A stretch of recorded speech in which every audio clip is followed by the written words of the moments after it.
What we thought we knew but didn't really know, and now are supposed to know but don't have a clue. Washington, D.C. has turned over control of the U.S. government to illegal foreign nationals present in our nation's capital by not acting on Local Resident Voting Rights Amendment Act of 2022, effective since 2024, which permits illegal residents to vote in local elections. Thursday, May 21st, 2026. Secretary Marco Rubio on Communist Cuba. 30 years ago, Raul Castro founded a company called GESA, which was owned and operated by the Cuban Armed Forces. GESA has income 3 times higher than the current budget of Cuba. Today, while the Cuban people suffer, GESA has $18 billion in assets and controls 70% of Cuba's economy. They obtain profits from hotels, constructions, banks, stores, and even the money that their relatives send them from the United States. Everything goes through their hands. From those remittances, they retain a percentage, but nothing comes to the Cuban people from the profits of GESA. A.J. Barron, the actor who played Joe Biden throughout the Biden administration, has agreed to testify before Congress. It means that every single pardon, every single executive order, every single signature over the last few years that, quote, Joe Biden signed as U.S. president is null, void, and illegal. The real Joe Biden was said to have been deceased before his 2021 inauguration.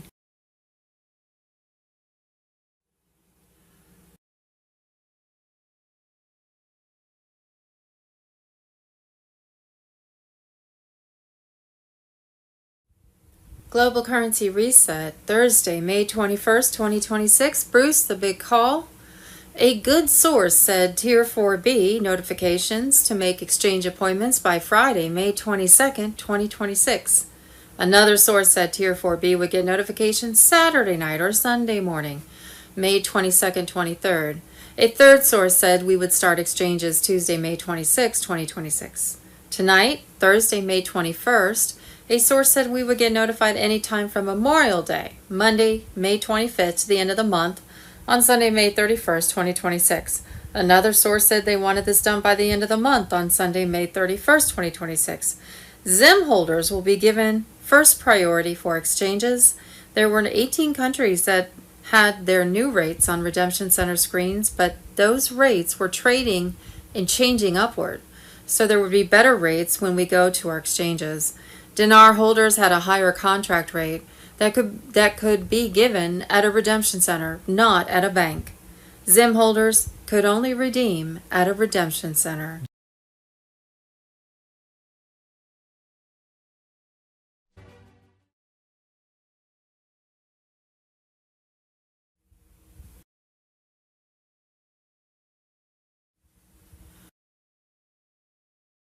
What we think we know is a Friday, May 22nd, 2026. May 21st, 2026, the U.S. military was parked in Israel on high alert and ready to unleash hell on Iran. The terrorist regime was lashing out with desperate threats of crushing blows and the abyss of destruction if President Trump strikes again. Thursday, May 21st, 2026, Senator Tommy Tuberville says Barack Obama mass imported Somalis into Minnesota with the purpose of taking over the local government. He says this is how Ilhan Omar got elected, and she's not even a citizen, but serving in Congress. 17th letter on Telegram.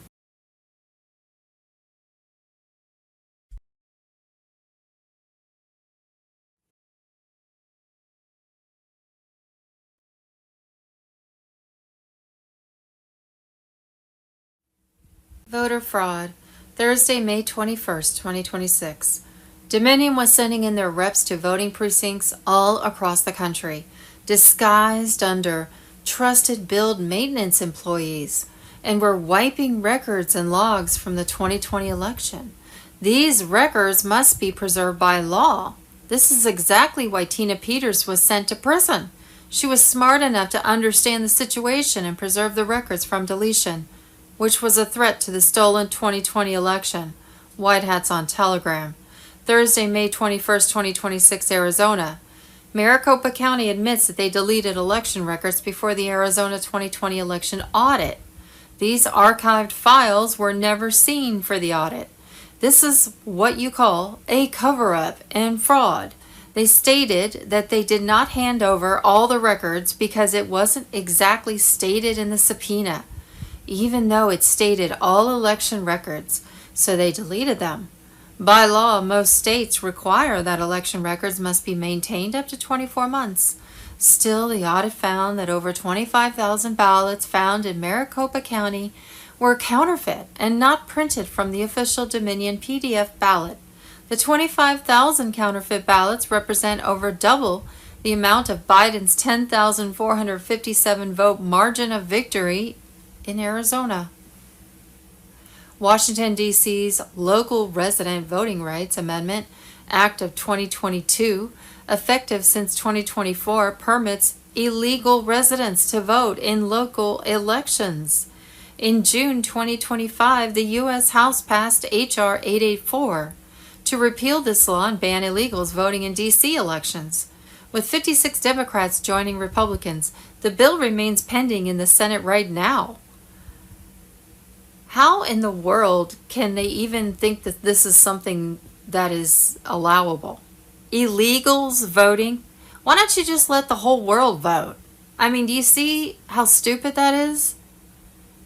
I don't even understand why it's a question and how anyone could vote against, banning illegals. How in the world is that okay? Wisconsin Congressman Tom Tiffany has repeatedly highlighted this issue. They got their official non-citizen voter registration application, so there it is. The U.S. Capitol has turned over control of its government, in part, to foreign nationals legally and illegally present in our nation's capital. Judicial Watch on Telegram. Yeah, any country can come in and steal your country if you allow illegals to vote. So they just stick a bunch of illegals in there, allow them to vote, and they vote in their own people, and boom, the country's gone. And that's what they were trying to do.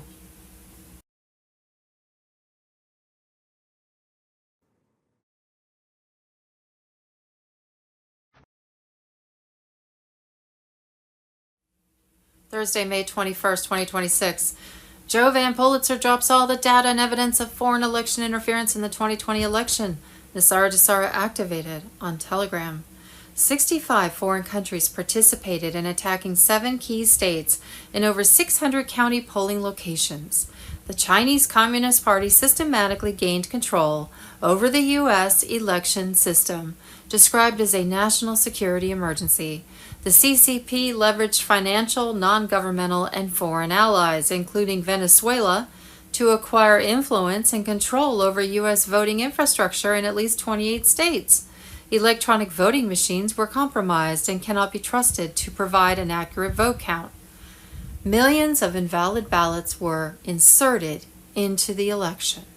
Voting irregularities and fraud occurred in 8 states: Michigan, Pennsylvania, Wisconsin, Minnesota, Georgia, Nevada, Arizona, and New Mexico. Media reported hand counts are not real hand counts and are easily subverted. Removing the invalid ballots and forensically auditing the paper ballots would change the certified 2020 election outcomes at all levels. Presidents, senators, congressional representatives. The only way to determine the real winners and restore confidence is a forensic audit of the paper ballots. The public's property required to be held for 22 months. Pulitzer worked with Colonel Phil Waldron's team on this vetted data. The full report was released in January 2021 and is more than enough evidence to understand that our elections are compromised and that the 2020 election was stolen. And just a side note, my understanding is that the military did their own votes, their own counts. And they were using the quantum dot technology, so they already know. And that's why the military is the only way. Thursday, May 21st, breaking: Biden body double A.J. Barron just turned and is turning state's evidence. Project Odin martial law on Telegram.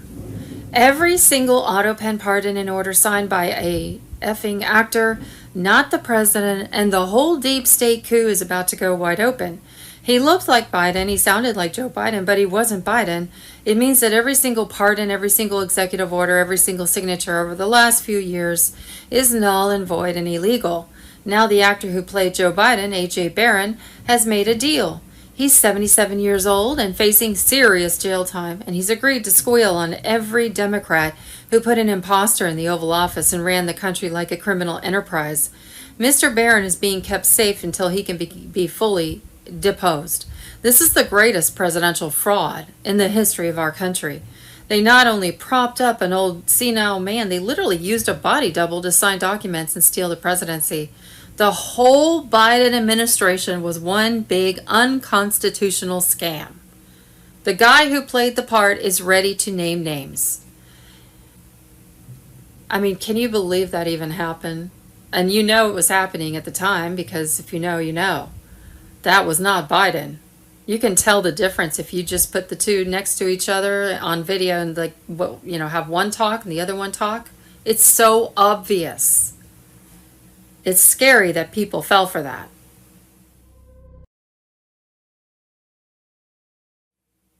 Thursday, May 21st, another foreigner in Los Angeles stealing massive amounts of money from American taxpayers. A man from Armenia stole $500 million through a renewable fuel tax credit fraud scheme. Mr. Poole on Telegram.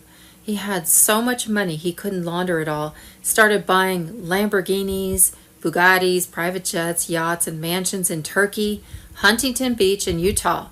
Prosecutors say Levon employed a team of corrupt law enforcement officers, including former DHS agent Felix Cisneros, also former Glendale detective John Balian, and former FBI agent Babak Brumand. One of the most audacious tax frauds in history. Levin was a Bel Air billionaire and gas station tycoon, but like always, it's just another foreigner stealing our money. The company was Washakie Renewable Energy. They filed false claims saying they produced and sold hundreds of millions of gallons of qualifying biodiesel, most of which never existed or was recycled on paper. They submitted paperwork to the IRS claiming massive biodiesel output from their Utah plant, supported by falsified records. They created fake import records and transportation logs to make it look like they were legitimately producing fuel from waste oils and grease.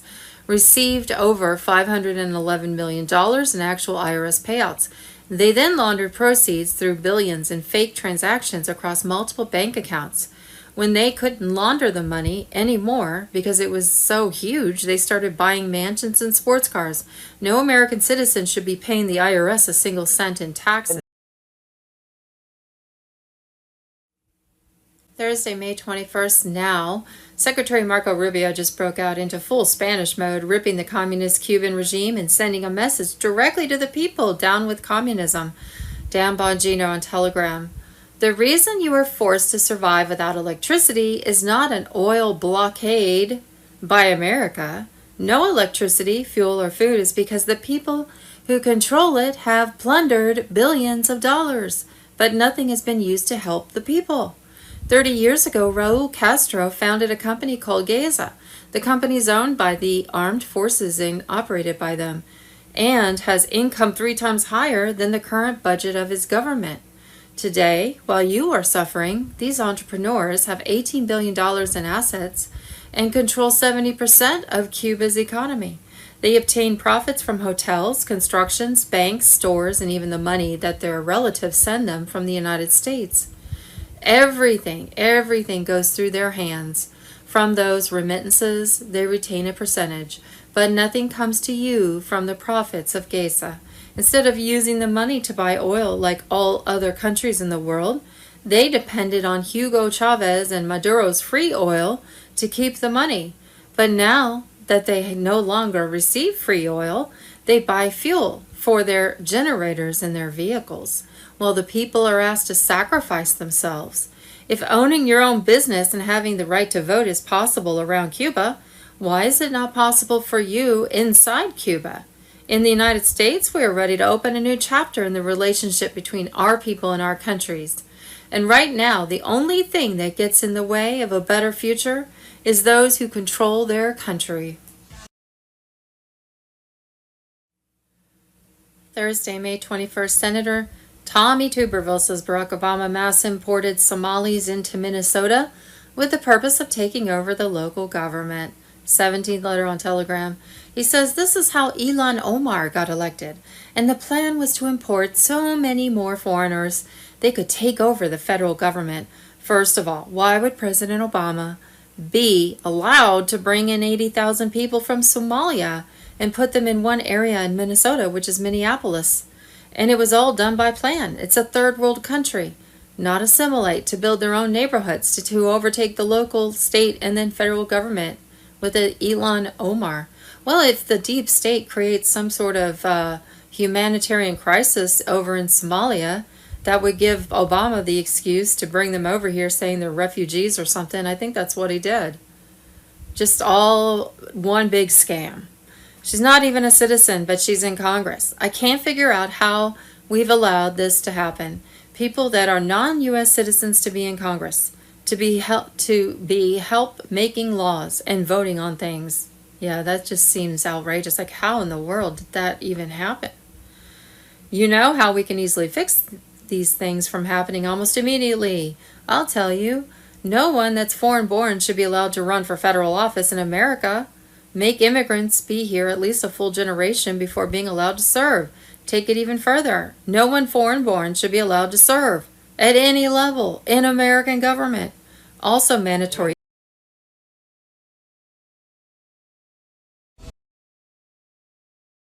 Restored Republic via GCR update. Judy note. See possible timing. On Friday, May 8, 2026, the new gold/asset-backed quantum financial system went live across 209 countries of the global currency reset. On Sunday, May 17, 2026, Tier 4B notifications began in certain areas only. Redemption centers were set up at 800 locations. On Thursday, May 21, 2026, Trump signed an executive order that negated the IRS collection arm from functioning, plus signed a second EO that opened the Federal Reserve payment rail to digital assets and a bankless system. Friday, May 22, 2026, there would be full quantum financial system activation and public MedBed launch across 209 nations, ending pharmaceutical control. On Saturday, May 23, 2026, global streams broadcast. The EBS begins, exposing decades of cabal suppression. Sunday, May 24, 2026, after midnight, 48-hour full Jazar activation blackout locked under Restored Republic. The greatest wealth transfer in history begins in 10-12 days of communication darkness. On Tuesday, May 26, 2026, Trump Epic Independence event integrates QFS and MedBeds. Golden Age of Health Freedom starts. Patriots receive priority treatments and recognition as guardians. On Monday, June 1, 2026 at 2:20 p.m. EST, every phone in America receives the key to their new gold/asset-backed currency wallet on the global financial system. Monday, 1st of June or Wednesday, June 3, 2026, EBS overrides live with stay-home orders. 10 days of communication darkness and Tuesday, June 9, 2026, Trump opens Fort Knox on camera as the EBS goes off and the QFS erases your debt. All mortgages, student loans, credit cards, medical bills and other loans charged with unlawful compound interest since 1971 has been calculated, put into and reimbursed from your personal wallet on the QFS system. Thursday, June 11, 2026, EBS goes live, transfers gold/asset-backed monies into the new global financial system. On Tuesday, May 26, 2026, Trump Epic Independence event integrates QFS and MedBeds. On Thursday, May 21, 2026, Trump signed 2 executive orders, Tier 4B ISO 20022 on Telegram. 1 killed the IRS as the IRS collection arm forever barred and precluded from examining or prosecuting. The other opened the Federal Reserve payment rail to digital assets and non-bank institutions, without a banking license. That just opened the door for a banking-less system. The QFS went live Friday, May 8, 2026. 209 countries have been running alongside SWIFT since midnight.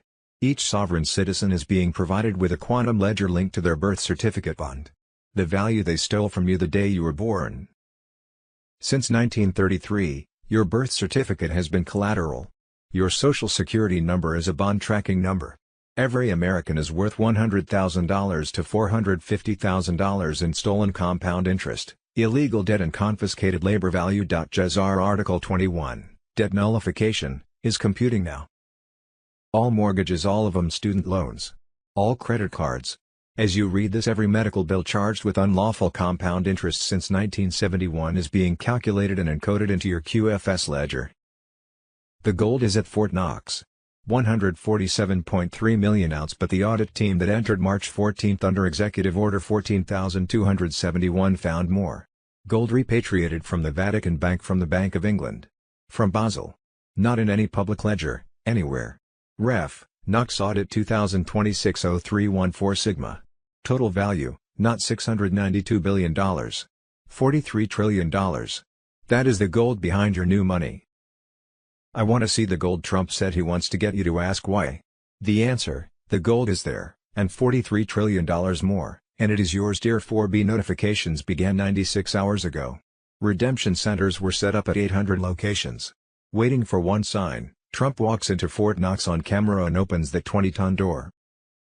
He opens it, the EBS goes off. QFS gets locked by EBS flames.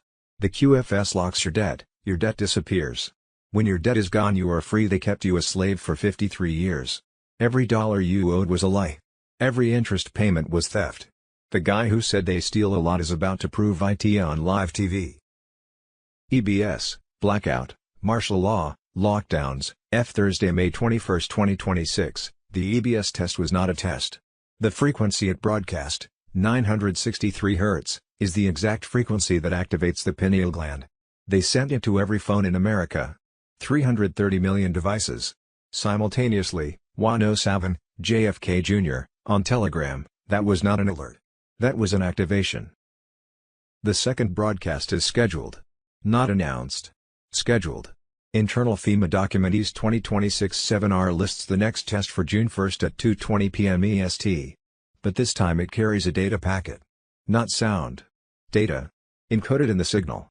A 14-second burst that your phone will receive, store, and hold, until the QFS ledger requests it. That packet is your digital identity. Your quantum financial signature. The key that unlocks your account when the system goes live for public access. You will not be asked to sign up. You will not be asked to register. You will not be asked for permission. It will already be inside your device.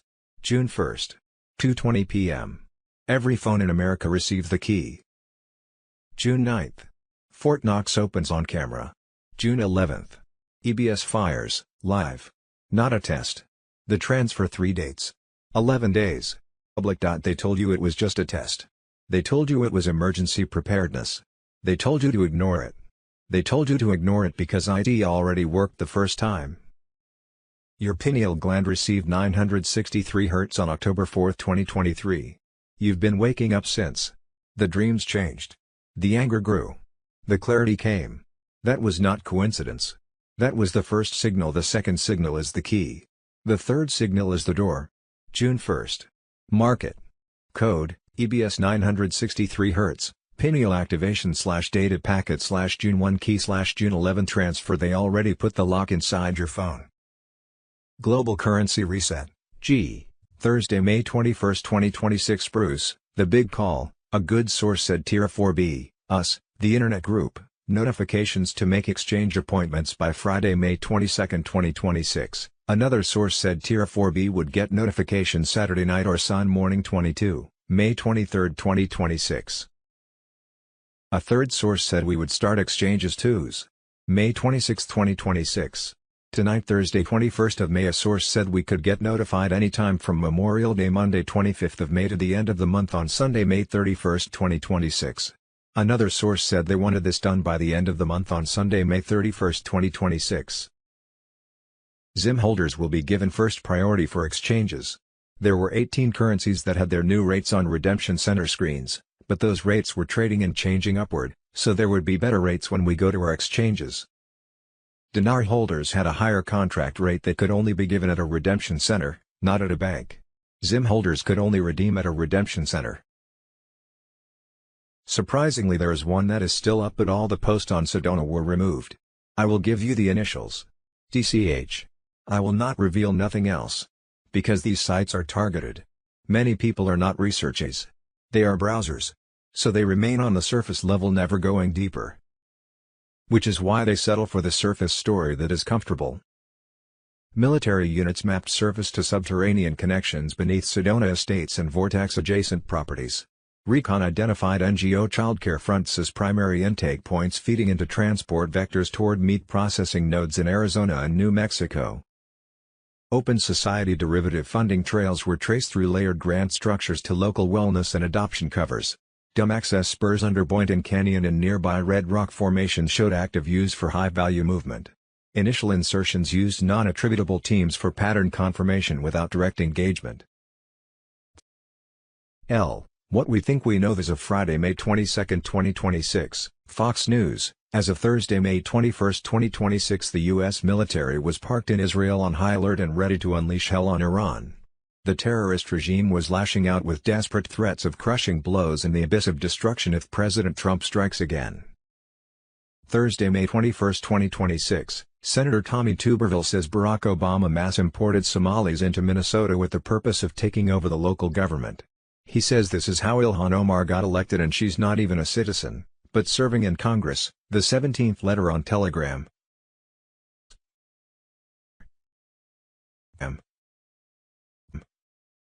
Voter fraud. Thursday, May 21, 2026, Dominion was sending in their reps to voting precincts all across the country, disguised under trusted build maintenance employees, and were wiping records and logs from the 2020 election. These records must be preserved by law. This is exactly why Tina Peters was sent to prison. She was smart enough to understand the situation and preserve the records from deletion, which was a threat to the stolen 2020 election. White hats on Telegram. Thursday, May 21, 2026, Arizona. Maricopa County admits that they deleted election records before the Arizona 2020 election audit. These archived files were never seen for the audit. This is what you call a cover-up and fraud. They stated that they didn't hand over all the records because it wasn't exactly stated in the subpoena, even though it stated all election records, so they deleted them. By law, most states require that election records must be maintained up to 24 months. Still, the audit found that over 25,000 ballots found in Maricopa County were counterfeit and not printed from the official Dominion PDF ballot. The 25,000 counterfeit ballots represent over double the amount of Biden's 10,457 vote margin of victory in Arizona. Washington, D.C.'s Local Resident Voting Rights Amendment Act of 2022, effective since 2024, permits illegal residents to vote in local elections. In June 2025, the U.S. House passed H.R. 884, 266-148, to repeal this law and ban illegals voting in D.C. elections, with 56 Democrats joining Republicans. The bill remains pending in the Senate right now. Wisconsin Congressman Tom Tiffany has repeatedly highlighted this issue. They got their official non-citizen voter registration application. So there it is, the U.S. Capitol has turned over control of its government in part to foreign nationals legally and illegally present in our nation's capital. Judicial Watch on Telegram. Thursday, May 21, 2026, Jovan Pulitzer drops all the data and evidence of foreign election interference in the 2020 election. Nizar Jazar activated on Telegram. 65 foreign countries participated in attacking 7 key states and over 600 county polling locations. The Chinese Communist Party, CCP, systematically gained control over the U.S. election system. Described as a national security emergency, the CCP leveraged financial, non-governmental, and foreign allies, including Venezuela, to acquire influence and control over U.S. voting infrastructure in at least 28 states. Electronic voting machines were compromised and cannot be trusted to provide an accurate vote count. Millions of invalid ballots were inserted into the election. Voting irregularities and fraud occurred in 8 states: Michigan, Pennsylvania, Wisconsin, Minnesota, Georgia, Nevada, Arizona, and New Mexico. Media reported hand counts are not real hand counts and are easily subverted. Removing the invalid ballots and forensically auditing the paper ballots would change the certified 2020 election outcomes at all levels: president, senators, congressional representatives. The only way to determine the real winners and restore confidence is a forensic audit of the paper ballots, the public's property, Required to be held for 22 months. Pulitzer worked with Colonel Phil Waldron's team on this vetted data. The full report was released in January 2021 and is more than enough evidence to understand that our elections are compromised and that the 2020 election was stolen. Q Thursday, May 21, 2026 breaking, Biden body double A.J. Barron just turned and is turning state's evidence, Project Odin martial law on Telegram. Every single odd open pardon and order signed by a fucking actor, not the president, and the whole deep state coup is about to go wide open. He looked like Biden. He sounded like Joe Biden. But he wasn't Biden. It means that every single pardon, every single executive order, every single signature over the last few years is null and void and illegal. Now, the actor who played Joe Biden, A.J. Barron, has made a deal.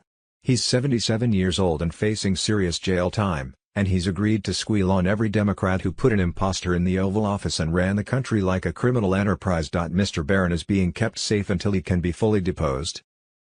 This is the greatest presidential fraud in the history of our country.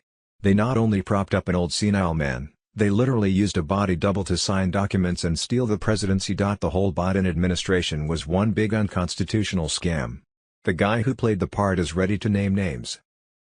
Our Thursday, May 21, 2026 another foreigner in Los Angeles stealing massive amounts of money from American taxpayers.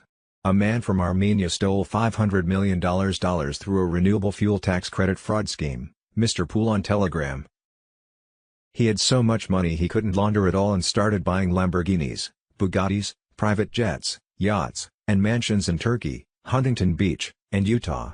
Prosecutors say Levon employed a team of corrupt law enforcement officers, including former DHS agent Felix Cisneros, also former Glendale detective John Sarobalian, and former FBI agent Babak Brumand. One of the most audacious tax frauds in history. Levon was a Bel Air billionaire and gas station tycoon. But like always, it's just another foreigner stealing our money. The company was Washakie Renewable Energy. They filed false claims saying they produced and sold hundreds of millions of gallons of qualifying biodiesel, most of which never existed or was recycled on paper. They submitted paperwork to the IRS claiming massive biodiesel output from their Utah plant, supported by falsified records. They created fake import records and transportation logs to make it look like they were legitimately producing fuel from waste oils and grease. Received over $511 million in actual IRS payouts, they then laundered proceeds through billions in fake transactions across multiple bank accounts. When they couldn't launder the money anymore because it was so huge, they started buying mansions and sports cars. No American citizen should be paying the IRS a single cent in taxes.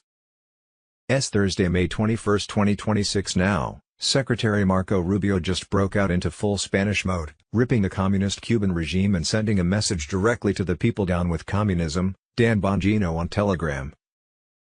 The reason you are forced to survive without electricity is not an oil blockade by America. No electricity, fuel or food is because the people who control it have plundered billions of dollars, but nothing has been used to help the people.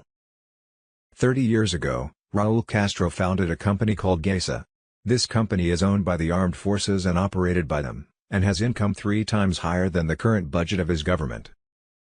Today, while you are suffering, these entrepreneurs have $18 billion in assets and control 70% of Cuba's economy. They obtain profits from hotels, constructions, banks, stores, and even the money that their relatives send them from the United States. Everything goes through their hands. From those remittances, they retain a percentage, but nothing comes to you from the profits of GESA. Instead of using the money to buy oil, like all other countries in the world, they depended on Hugo Chavez and Maduro's free oil to keep the money. But now that they no longer receive free oil, they buy fuel for their generators and their vehicles, while the people are asked to sacrifice themselves. If owning your own business and having the right to vote is possible around Cuba, why is it not possible for you inside Cuba? In the United States, we are ready to open a new chapter in the relationship between our people and our countries. And right now, the only thing that gets in the way of a better future is those who control their country. Thursday, May 21, 2026 Senator Tommy Tuberville says Barack Obama mass-imported Somalis into Minnesota with the purpose of taking over the local government. The 17th letter on Telegram, he says this is how Ilhan Omar got elected and the plan was to import so many more foreigners they could take over the federal government. First of all, Why would President Obama be allowed to bring in 80,000 people from Somalia and put them in one area in Minnesota, which is Minneapolis? And it was all done by plan. It's a third world country. Not assimilate, to build their own neighborhoods, to overtake the local, state, and then federal government with Ilhan Omar. She's not even a citizen, but she's in Congress. I can't figure out how we've allowed this to happen. People that are non-US citizens to be in Congress, to be help making laws and voting on things. You know how we can easily fix these things from happening almost immediately. I'll tell you, no one that's foreign-born should be allowed to run for federal office in America. Make immigrants be here at least a full generation before being allowed to serve. Take it even further. No one foreign-born should be allowed to serve at any level in American government. Also mandatory English. So doing a late show because there's so much going on. So you got to know what's going on. So we're seeing President Trump is basically skipping his own son's wedding. So when was the last time a president skipped his own son's wedding? Think about that. All right, Trump, White House, May 22nd, 2026. Bedminster canceled. New York speech done. Straight back to Washington. The last time something like this happened, the world found out why a few days later. This is not a scheduling conflict. This is not bad optics on a family milestone. This is a president who moved the U.S. Embassy to Jerusalem after 3 predecessors signed waivers kicking it down the road, who ordered the Soleimani strike after years of prior administrations passing, who does not cancel things for nothing. What is happening right now that required him back in the Situation Room tonight? His own words, I feel it is important for me to remain in Washington, D.C. at the White House during this important period of time. He didn't say important once, he said it twice. So he didn't say what that period was. He didn't say how long. He didn't say what he was waiting on, but he did say important twice. Presidents who skip their children's weddings are not doing it because the paperwork piled up. They do it when things on the other end of that secure line is the kind of thing that changes what tomorrow looks like. The Iran truce is fragile. Iran has basically said it is not going to negotiate anymore on their nuclear stockpiles. The Strait of Hormuz is still contested. 12 weeks of conflict and counting, and the man running it just turned the motorcade around. This is the moment right now. Pay attention, follow, and turn on notifications before it's too late. All right. So President Trump's plane is heading back to the White House. So here we go.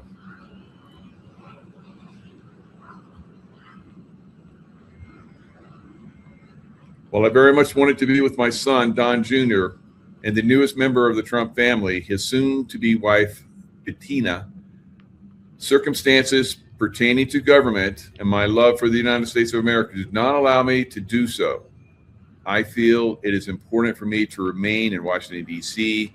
at the White House during this important period of time. Congratulations to Don and Bettina, President Donald J. Trump. All right, so along these roads, Tulsi Gabbard, who I said, I think like 6 weeks ago now, because I heard from George Webb that she was out.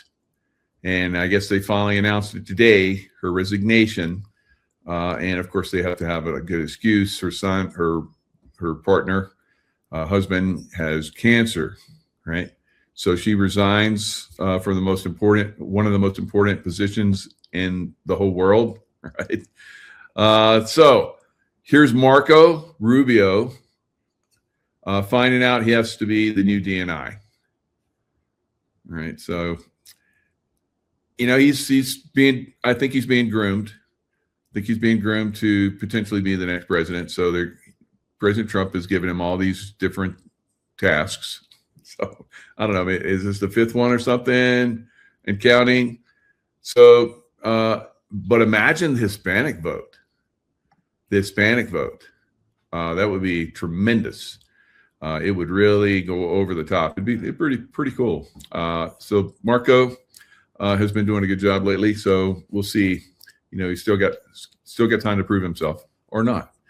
And the American people will speak ultimately on whether he will or not. So it is funny, right? Kicking bird. So yep, we still have to have a good time, right? I can tell you, as a Navy SEAL and then as CIA security contractor, we joked a lot. Right? We kept our sense of humor up. It's very, very important. So we are seeing some serious activity happening. So Tulsi Gabbard resigning, president. So why was she resigning today when 6 weeks ago George Webb was saying she was already out? Why did they wait till today for her to resign? I said that I was like, she's gone. So they're just going to wait for the right opportunity. And I guess that was for today. Now, why is she gone? Was she disclosing? I think she was. And I think she was passing information. And that's probably one of the reasons why she had to go now. All right. So shit's about to hit the fan. That'll need, very important information to get out there. So now, along these lines, shit hitting the fan, as we used to say in the teams and CIA. That's kind of a war footing. It's time to go to war. Seeing 2 SEAL Team 6 officers that I used to work with have come into the news, and maybe a coincidence, maybe there's a war footing that's up, and so you're going to start to put high prominent, former war fighters in prominent positions and disclosing certain things. Now, Ed Garang's voters wants back Thomas Massey. What changed? So Ed Garang was a guy that I worked with in SEAL Team 6, an officer that worked in SEAL Team 6. And he was my last commander when I left the SEAL Team 4. So he was highly decorated, war fighter. He was in combat action with me, the Panama invasion, hunting down and finding Noriega.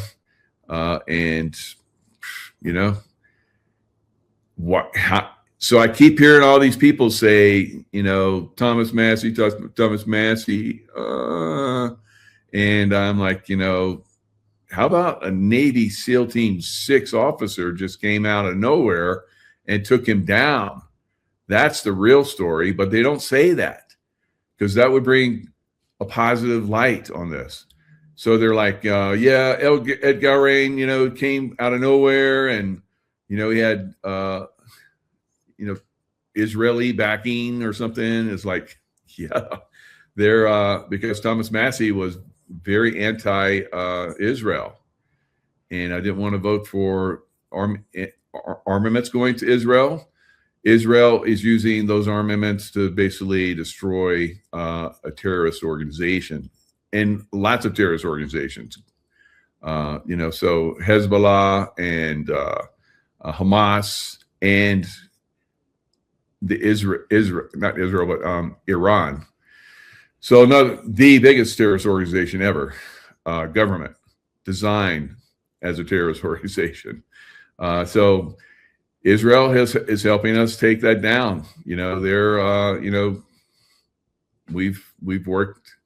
They've worked us, and now we're working them. Right? So, but a lot of the deep state actors and their puppets that you're seeing in the mainstream press, and some of these influencers used to be influencers, Candace Owens, the redacted news, huge Trump haters. All right. They're all Trump haters now. And so they're trying to tear down the Trump administration. I've watching them for a while. Tucker Carlson, the names keep going on and on. And we're going going to continue to see these people, be exposed, and basically we're going to turn our backs on them. So let's look at the fanatics of the new Republican nominee who beat longtime Representative Thomas Massey in the primary for Kentucky's 4th District Tuesday.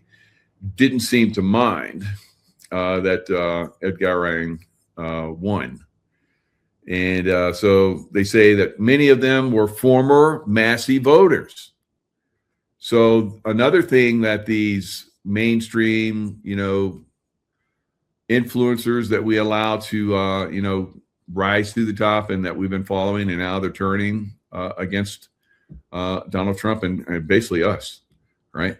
Because we put Donald Trump in office, and he is performing exceptionally well, better than I ever imagined. So, and I am a warfighter. I am a SEAL Team 6 and CIA warfighter. So I'm very impressed.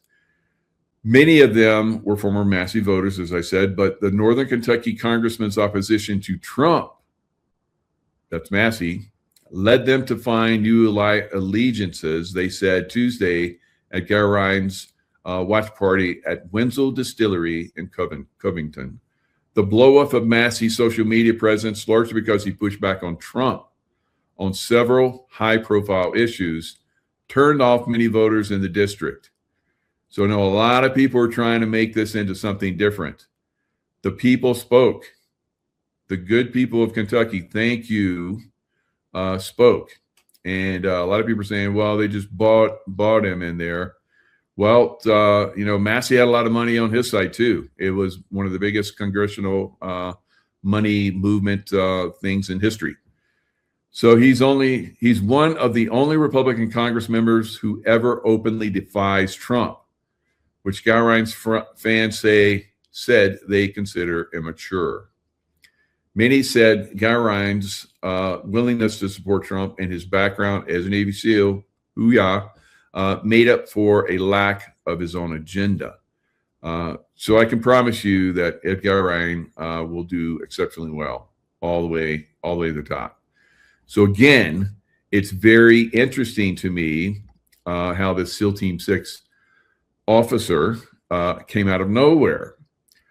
So what is this? Is this something bigger that's happening where we're seeing, the best of the best rise to the top?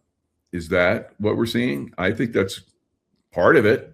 Another part of it is that, we're exposing the deep state and tearing down their system. And a lot of people are like, if we get rid of all these congresswomen and men, who's going to replace them? Hello, SEAL Team 6 guy, right? Badass. So we've got people on a standby. We got people standing by that are ready to rise to the top, guys.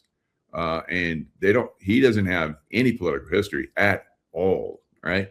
I never even remember him talking about politics, and the whole time I knew him, right? So it's pretty astounding to me. And he's a big old farm boy. He's a Kentucky farm boy. So what's the other one?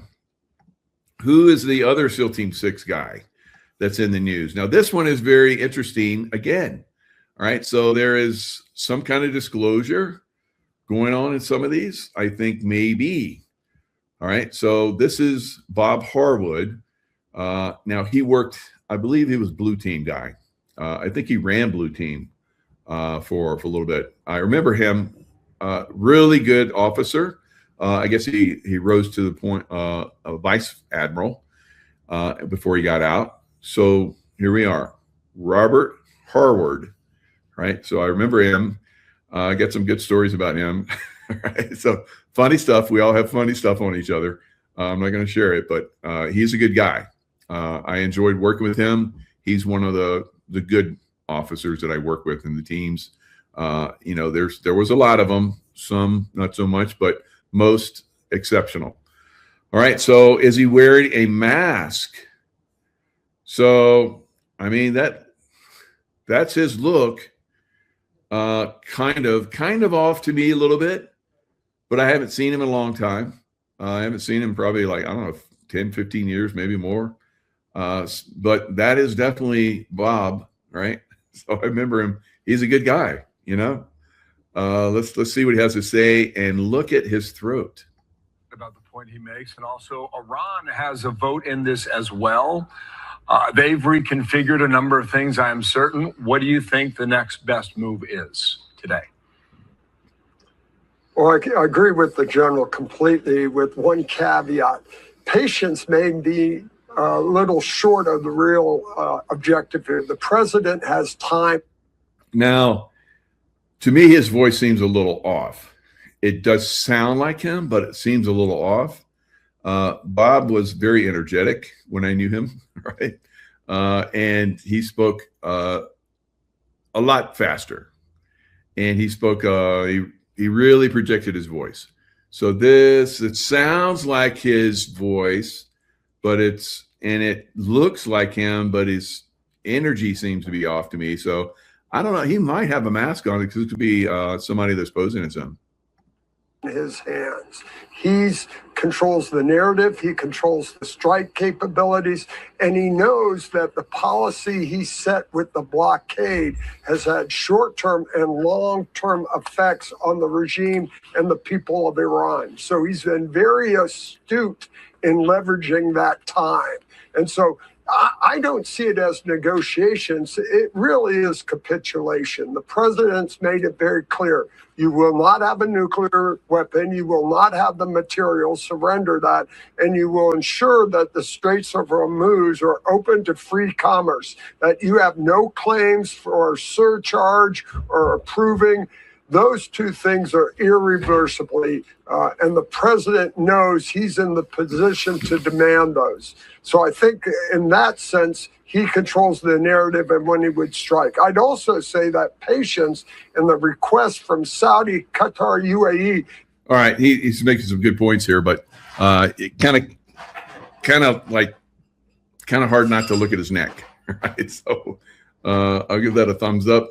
But we're looking at maybe disclosure here, guys, where we looked at Biden, the masking of Biden. Are we having military officers at the highest level, SEAL Team 6 level officer come out and disclose something there? With that mask obvious? I think it's pretty obvious that was some kind of mask on him. Right? So, or maybe Bob Harwood is indisposed. He's getting ready for war in the back channels or something. So they sent out a double and they put a mask on him so he looks like Bob Harwood. I don't know, but it is very interesting. Yeah, he should have worn a turtleneck, but should have, could have, but didn't. So he's exposing. All right. So I don't have a hole in my neck. I don't have a mask on. So just so you guys know. And, it's good to see my old SEAL Team 6 buddies out there. But what is going on? So we know that President Trump is building an underground bunker next to the White House. And is this because they're taking down the deep state and they're bringing in top guys for replacement and positions of, prestige. Good job, Bob, and good job, Ed. Hats off to you guys. Like work with you back in the day, and good to see you out there still. All right. But what is going on? These military guys, high-level military guys, and these positions like that, and then the bunker system that can resist missile strikes and drone strikes and so forth. What's going on there? And it's going to have a military commander-in-chief. He can just stay right there in the White House, and take charge. Doesn't have to jump on Air Force One and expose himself. Riding over to Edwards in a helicopter, which is very vulnerable. He doesn't have to go to the Pentagon where he has to ride over in a helicopter, being very vulnerable. Who knows we haven't cleaned all the bad cabal out of the Pentagon still. Who knows? So, there's lots of factors here. So he gets to choose, who's going to be there. Tulsi, gone. He chose. She's gone. All right, so let's look at some of the things that were going on with Tulsi. Now, another, like I said, a group that is, I think, negative along the lines of Tucker Carlson, Alex Jones, he's gone. He went when he really started to come out hard on Trump. So, you lost your show, and then you've been able to hold on to it for so long, and then you went super hardcore against Trump, and now you're gone. So that's funny how that works. All right, and all these other people like the redacted couple. I've been watching them for a little while, and they just have on a long train of negatives that come on and bash the hell out of Trump, and they bash the hell out of Trump. So, these people, and look at them, they worked themselves up to having almost 3 million subscribers. So obviously a lot of people have, jumped on board with, and I used to watch them all the time, but then they started going super negative on Trump. And I'm like, that's enough. All right. You guys are out. You, Candace Owens, and all the other people like that. All right. Candace Owens. Speaking of Candace Owens, she just had Hunter Biden on, trying to make Hunter Biden look good. Right. So the cabal is just, going full out there, using their little puppets that they worked hard to put in positions of prestige within the MAGA community. Hunter Biden. Welcome to the Candace Owens Show. In what might be one of the most unlikely pairings of 2026, Candace Owens invited Hunter Biden onto her podcast, to the shock and surprise of many. The nearly 2-hour sit-down between one of the most polarized... Not the shock and surprise of moi. Right? So Candace Owens is for a while now been on, the out with me, and now she's proven herself. All right, she's proven herself to be unworthy of our attention. All right, so trying to make Hunter look good. All right, so he's a pedophile, drug addict, and all kind of nasty stuff. Abuse women, on and on and on. So yeah, let's go ahead and try and make him presentable to the public again. What do you have? What's he going to do, Candace? Have him coming up and doing something else? So I don't know. There's a lot of guys out there, guys and gals, that are very suspect these days. Another person that brought Hunter Biden on, which shocked me not, was Sean Ryan. All right, so Sean Ryan brought him on, and I've been watching Sean, and seen some anomalies there, but he does good shows too. He's former SEAL, and I hate to diss a SEAL, but you got to watch everything. You got to watch everything. What's going on there? Is he part of a group? He shot to the top so fast. Had his own studio, film crew. I remember saying, Sean, good luck, man. And I thought he was going to be like me. I'm just a dude with the laptop and sometimes a nice background, and I do most of my stuff. And Sean Ryan just blew up. I mean, where do you get all that money? It's pretty funny. All right. So it's good. It's good. I'm not knocking him. I think he's great shows. But I see some things. All right.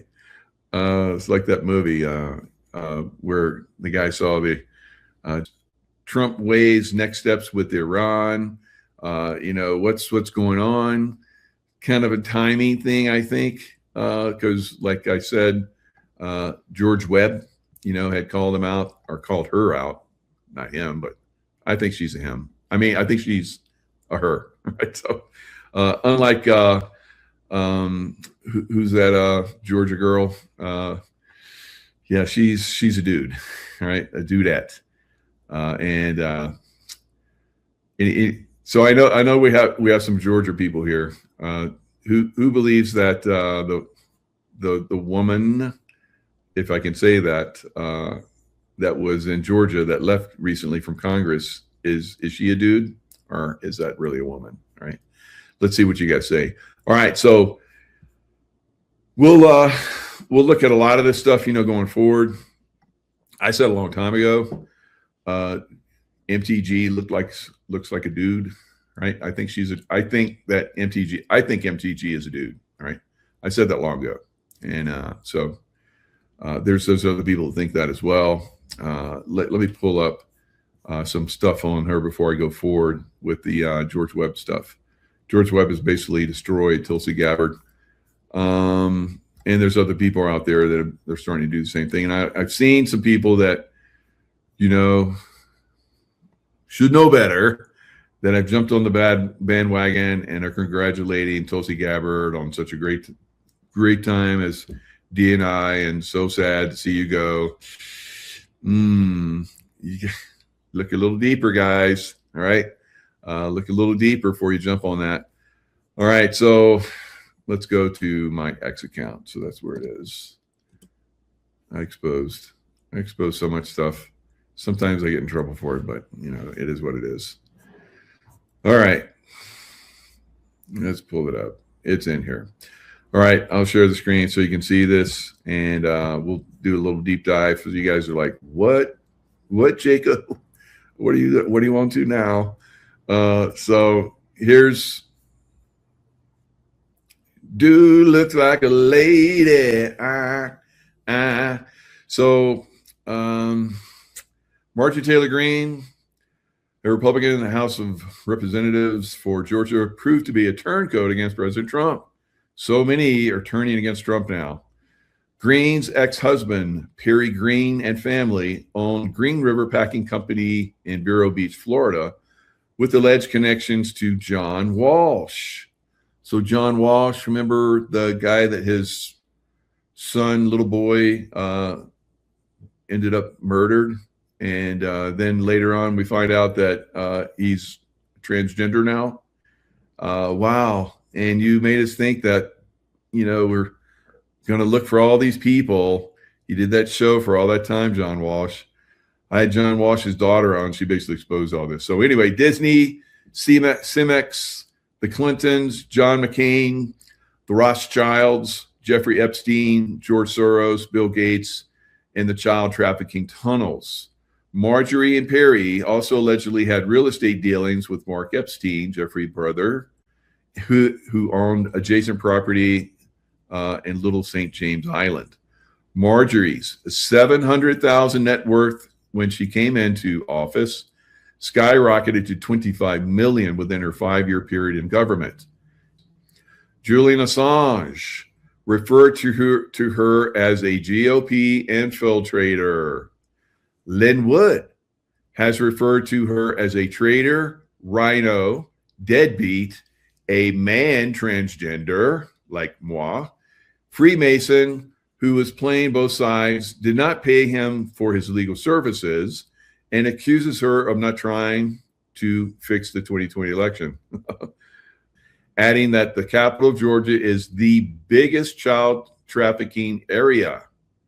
Marjorie attacked Lynn over his lack of efforts in the Kyle Rittenhouse case.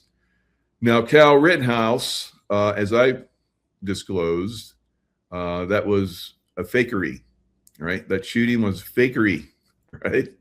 And I disclosed that, and of course that video went bye-bye on YouTube.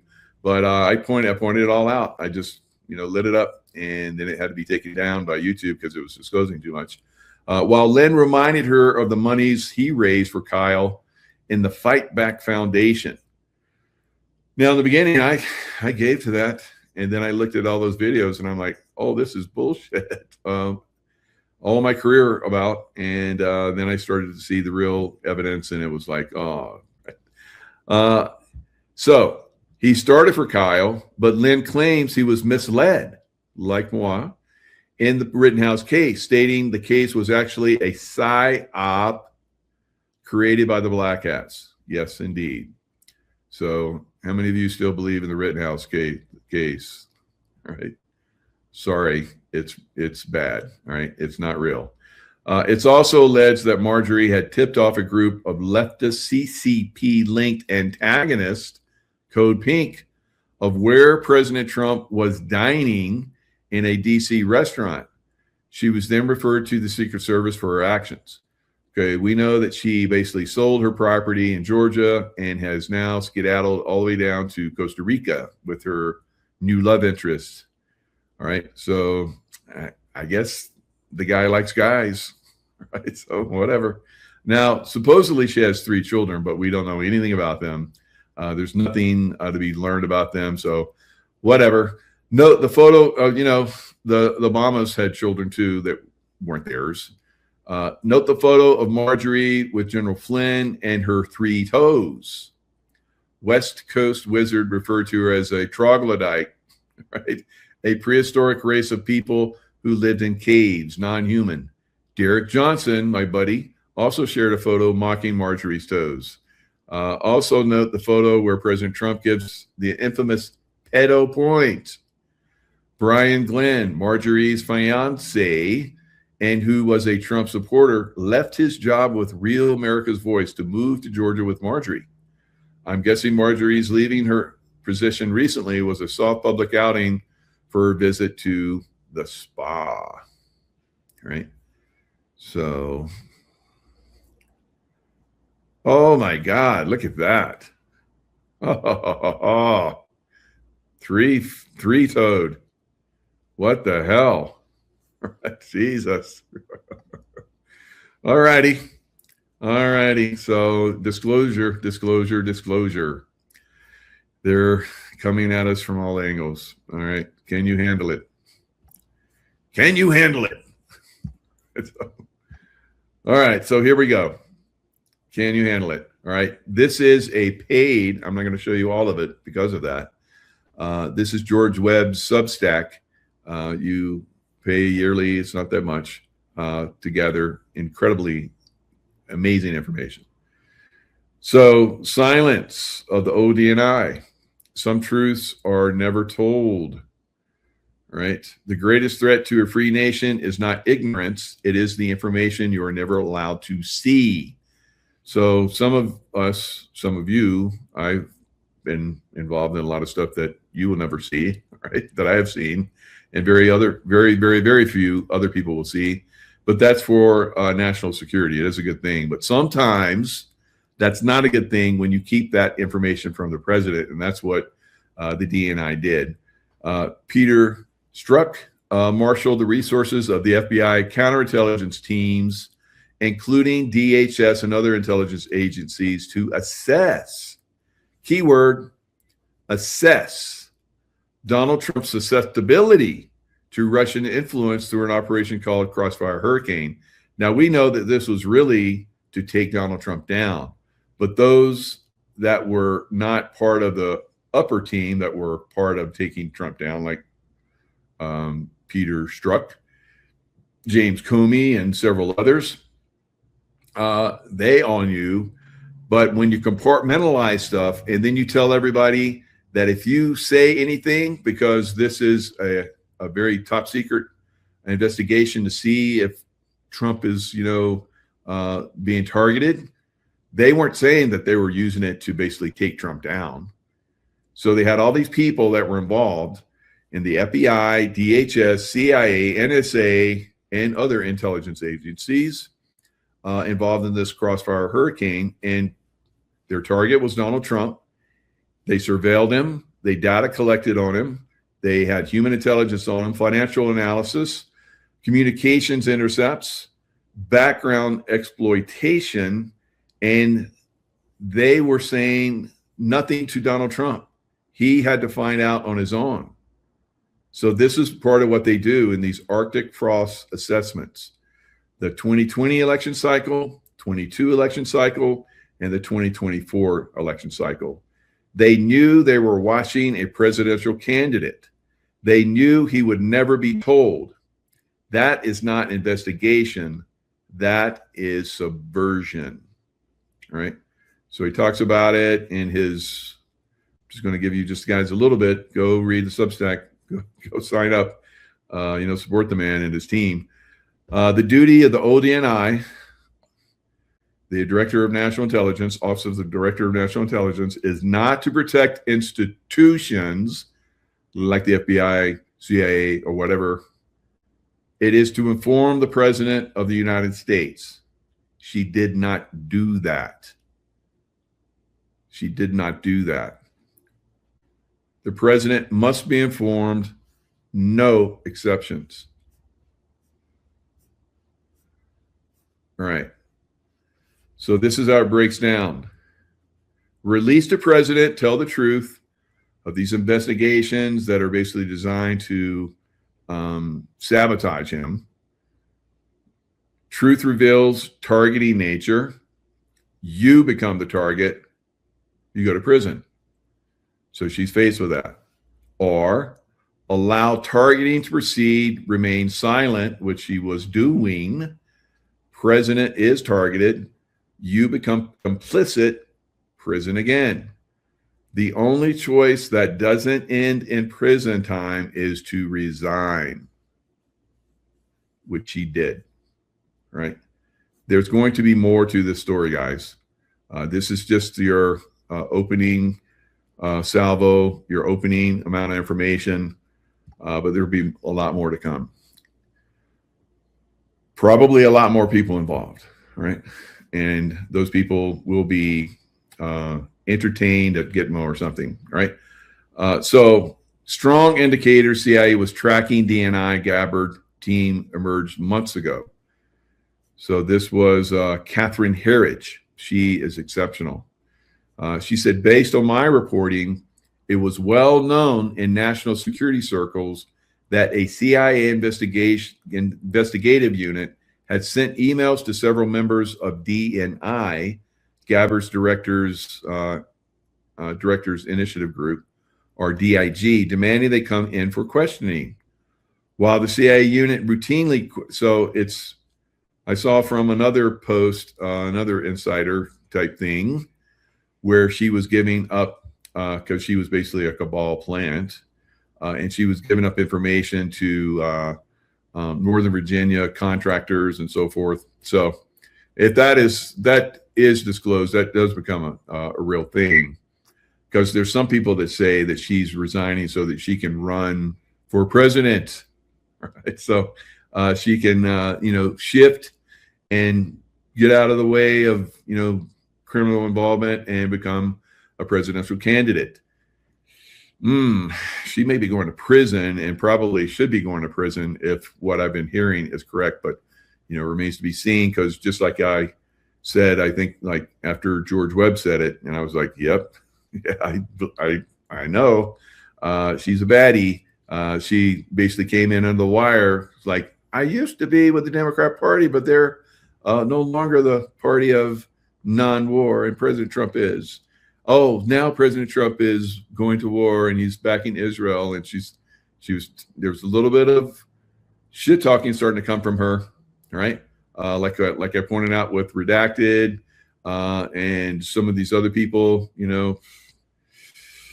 Candace Owens and Tucker Carlson, and they've just gone off. Alex Jones, it's like they're not even the same people anymore. They're so anti-Trump. It's disgusting to hear them talk. And they're just some of the idiots out there that are running their mouths. All right, while the CIA unit routinely conducts polygraphs investigations, the timing of the request was concerning. It did not appear to be part of a standard security clearance review. The alleged CIA monitoring of the Directors Initiatives Group was described as tracking every keystroke on their government computers and devices. All right, so they were definitely looking very hard at Tulsi Gabbard and her team, right? So I think we're going to find out, like I said, a lot more as we go forward about a lot of stuff. Now, Arctic frost, which is the basically what they use as a cover to let me give you an example. We've had on Alpha Warrior. So I supported Alpha Warrior very, very early on when he first got raided by the FBI. So the FBI agents that came and raided him, he was like a top level, undercover cop. He was a Marine, top level Marine, had, I don't know if it was, I think it was in Afghanistan, had combat action in Afghanistan, phenomenal guy. And you guys have seen him on my show and other shows. He has his own shows. He works with Josh Reed as well. They do a lot of shows together, but they came in and raided his house. They knew that he had a weapon, and they were like, using laser dots, and they were like aiming them all inside of his house, and they wanted him to come out and respond. Right. But he was smart. He didn't.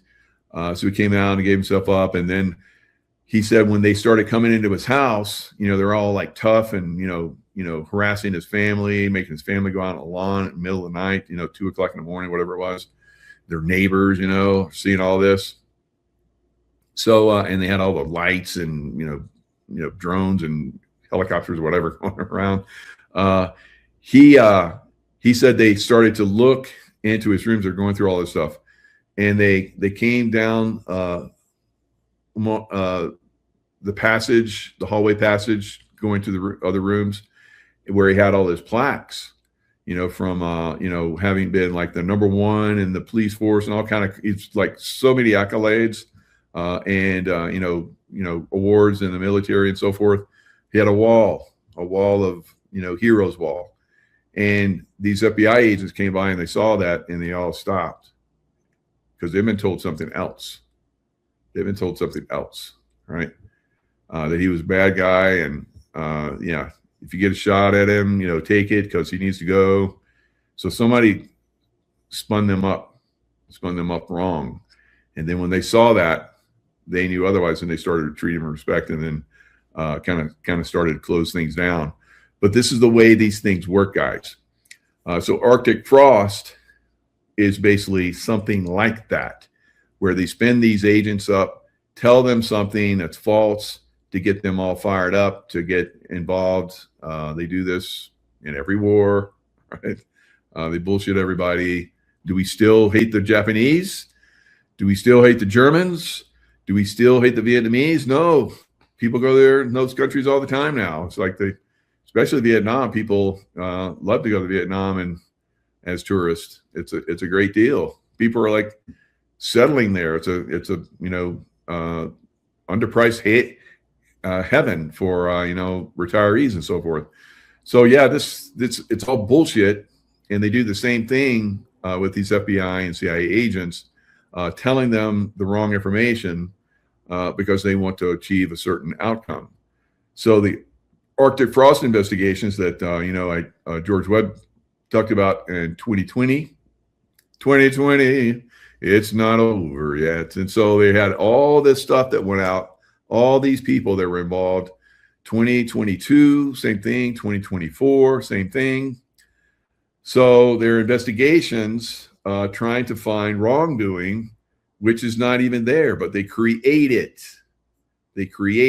And they fire everybody up, saying, these false allegations that they're evil and so forth. And we need to track their phone records. We need to investigate everything about them. We need to know everything about them. When they take a poop, when they, get up in the morning, when they go to bed, everything, when they turn on their phone, what they watch on TV, who they talk to. Well, they already do that to all of us anyway. So, but they really go after the people that they want, to destroy, and they find stuff that they can use. So they even went after congressmen and women. So I think it's 39 different congressmen they went after in this investigation, 34. So the FBI sent, Chuck Grassley is talking about this, the Senate Judiciary Committee released documents showing the FBI sent 197 subpoenas to 34 people and 163 businesses demanding information about more than 400 Republicans and entities.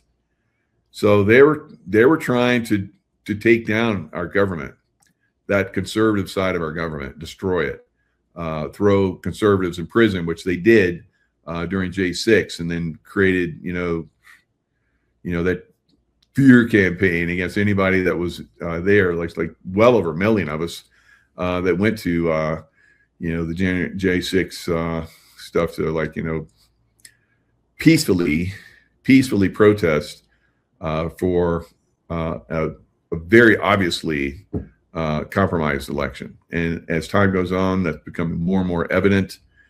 So yeah, 2020 is definitely not over yet. There's a lot to be revealed. Tina Peters is getting released January 1st or June 1st. And at the event that we're having in Las Vegas, she's going to come there. She'll be there. She won't be able to talk too much, but we'll give her a nice standing ovation. And she might be on my show. All right. So that's going to be pretty cool because her son was a Navy SEAL and, identify with a lot of stuff that she stood for. Very brave woman.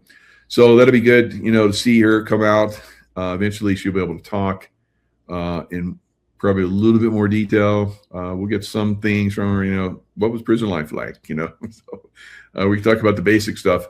What was it like, your son is like, that's a bad thing, his accident, because I guess she,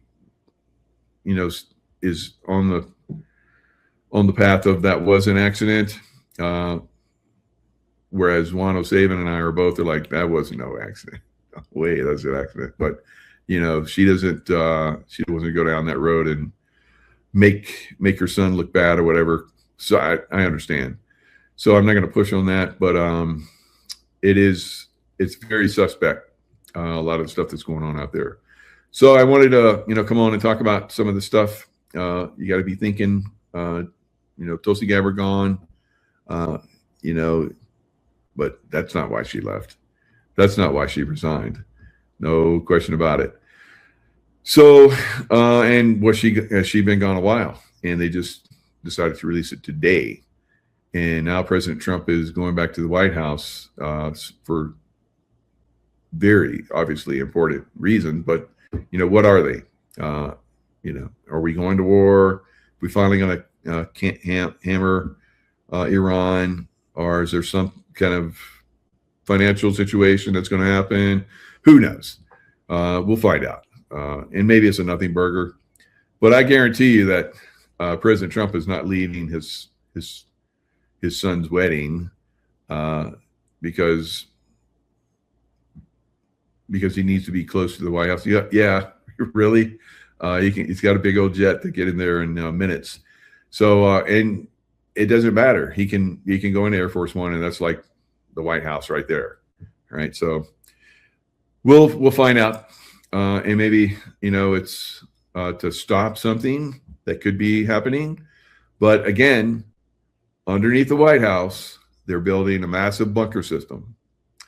Underneath, you go to Russia. Putin has been building all kinds of underground bunkers, lots of them.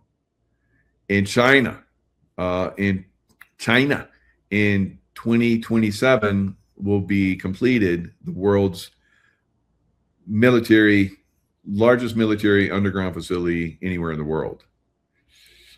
Something's going on, right? So we need to be aware. We need to be, prepped and ready to go and ready to stay focused and absorb information. Just stay light, stay loving.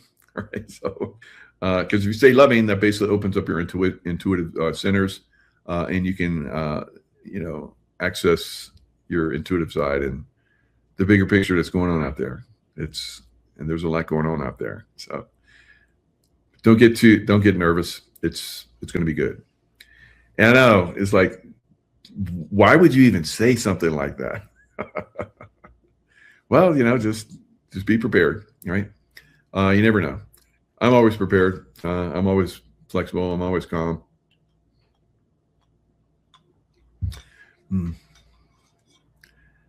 Life Wave water, delicious. Okay, guys, and I have my Syllogize PM in it, so getting ready for beddy time. All right, guys, lots of love. Stay in the love vibration, and I will see you guys next time. Hello, Patriots. I'm at Restored Republic via a GCR update compiled by Judy Byington. The storm is upon us. with the ferocity of a black swan event that will redefine the fabric of our nation. Martial law is operational. EBS countdown has begun. Prepare.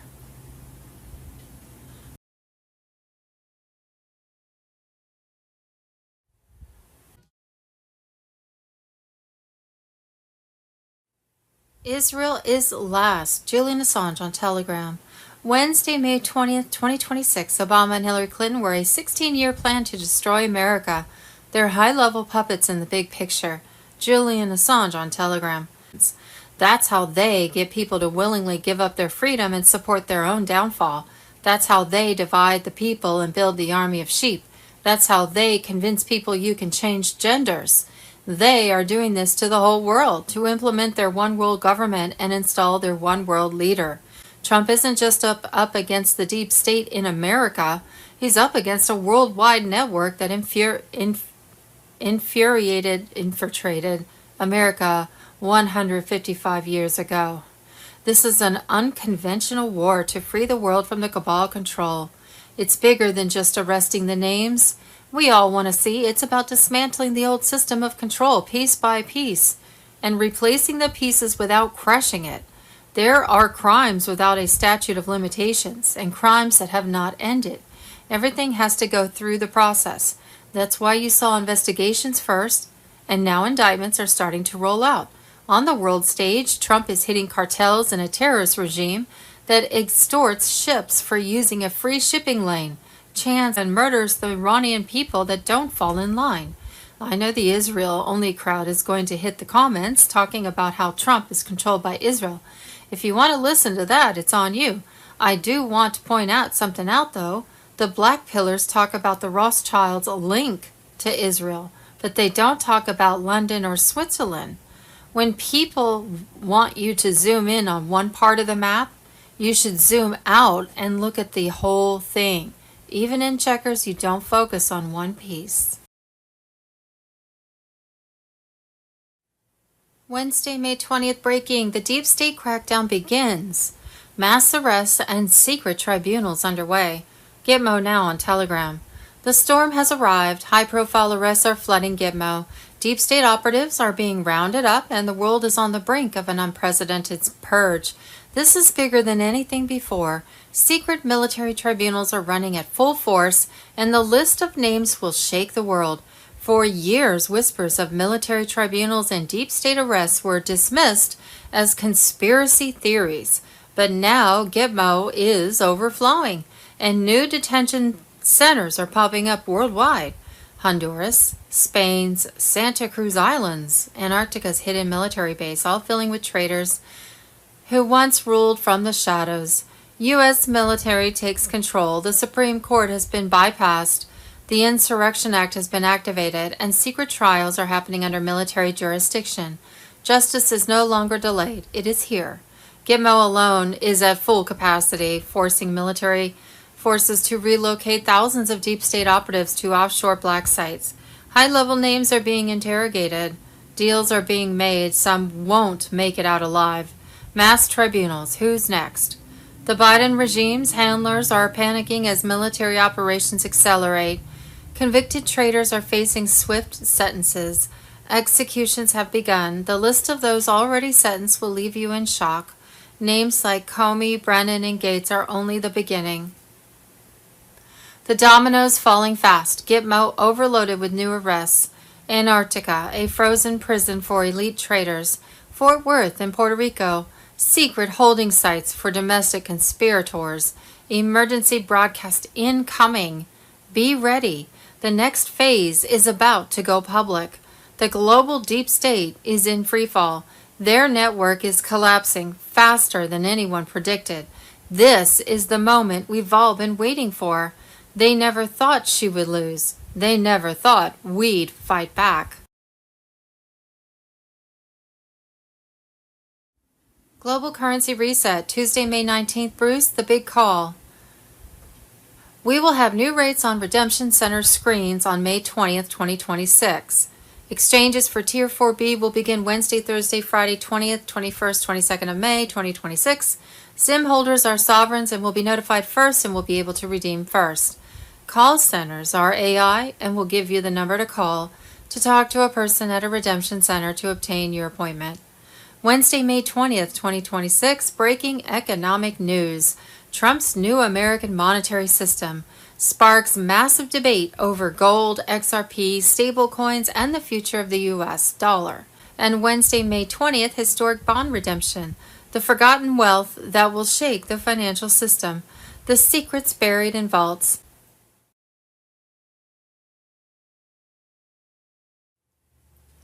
Wars, wars, and rumors of wars. Wednesday, May 20th, 2026, Julian Assange. Ukraine wasn't the first money laundering operation. Elites used Afghanistan and many other wars they started to steal our tax dollars too. The goal is to use Afghanistan to wash money out of the tax bases of the United States, out of the tax bases of European countries through Afghanistan, and back into the hands of a transnational security only. The goal is to have an endless war, not to be successful. To keep wars going, to keep laundering our tax dollars. That's why the military-industrial complex is fighting President Trump at every turn.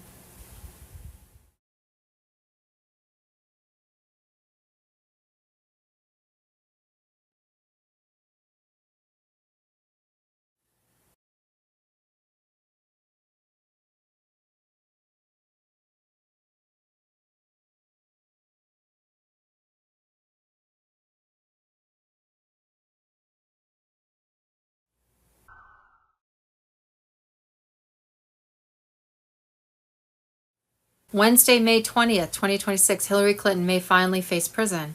Trump orders full declassification. President Trump has just ordered the immediate release of all FBI files related to Crossfire Hurricane, the infamous Russian collusion investigation. This means that John Durham's report confirms. In August 2016, then CIA Director John Brennan briefed Obama and Biden on Clinton's plan to falsify link Trump to Russia. They knew, they approved, they watched it unfold. Hillary Clinton's campaign engineered the biggest political hoax in American history, the weaponization of intelligence agencies, the corruption of the FBI and DOJ, a conspiracy to undermine a sitting U.S. president, now exposed in black and white. Tulsi Gabbard is one of my favorite picks Trump has made. She has delivered, and she delivered again here with this powerful message. Mel Gibson on Telegram. Wednesday, May 20th, 2026, RNC Chair Joe Gruters announces 130 lawsuits across 32 states to block Democrats from cheating in the elections, and more are coming. President Trump has also said he's sending out an army of election lawyers to stop the steal. Pair it with the Save America Act and the rigging will stop. Well, let's hope so. Wednesday, May 20th, 2026, Fox News. Spying scandal erupts. CIA accused of taking back 40 boxes of JFK and MKUltra files that Tulsi Gabbard was reviewing for declassification. CIA whistleblower claims the agency took back 40 boxes of JFK and MKUltra files that Tulsi Gabbard was reviewing. The whistleblower also alleges the CIA illegally monitored the computer and phone usage.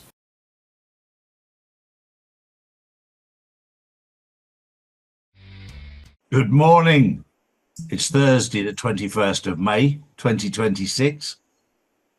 And another day, another story. The exposure is going on. Everything is becoming clearer. The light is exposing the darkness. In America, along with Donald Trump, Senator Johnny Ernst has exposed that the US federal government has been losing $1.4 billion per day through fraud. These are the people who represent you. These are the people that you pay your taxes to fund. And yet $1.4 billion per day is going missing fraudulently. Now you start to understand why the whole system needs to be taken down and changed. Because there you are, working your backsides off to pay your taxes. And they're stealing it. They are fraudulently stealing it to the tune of 1.4 billion a day. And of course, the money that they steal, you have to pay back. But those days are over. The days of exposure are coming. And they couldn't come too soon, because it's costing you a lot of money to keep your mouth shut. If you sit and do nothing, you'll have to pay up and be happy. Or you can do like I've done. You can stand up against these criminals. You go, but they're senators. And they sit in government. Most of them, not all of them, most of them are criminals.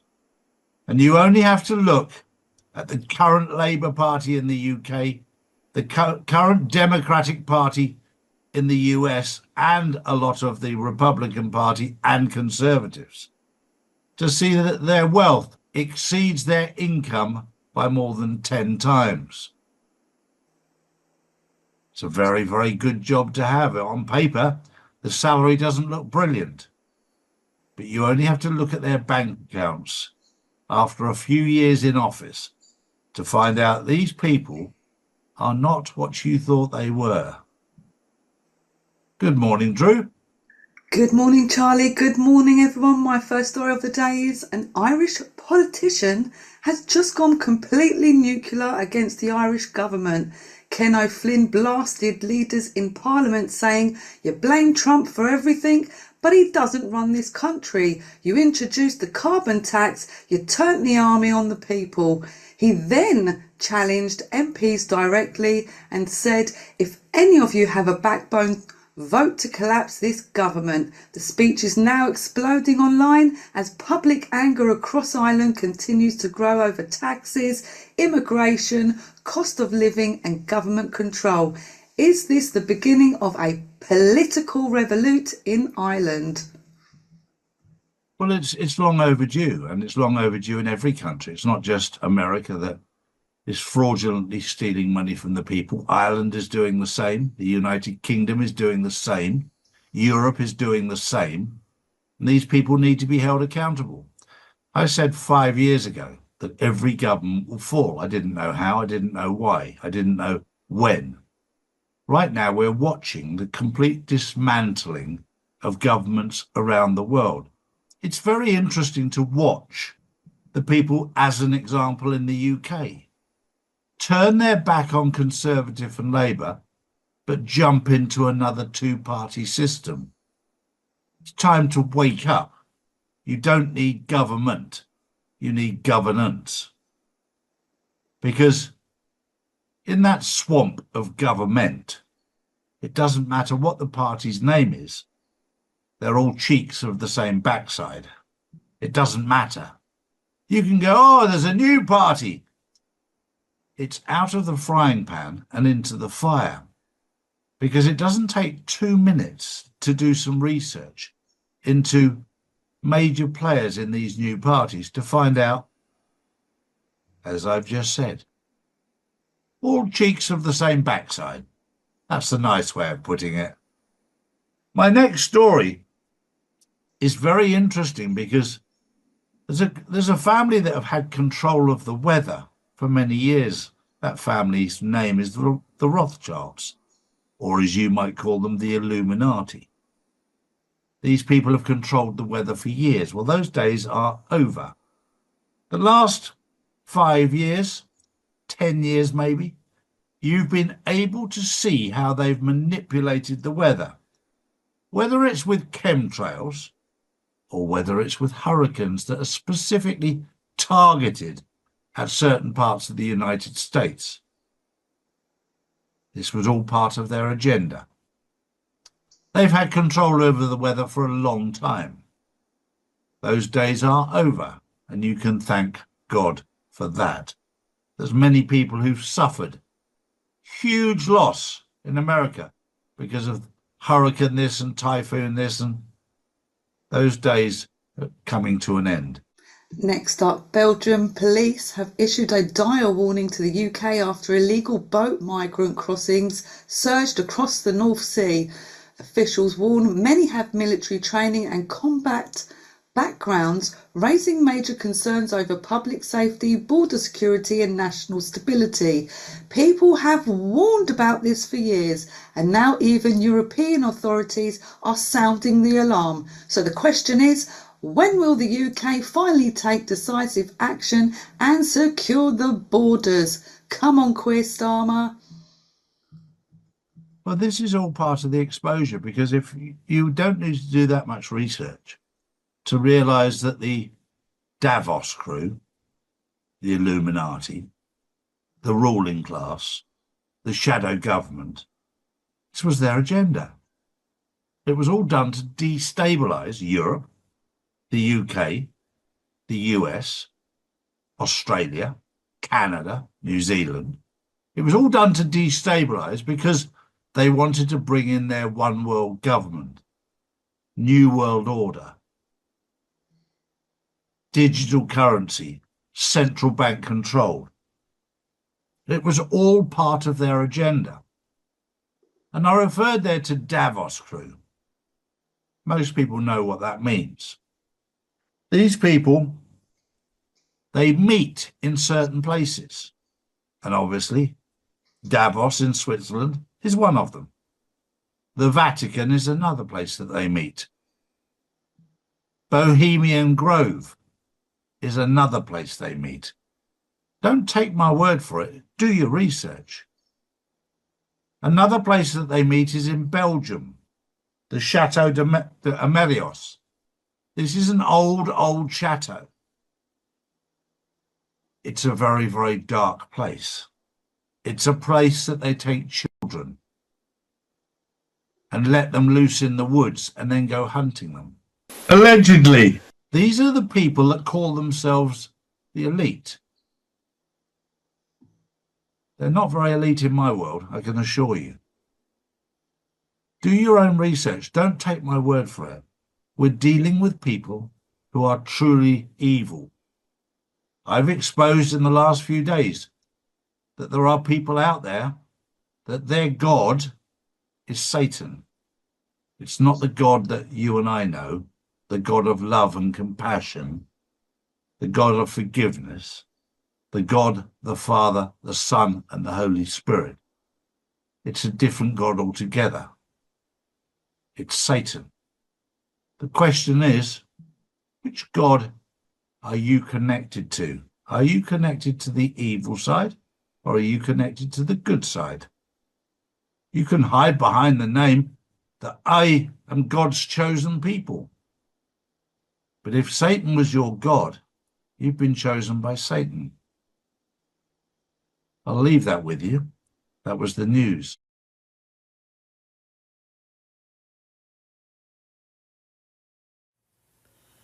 Voter fraud. Wednesday, May 20th, China.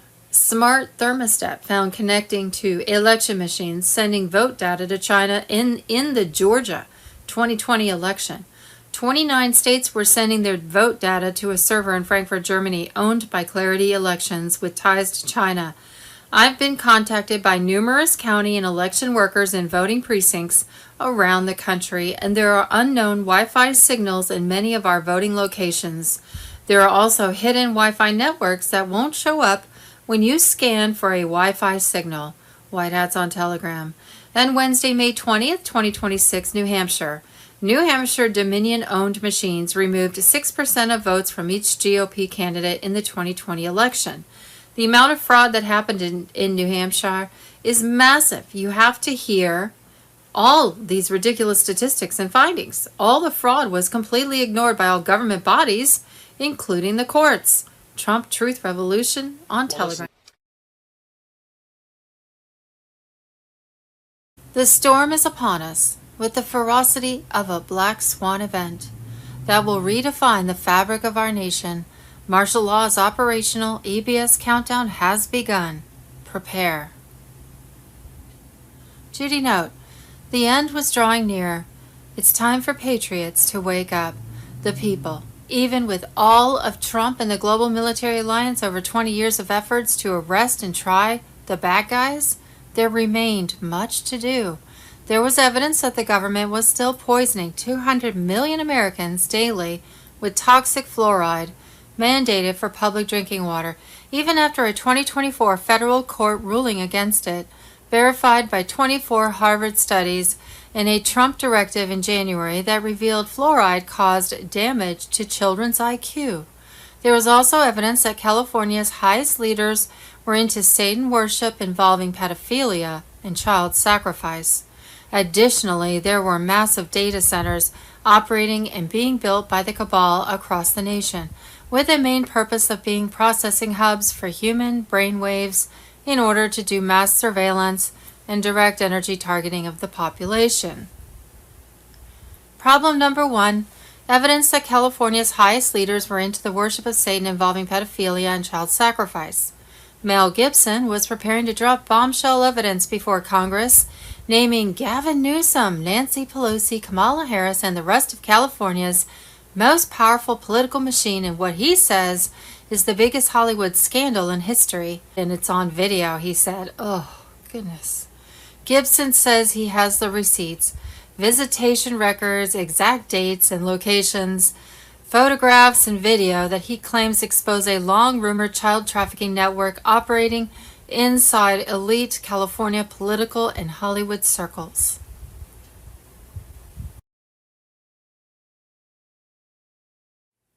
Israel is last. Julian Assange on Telegram.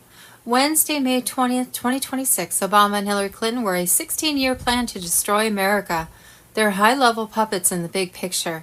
Julian Assange on Telegram. They plan in decades. That's how they get people to willingly give up their freedom and support their own downfall. That's how they divide the people and build the army of sheep.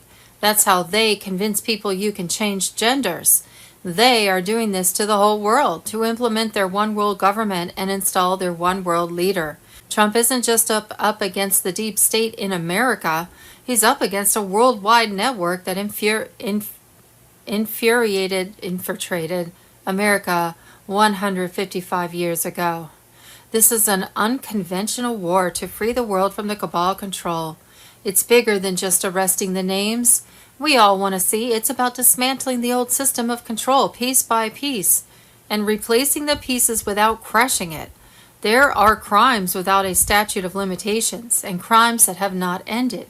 Everything has to go through the process. That's why you saw investigations first, and now indictments are starting to roll out. On the world stage, Trump is hitting cartels and a terrorist regime that extorts ships for using a free shipping lane and murders the Iranian people that don't fall in line. I know the Israel-only crowd is going to hit the comments talking about how Trump is controlled by Israel. If you want to listen to that, it's on you. I do want to point out something out, though. The Black Pillars talk about the Rothschilds' link to Israel, but they don't talk about London or Switzerland. When people want you to zoom in on one part of the map, you should zoom out and look at the whole thing. Even in checkers, you don't focus on one piece. Wednesday, May 20th, breaking. The deep state crackdown begins. Mass arrests and secret tribunals underway. Gitmo now on Telegram. The storm has arrived. High-profile arrests are flooding Gitmo. Deep state operatives are being rounded up, and the world is on the brink of an unprecedented purge. This is bigger than anything before. Secret military tribunals are running at full force, and the list of names will shake the world. For years, whispers of military tribunals and deep state arrests were dismissed as conspiracy theories. But now Gitmo is overflowing, and new detention centers are popping up worldwide. Honduras, Spain's Santa Cruz Islands, Antarctica's hidden military base, all filling with traitors who once ruled from the shadows. U.S. military takes control. The Supreme Court has been bypassed. The Insurrection Act has been activated, and secret trials are happening under military jurisdiction. Justice is no longer delayed. It is here. Gitmo alone is at full capacity, forcing military forces to relocate thousands of deep state operatives to offshore black sites. High-level names are being interrogated. Deals are being made. Some won't make it out alive. Mass tribunals. Who's next? The Biden regime's handlers are panicking as military operations accelerate. Convicted traitors are facing swift sentences. Executions have begun. The list of those already sentenced will leave you in shock. Names like Comey, Brennan, and Gates are only the beginning. The dominoes falling fast. Gitmo overloaded with new arrests. Antarctica, a frozen prison for elite traders. Fort Worth in Puerto Rico, secret holding sites for domestic conspirators. Emergency broadcast incoming. Be ready. The next phase is about to go public. The global deep state is in freefall. Their network is collapsing faster than anyone predicted. This is the moment we've all been waiting for. They never thought she would lose. They never thought we'd fight back. Global currency reset, Tuesday, May 19th. Bruce, the big call. We will have new rates on redemption center screens on May 20th, 2026. Exchanges for Tier 4B will begin Wednesday, Thursday, Friday, 20th, 21st, 22nd of May, 2026. SIM holders are sovereigns and will be notified first and will be able to redeem first. Call centers are AI and will give you the number to call to talk to a person at a redemption center to obtain your appointment. Wednesday, May 20th, 2026, breaking economic news. Trump's new American monetary system sparks massive debate over gold, XRP, stablecoins, and the future of the U.S. dollar. Wars, and rumors of wars. Wednesday, May 20th, 2026, Julian Assange. Ukraine wasn't the first money laundering operation. Elites used Afghanistan and many other wars they started to steal our tax dollars too. The goal is to use Afghanistan to wash money out of the tax bases of the United States, out of the tax bases of European countries through Afghanistan, and back into the hands of a transnational security only. The goal is to have an endless war, not to be successful. To keep wars going, to keep laundering our tax dollars. That's why the military-industrial complex is fighting President Trump at every turn.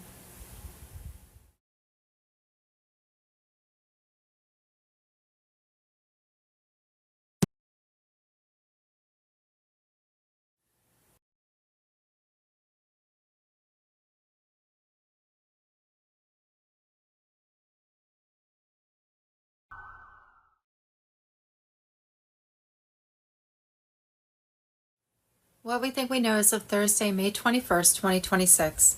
Wednesday, May 30th, Trump was just briefed on the circle of death. The plan was to draw a kill zone around Iran's nuclear material. Anyone who enters gets erased. POTUS says a very major attack has been planned. Generals say we're on the cusp of more bombs. President Trump has notified the Pentagon to be on alert. Bombing could come on a moment's notice. So he is playing a lot of games with the Iran because he doesn't want them to know when he's coming, and he wants to confuse the enemy, and so that's why he's saying he's going to bomb, and then he doesn't, and then he says he's going to. He's totally confusing the enemy. Wednesday, May 20th, investigation finds groceries have risen 50% to 55% on average since 2020. A basket full of groceries, including items such as eggs, butter, and bread, was about $46.95 in 2020. However, now we estimate it to cost $73.07. Nassar Jassara activated on Telegram. I would imagine we'd have inflation until the new Treasury note is released. Because they're printing the old system is because they have to. Wednesday, May 20th, 2026, Hillary Clinton may finally face prison. Trump orders full declassification. President Trump has just ordered the immediate release of all FBI files related to Crossfire Hurricane, the infamous Russian collusion investigation. This means that John Durham's report confirms. In August 2016, then CIA Director John Brennan briefed Obama and Biden on Clinton's plan to falsify linked Trump to Russia. They knew, they approved, they watched it unfold. Hillary Clinton's campaign engineered the biggest political hoax in American history. The weaponization of intelligence agencies, the corruption of the FBI and DOJ, a conspiracy to undermine a sitting U.S. president, now exposed in black and white. Tulsi Gabbard is one of my favorite picks Trump has made. She has delivered, and she delivered again here with this powerful message. Mel Gibson on Telegram. Wednesday, May 20th, 2026, Fox News, just in. RNC Chair Joe Gruters announces 130 lawsuits across 32 states to block Democrats from cheating in the elections, and more are coming. President Trump has also said he's sending out an army of election lawyers to stop the steal. Pair it with the Save America Act and the rigging will stop. Well, let's hope so. Wednesday, May 20th, 2026, Fox News, spying scandal erupts. CIA accused of taking back 40 boxes of JFK and MK Ultra files that Tulsi Gabbard was reviewing for declassification.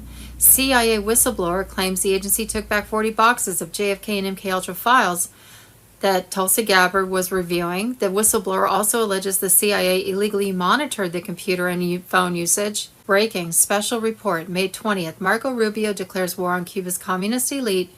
An explosive Spanish language address, AMG News. Wednesday, May 20th, boom, the new world shift, J.D. Vance. Europe can defend itself. Trump's Poland troop strategy sparks NATO firestorm.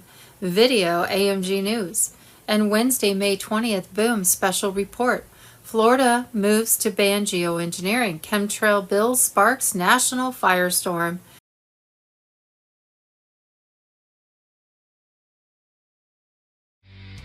Good morning. It's Thursday, the 21st of May, 2026. And another day, another story. The exposure is going on. Everything is becoming clearer. The light is exposing the darkness. In America, along with Donald Trump, Senator Johnny Ernst has exposed that the US federal government has been losing $1.4 billion per day through fraud. These are the people who represent you. These are the people that you pay your taxes to fund. And yet $1.4 billion per day is going missing fraudulently. Now you start to understand why the whole system needs to be taken down and changed. Because there you are, working your backsides off to pay your taxes. And they're stealing it. They are fraudulently stealing it to the tune of 1.4 billion a day. And of course, the money that they steal, you have to pay back. But those days are over. The days of exposure are coming. And they couldn't come too soon, because it's costing you a lot of money to keep your mouth shut. If you sit and do nothing, you'll have to pay up and be happy. Or you can do like I've done. You can stand up against these criminals. You go, but they're senators. And they sit in government. Most of them, not all of them, most of them are criminals. And you only have to look at the current Labour Party in the UK, the current Democratic Party in the US, and a lot of the Republican Party and Conservatives, to see that their wealth exceeds their income by more than 10 times. It's a very, very good job to have. On paper, the salary doesn't look brilliant. But you only have to look at their bank accounts after a few years in office to find out these people are not what you thought they were. Good morning, Drew.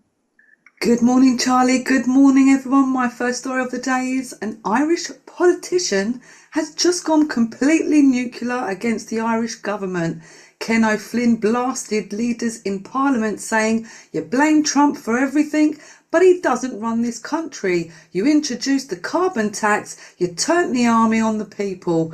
He then challenged MPs directly and said, "If any of you have a backbone, vote to collapse this government." The speech is now exploding online as public anger across Ireland continues to grow over taxes, immigration, cost of living and government control.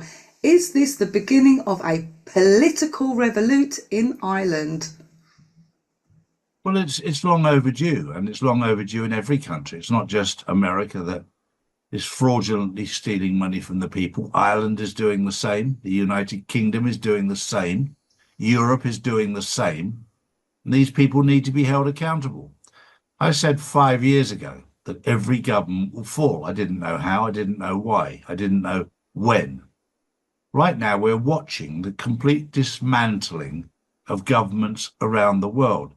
It's very interesting to watch the people, as an example, in the UK, turn their back on Conservative and Labour, but jump into another two-party system.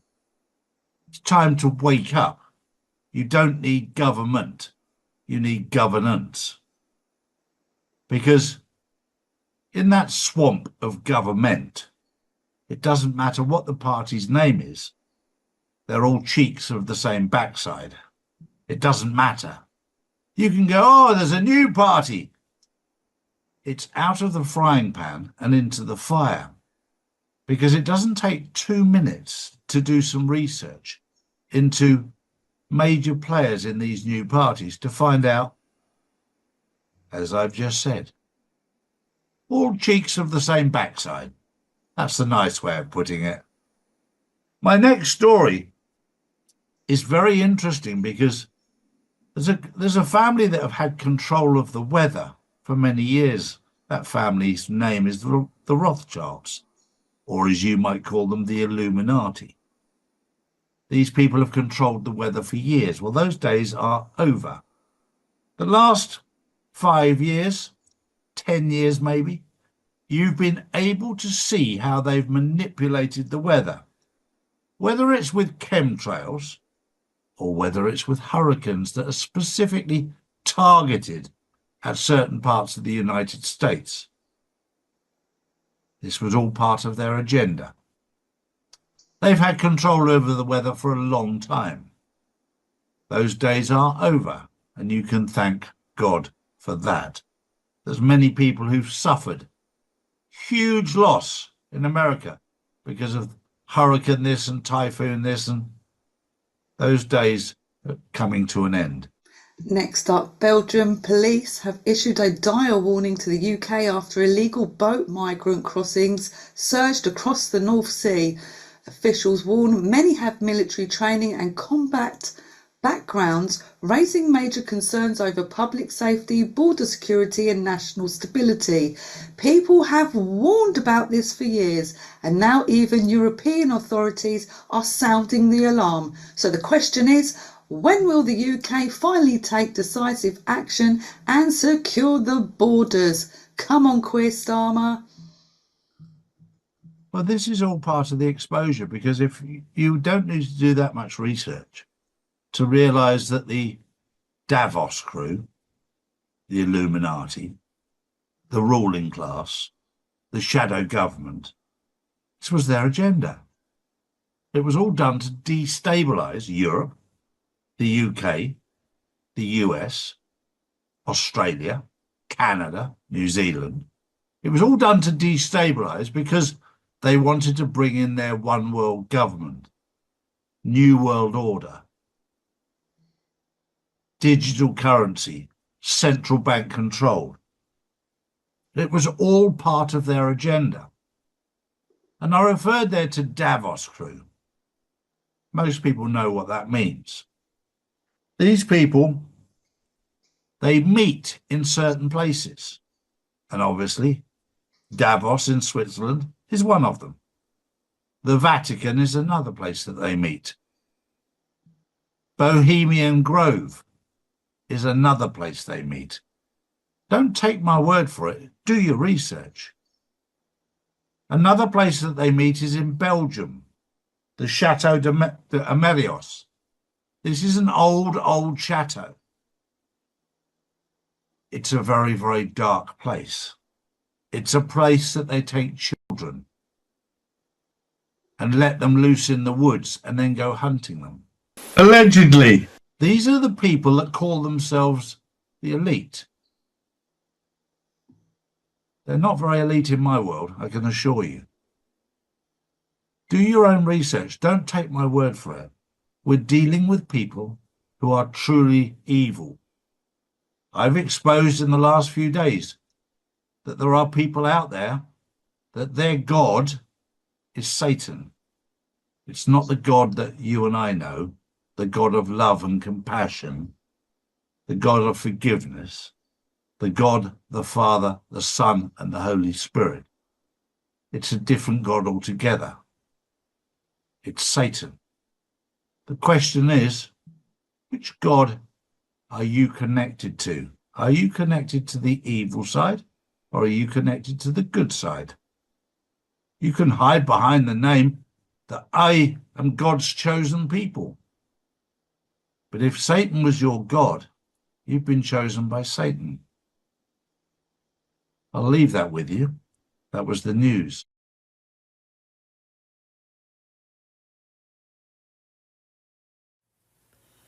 Voter fraud. Wednesday, May 20th, China. Smart thermostat found connecting to election machines sending vote data to China in the Georgia 2020 election. 29 states were sending their vote data to a server in Frankfurt, Germany, owned by Clarity Elections with ties to China. I've been contacted by numerous county and election workers in voting precincts around the country, and there are unknown Wi-Fi signals in many of our voting locations. There are also hidden Wi-Fi networks that won't show up when you scan for a Wi-Fi signal. White Hats on Telegram. And Wednesday, May 20th, 2026, New Hampshire. New Hampshire Dominion-owned machines removed 6% of votes from each GOP candidate in the 2020 election. The amount of fraud that happened in New Hampshire is massive. You have to hear all these ridiculous statistics and findings. All the fraud was completely ignored by all government bodies, including the courts. Trump Truth Revolution on Telegram. The Committee of 300 and the Illuminati Bloodlines. The British Empire established the Committee of 300, an international council which determines the political, economical, banking, media, and the military policy for centralized global efforts. 10 Days of Darkness on Telegram. The committee is part of the Round Table Group and is superior to groups such as the Club of Rome and the Trilateral Commission. The Committee of 300 allegedly evolved out of the British East India Company, which was established in 1727 by the British aristocracy. This group call themselves the Olympians, named after the 12 highest-ranking gods of Greek mythology.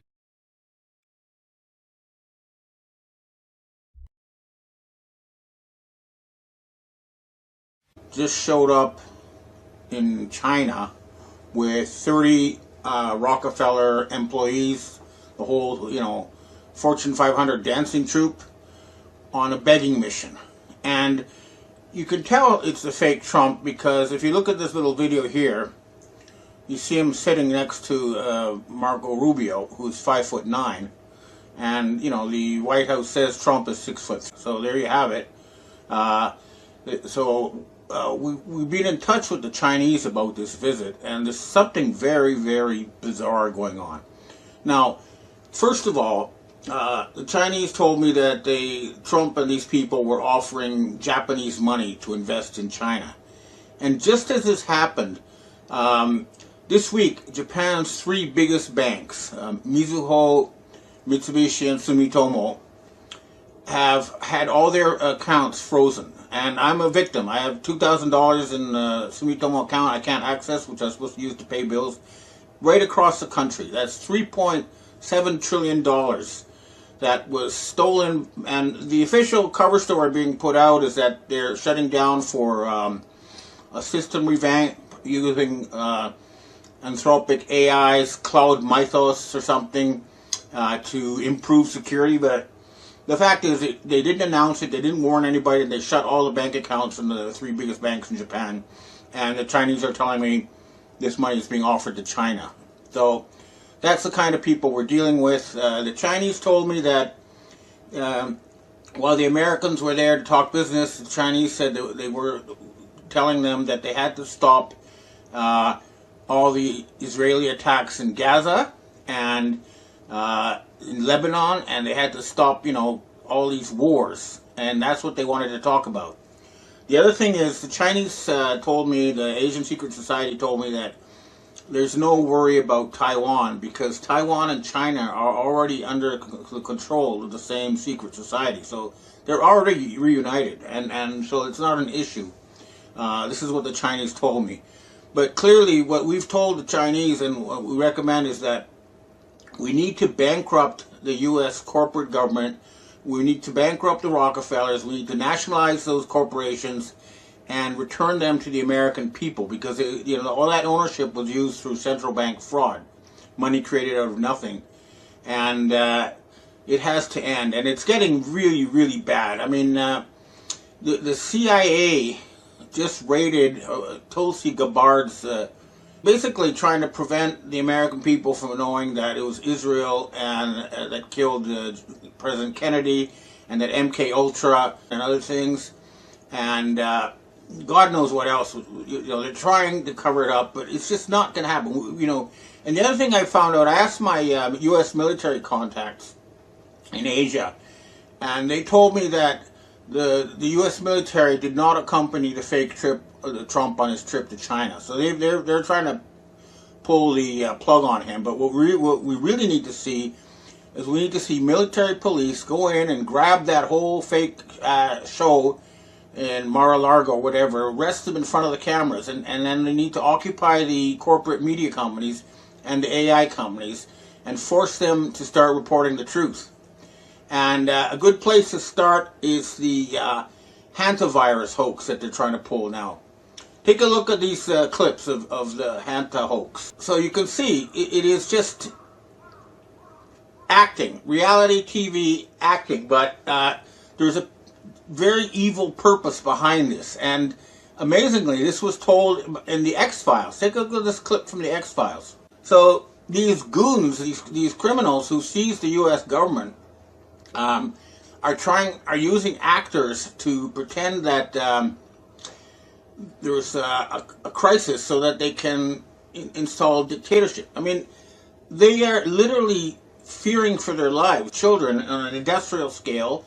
This is Chabad. This is the cult that Trump, the fake Trump, belongs to, that has openly said they want to kill 90% of us and enslave the rest. And they are the ones that we need to fight and we need to remove from power. Now, I know the Canadians now and the Europeans have broken with this group, and the Habsburgs and the European royals are now with the Asians and the rest of the world to try to get rid of this horrific regime that controls Israel and the United States. And, it's an international crime syndicate. They've got tentacles in Ukraine, Argentina, the United States, and Israel. Now, the Israeli citizens are in revolt. They're not refusing to join the army. That state is collapsing in real time. And the United States, I mean, the insider trading is an example of just how they're giving us the finger. They're saying, we don't care. And Trump himself said, I don't care about the American financial situation. All I care about is Iran not getting nukes, so that I don't go to jail. And we really, really need to have the military white hats come in, send in the military police, and arrest these goons. And as I've said before, the Dragon family is standing by with gold-backed money that they can use to eliminate all U.S. debt, public and private, and start rebuilding the U.S. economy. And we've also promised to turn the U.S. into a normal country that has normal relations with its neighbors, not a country that engages in terrorism and war around the world. In other words, the whole world says enough is enough. We want to end the rogue Israeli regime and their American colony. We need to arrest all those Epstein people, all the congressmen and senators who don't work for the United States or the American people. They all need to go to jail. So it's very frustrating to see this show still going on. But I'm glad to see the military didn't go with Trump to China, and I'm pretty sure the Chinese are not going to finance this horror show any longer. So hopefully it'll end soon, but every one of us needs to do what we can to finish this off, because these people are vicious. And think about it, in recent years, and this is because of all these military-age single men brought in from the third world. And people are literally taking action, direct action now. Take a look at this clip of the Dutch burning a asylum center for these foreign criminals. People are really angry. The leaders who work for the Rockefellers, that includes Friedrich Merz in Germany, is the most unpopular president in German history. Keir Starmer, the most unpopular PM. The fake Trump is not supported by 72% of Americans. Macron, they're all widely hated, and we really, really need to remove them. I'll continue lobbying everybody I know to take action, but we need the military police at this point. Nothing else is going to do it. I mean, when you have the CIA raiding the Office of the Director of National Intelligence against presidential orders, this is a declaration of war, and war means we have to, go in and physically remove these people. They're not going to go quietly into the night, that's for sure. But the whole world is ready to remove them, and it's well overdue. I'm hoping it'll happen soon, and everybody listening to this needs to do what they personally can to make sure this horror show ends, and we can actually have a government for the people of Europe that actually is friendly to the rest of the world and works to make the life of the common people better, which is what the government is supposed to do, and enslave us. So let's make it happen. All right, well, that's what I have to say for myself today. Now I'd like to answer questions from readers and viewers. Hi, Ben. We have our first question for today, which you've already partly answered in the beginning of this video. What are your thoughts on Trump visiting China right now? It says, I personally believe the world's two largest superpowers working together could do some really great things for humanity. And I also appreciate how China seems to be relatively uncorrupt in their government compared to adjacent nations. Do you think that the United States and China does have the potential to work together to increase the rate of human expansion? Yeah, I mean, if you look at the official Chinese readouts of the meeting, they're saying, let's work together, let's prosper together, let's work to make the world better. But they're also saying you need to back this up with action and not just words. And I know from my Chinese sources, right up to Xi Jinping, that they insist that they have to stop all the terror and war as a condition. But yeah, I mean, the Chinese look at the United States from a long-term perspective, and this meeting was about the United States, not about the Trump regime. And they've extended a hand of friendship, and I've been told they're willing to write off all the debt. All they're asking for is an end to the antisocial behavior. Next question. Hi, Ben. So you answered my question last week about your favoring Carney, but I see that this is all based on Trump being another person in the current moment, attacking Iran, licking Netanyahu's feet, etc., and doing the bidding of the cabal. But what if you're wrong about this? Have you noticed that you seem to be the only person who's saying the white hats want a jubilee and all the debt gone, criminals in jail, start of a new slate? I haven't found anybody else saying that but you. The Chinese have their own interests to think about before being the altruistic shining beacon of hope and giving gold to the rest of the world. And they still have their own interests to ensure we would never talk about it, as if they were allowing us to have secret agendas because they hold the gold. What if you are wrong and Trump is actually destroying Iran and Israel on purpose? And what if he's playing the lunatic while he knows exactly why? Otherwise, Israel would not have taken him seriously had he not attacked Iran. Well, first of all, about the gold and the Jubilee and all that, I have direct sources. For example, I talked to the actual Dragon family, which is the group of Asian royal families. I've flown to meet these people. I've got documents to prove it. And I also talked directly to the Hongmen, who are the 55 million member Asian secret society that includes Xi Jinping. And so I get my information straight from the source. I'm not scouring the internet. That's why if I don't get information that nobody else has, then I'm not doing my job, because I'm a reporter. I'm supposed to get news from the real world, not regurgitate secondhand stuff. So everything I hear is directly from the sources, including the British royals, the Spanish royals, Habsburgs. I talk to all these people. That's where I get my information from. Now, as for Trump deliberately acting to cause chaos, there may be something to that, because it's so way over the top. It's like he's trying to blow it up from the inside, it almost seems. However, British intelligence say that's not the case. They say that he has late whatever. I mean, the whole show has to end, and then the whole world has to see it end. That's for sure. And you can believe me when you see it actually happen. In the meantime, just think of me as a source of information and compare it to other sources and make your own judgment. Next question. Hi, Ben. Trump started the war with Iran, and now we can't get Middle Eastern oil, and he's also making enemies of Canada now, so I'm concerned we may not get oil from Canada in the future.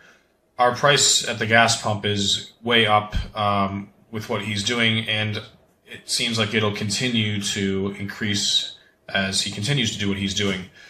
Do you think he actually cares about the people paying such high prices for gas at the pump or commodities in general? Is there much of a chance that our gas prices will go back down, or any chance at all that our commodities such as food go back down at all?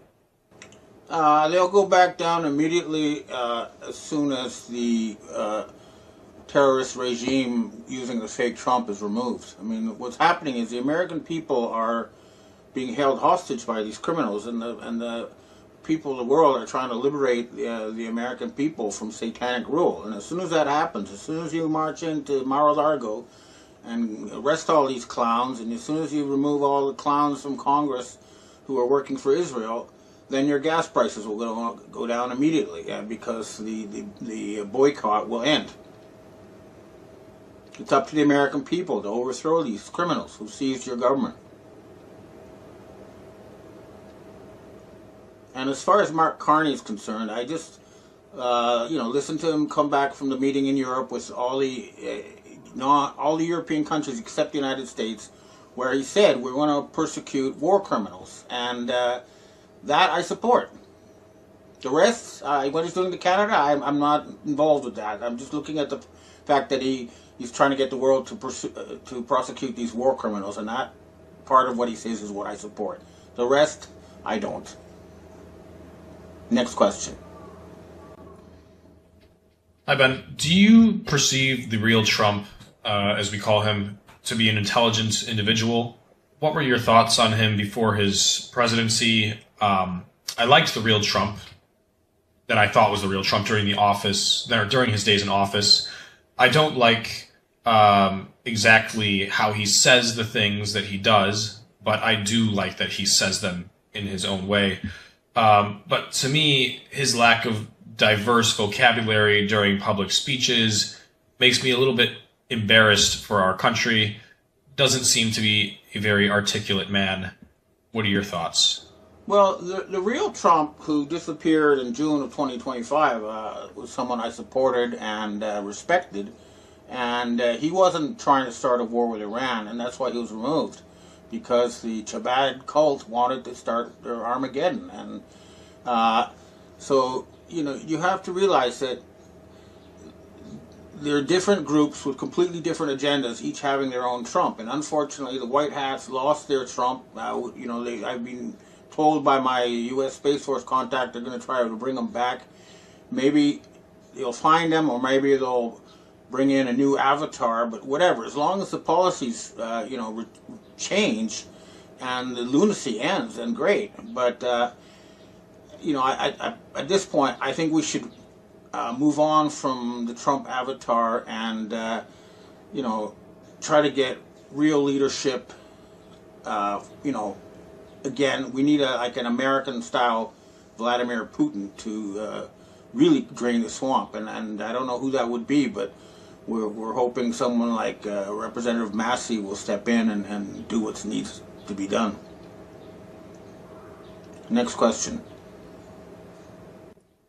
Ivan, we have our last question for today.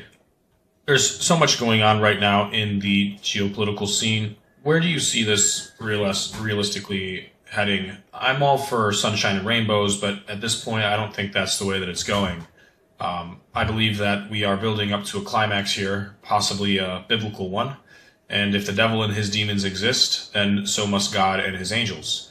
I think that we may just be born in the era towards the end of that biblical timeline. What are your thoughts? Well, certainly the United States is headed for collapse, a Soviet Union style collapse, and that's going to cause hardship at first until, new leadership steps in and starts cleaning things up.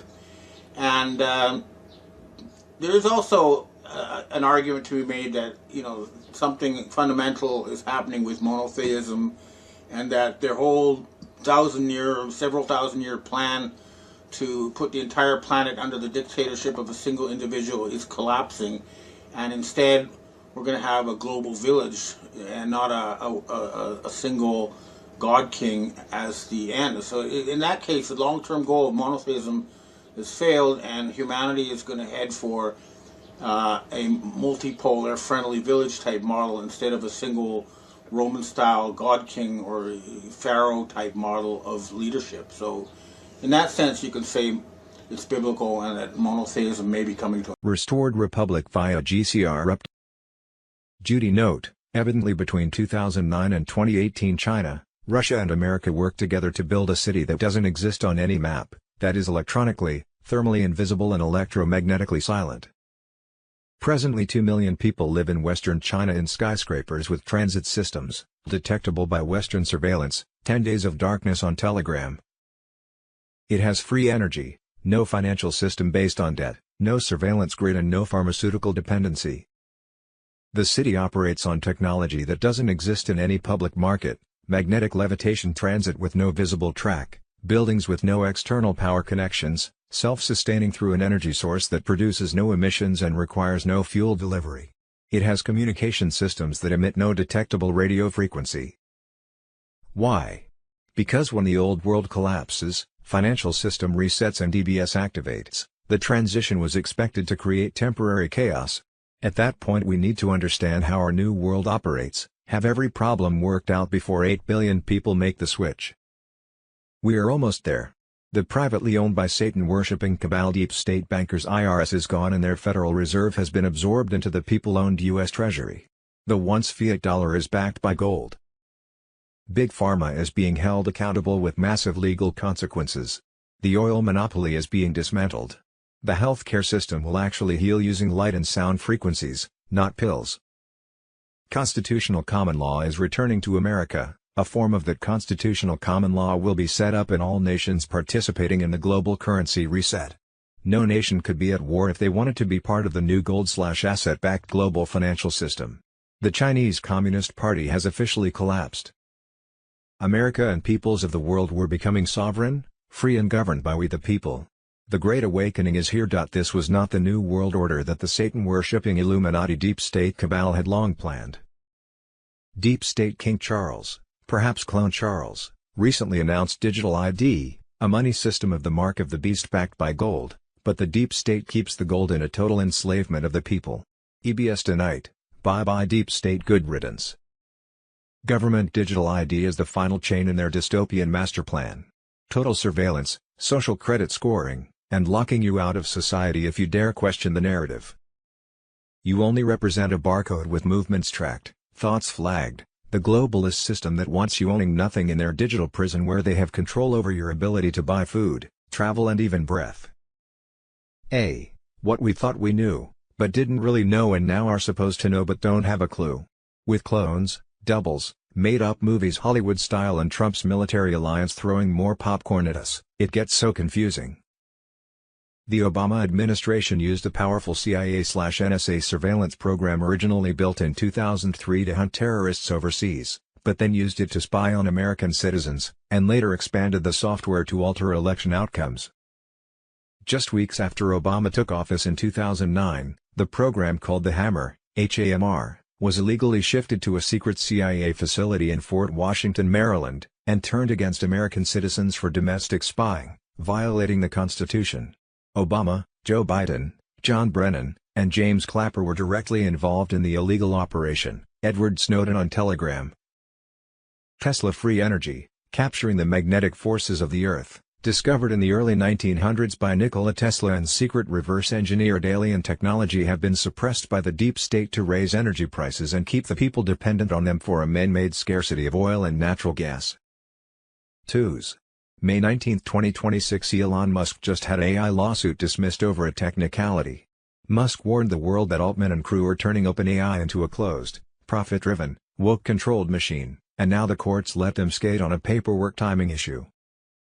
EBS, blackout, martial law, lockdowns, C2s. May 19, 2026. The storm is upon U.S. patriots, martial law on Telegram. Within the next 48 hours the 7 trumpets will sound on every phone, tablet, and device on Earth. Temporary martial law is now live, white hats in full control. 10 days of communication darkness incoming. Internet down. Banks offline. But fear not, military Starlink apps already deployed for secure emergency contact. Over 50,000 deep state traitors already loaded into convoys headed straight to Gitmo's new expansion wings. On 2s. May 19, 2026. White Hat sources under President Trump released the updated MedBed's global activation schedule accelerating beyond all expectations. On 2s. May 19, 2026. 48-hour blackout allows safe Jazara deployment and MedBed integration with gold-backed QFS in 209 nations. Patriots stock essentials as banks transition to QFS. Fiat dies. Starlink secures all.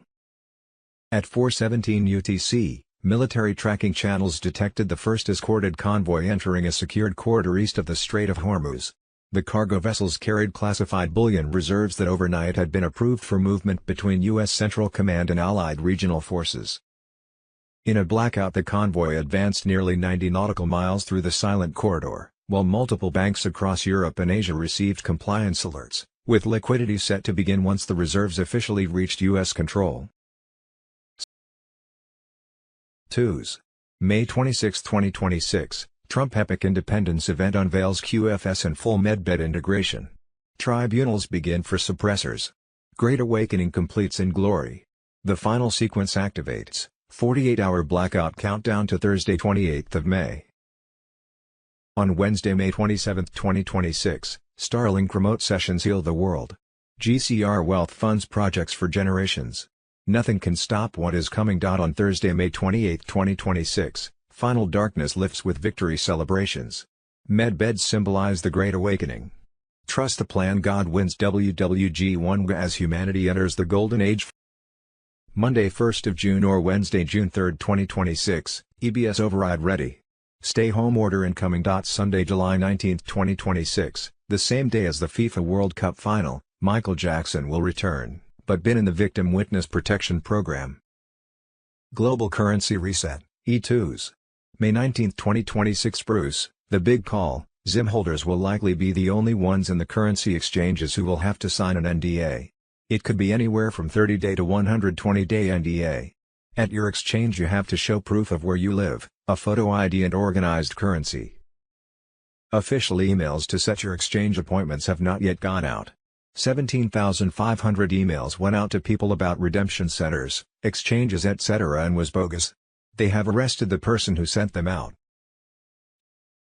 On Wednesday afternoon, May 20, 2026, we will have new rates on redemption center screens. Exchanges for Tier 4B, us, the Internet Group, will begin Thursday and Friday 20, 21, 22nd of May 2026. ZIM holders are sovereigns and will be notified first and will be able to redeem first. It is possible for ZIM holders to receive their notifications to exchange by Wednesday, May 20, 2026. Call centers are AI and will give you the number to call to talk to a person at a redemption center to obtain your appointment. Physical and financial freedom came to Iran today. 19th of May. The Iranian rial is trading on the Forex. G2s. May 19, 2026 update. Phase 2 active/gold convoy/QFS transition. The ships have started moving, Mr. Poole on Telegram. At 4:17 UTC, military tracking channels detected the first escorted convoy entering the secured corridor east of the Strait of Hormuz. No mainstream outlet reported it. But satellite watchers noticed something unusual immediately. Every commercial vessel in the convoy was surrounded by layered naval protection unlike anything seen in civilian shipping operations before. Destroyers ahead. Submarines below. Air surveillance above. This is no ordinary transport mission. Sources connected to Gulf port authorities claim the cargo vessels carrying the classified bullion reserves were finally cleared for movement after an emergency security protocol was approved overnight between U.S. Central Command and Allied regional forces. Then came the blackout. For exactly 11 minutes, multiple maritime tracking systems experienced synchronized signal interruptions across the Hormuz region. Public vessel data disappeared. Radar feeds froze. Independent observers lost visual positioning. When the systems returned online, the convoy had advanced nearly 90 nautical miles. Military analysts are calling it the silent corridor. The gold reserves aboard those ships were linked to the activation phase of a parallel settlement infrastructure designed to bypass the collapsing debt-based global banking system. Now the bigger question begins: why would the United States deploy this level of protection for civilian cargo unless the shipment itself was tied to something far beyond oil? This is where the story changes completely. Insiders now claim the gold reserves aboard those ships are linked to the activation phase of a parallel settlement infrastructure designed to bypass the collapsing debt-based global banking system. Not future plans. Not theory. Activation phase. Multiple banking insiders across Europe and Asia have reportedly received restricted compliance alerts connected to liquidity restructuring protocols set to begin once the reserves officially reach U.S. control. Meanwhile, unusual activity is exploding across financial networks. Emergency meetings between central banks, sudden liquidity freezes in smaller institutions, quiet transfer delays appearing across international wires. High-volume movement into physical assets and commodities. None of this is random. The old system is under pressure. The transition phase has already started. And while the public is distracted with headlines about oil and regional conflict, something much bigger is happening underneath the surface. The deep state used these samples to build weapons meant to wipe out Russian and Chinese civilizations. This conflict is about national security, not just territory. Tier 4B ISO 20022. J2s. May 19, 2026 Update on Israeli crimes. Mazen Kumsieh. The Israeli crimes against humanity continue. Since declaring ceasefire in Lebanon and the Gaza ghetto/concentration camp, over 1,500 civilians were murdered by the Israeli apartheid regime. The regime's navy also just pirated 22 additional ships, total 41 ships, 10 still sailing, in international waters. Total peace activists kidnapped 337 c. The Western Zionist-dominated media and governments are silent on these continuing crimes against humanity and on political dramatic changes that will impact cost of living in their pockets. Even our own Palestinian supposed leaders and media say and do very little if not outright shield people from facts. The same Western governments that supported genocide pressured the Palestinian Authority to have elections, but on Israeli terms. You will not be allowed to run for elections if you support full equality, or a secular democratic state. Only if you support the Oslo surrender agreements and perhaps a fictional two-state, which Israel does not accept, will you be allowed to run. These same governments also formally say they are against corruption but know clearly that corruption runs deep in their own circle, in the apartheid system, and in the existing Palestinian leadership and body politics. I have been compiling a book on the subject to be published after I am gone. Yet, what is remarkable is the proliferation of good people willing to act on their conviction. From the Samud flotilla to hundreds of millions of people of good faith who took to the streets to commemorate the ongoing Nakba, Palestine will live. In other good news, the ICC prosecutor seeks warrants for Ben-Gvir, Smotrich and other Israeli officials. Israeli military outposts in Iraqi desert exposed. Chinese and Russian and other BRICS leaders have already built a new world order to replace the horrific order led by U.S. imperialism, itself led by the Zionist lobbies. Mazen Kumsieh, a Bedouin in cyberspace, a villager at home. Professor, founder, and volunteer, Director Palestine Museum of Natural History, Palestine Institute of Biodiversity and Sustainability, Bethlehem University, Occupied Palestine. K2s. May 19, 2026, Qatar, Saudi Arabia, and UAE, where the nations Trump visited May 13 to 16, 2025, and he was treated like a king, Karen Levitt on Telegram. A month later, June 21 to 22, 2025, Trump unleashed Midnight Hammer on Iran. Now Trump says these nations are helping to finalize the deal. Decisions have already been made behind closed doors. The Middle East, and most of the Muslim world, all sided with Trump, and agreed the radical Shia regime in Iran had to go, and under no circumstances can they obtain a nuclear weapon. Trump had the entire board secure before any kinetic operations began. The rest of the world turned on the illegitimate regime in Iran, and our military is the only force on earth capable of doing what needed to be done. I'll save the children twos. May 19, 2026, breaking FBI alert, Operation Restore Justice and Operation Grey Skull unleash massive nationwide war against child predators. You harm our children, we will hunt you down twos. M2s. May 19, 2026 holy crap. Representative Tim Burchett just dropped straight fire, they sell kids to get our ped, people say, you don't want to hang these people. The hell I don't. Bring them out to the farm, and we'll take care of them. I am not kidding you, the final red pill on Telegram. We've got to start taking this stuff serious in this country, folks. The way the left and I guess we all are guilty of it. We try to sanitize it so it doesn't affect our psyche or our conscience, but the stuff's going on right now. It's going on in your community. We need to pay attention and we need to start enforcing our dadgum laws and quit electing these gutless wimps and putting these judges in that let these people walk and quit with all the being able to get out of these things and they get probation and all this other stuff. All they're going to do is offend again. And the people that are buying these kids to RP are just as guilty or worse than the others. End them all. That's what we've got to do. What we think we know as of Wednesday, May 20, 2026 :2s. May 19, 2026 Fox News on fraudulent elections, Dominion voting systems was rejected 3x by data communications experts from the Texas Secretary of State and Attorney General's office for failing to meet basic security standards. Ask yourself why some states would still use Dominion after other states rejected it and clearly pointed out its security flaws and backdoors. Add the fact that Dominion is connected to Soros, China, Serbia, Venezuela, and the Clinton Foundation, and you have a recipe for fraud. 2s. May 19, 2026 GMO ticks and mosquitoes have been caught on video raining down from the sky across the United States. Government whistleblowers, top scientists and others are now documenting the fact that this is part of a larger, Bill Gates-backed human engineering program. Bottom line, this constitutes a violation of medical informed consent under the Nuremberg Code and is punishable by death. Gitmo TV on Telegram. 2s. May 19, 2026 we conclude that the Dominion voting system is intentionally and purposefully designed with inherent errors to create systemic fraud and influence election results. Allied Security Dominion Audit, The Schiff on Telegram. 2s.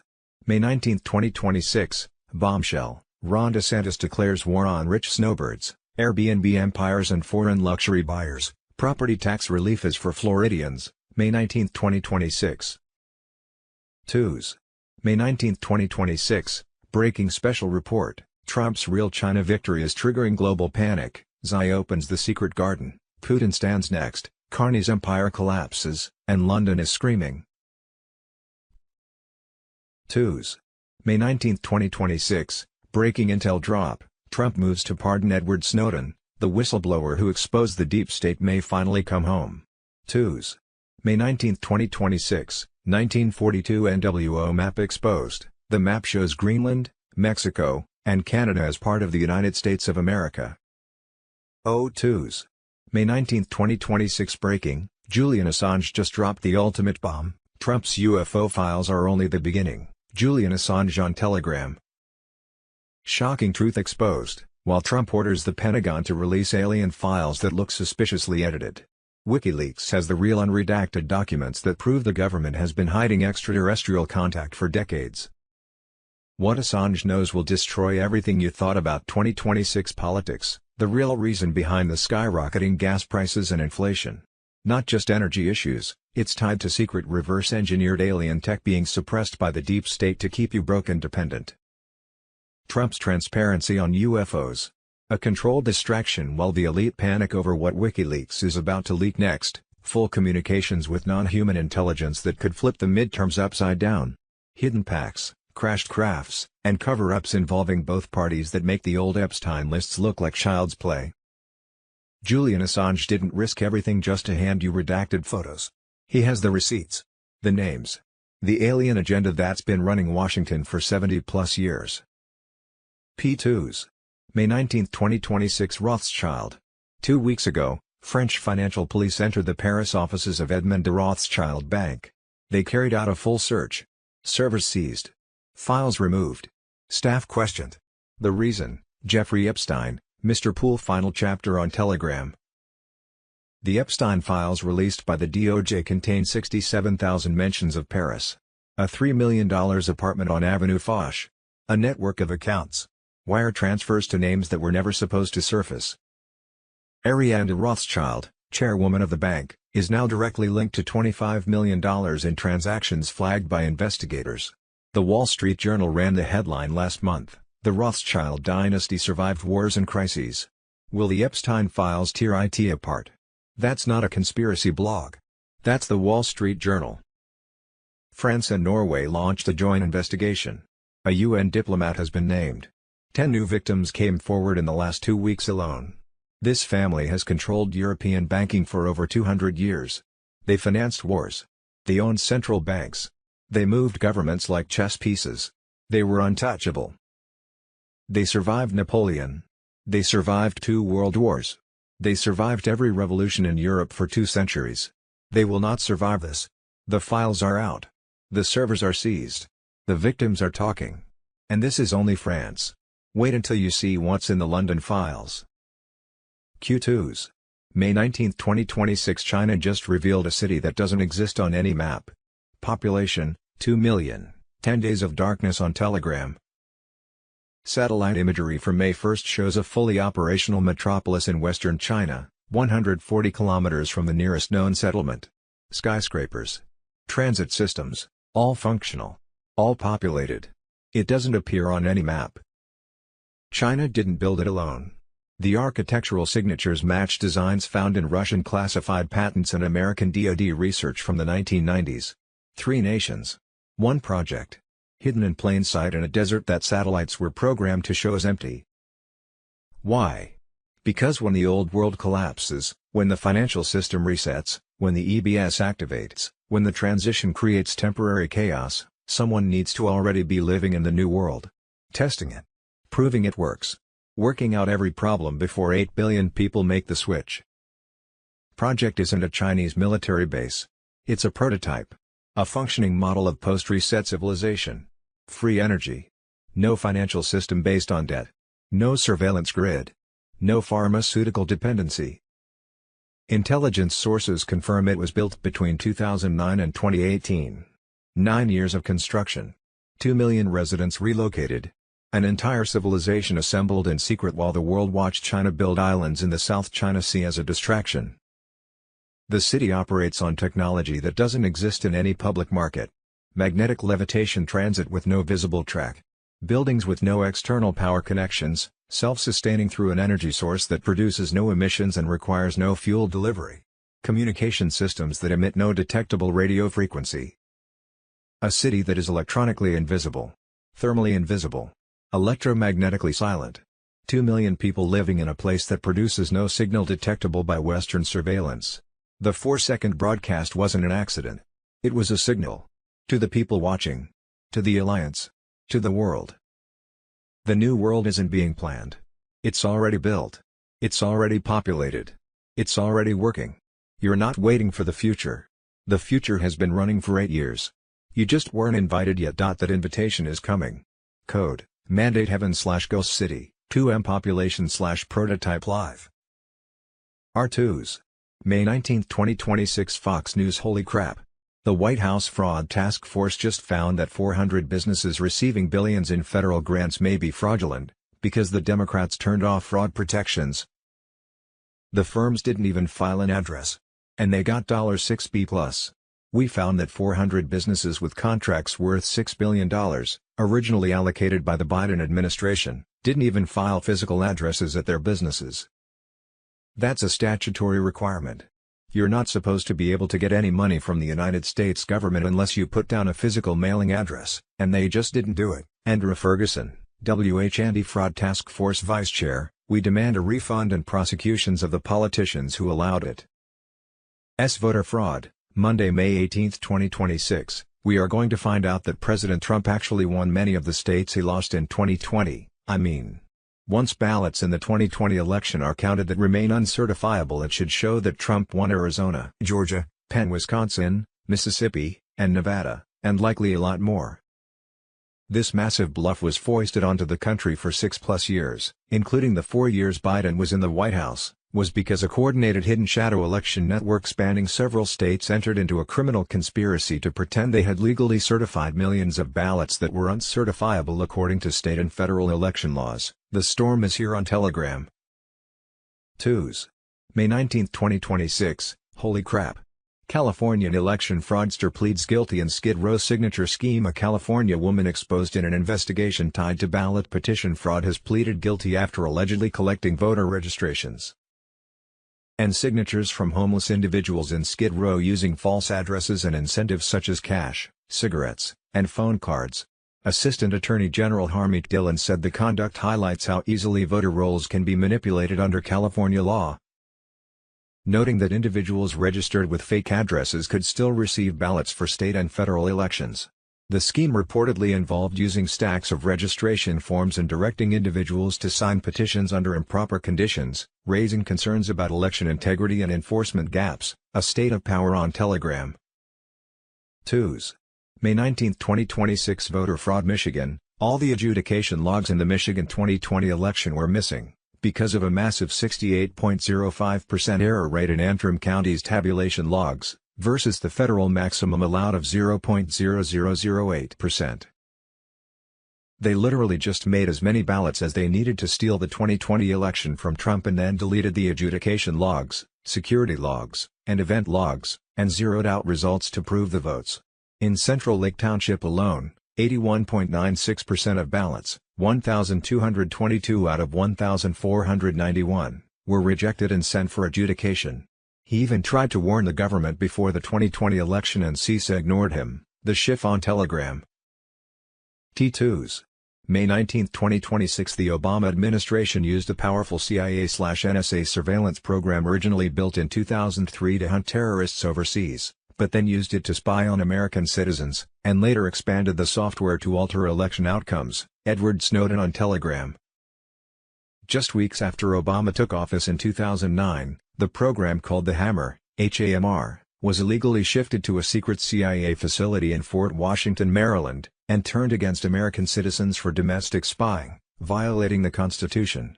Obama, Joe Biden, John Brennan, and James Clapper were directly involved in the illegal operation. Scorecard software was later added, which is a vote manipulation tool installed on the Hammer system to intercept election data and flip 3% of votes in real time during transmission from voting machines/tabulators. Just another form of election manipulation on top of many others. The system was deployed in the 2012 election and Democratic primaries, and possibly in the 2016 and 2020 election as well. The most interesting part is that electronic vote manipulation goes back to the early 2000s. In October 2000, while working as a computer programmer at Yang Enterprises in Oviedo, Florida, computer programmer Clinton Eugene Curtis was directly approached by Tom Feeney, then Speaker of the Florida House of Representatives and the company's lobbyist, along with the company's corporate attorney, to create a prototype program capable of rigging elections. The software was designed to secretly flip votes 51-49 in favor of any chosen candidate or race without being noticed by election officials. Curtis states the program would be completely undetectable by county boards of elections unless someone examined the actual source code or had a verifiable paper trail/receipt to compare against the electronic totals. When Curtis initially provided a report on how to detect and prevent such fraud, including mandatory paper trails and source code reviews, the company owner, Mrs. Yang, rejected it and instructed him to hide the fraud in the source code instead. She reportedly told him it was needed to control the vote in South Florida. Curtis confirms he wrote the prototype as requested but left the company shortly afterward. He testified that such vote rigging software is simple to create, hundreds of lines of code at most, and could be inserted into central tabulators or voting systems. During his court testimony on this very program and the fraud in Ohio's 2004 election, based on significant discrepancies between exit polling data and official results in the 2004 Ohio presidential election, plus the known availability of rigging software and lack of protective measures, Curtis stated under oath that the 2004 Ohio election was likely hacked as well. This was just the early days of election rigging software and programs. Obama and his administration continued with their own endeavors as technology progressed, especially with Smartmatic and the use of wireless internet and remote access from anywhere in the world. This has been going on long enough. It's time to end any and all of these election rigging practices and programs and bring back real election integrity. If we don't fix our elections, we will lose this country, and it all starts with holding these people accountable. U2s. May 19, 2026. It took 50 years to expose the Kennedy assassination, but the truth is finally out. The Warren Commission lied. The government covered it up. EBS live on Telegram. JFK's assassination was not the act of a lone gunman, it was a full-blown military intelligence coup. Screw you, LBJ. I always smelled a rat, and you were the big one.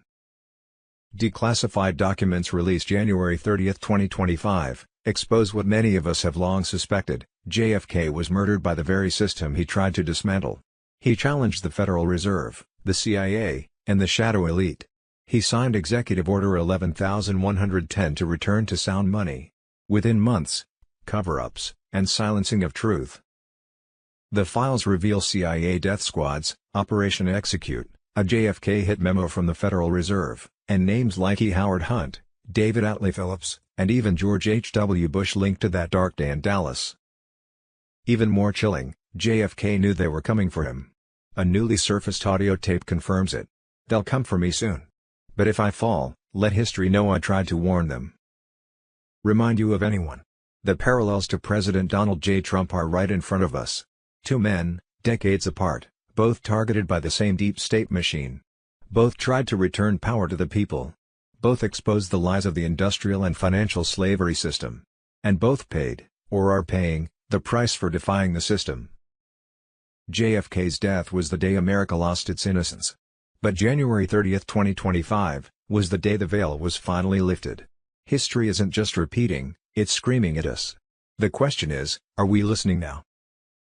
The Lloyd Brunson Supreme Court case has become one of the most talked about constitutional challenges in America First and pro-Constitution circles.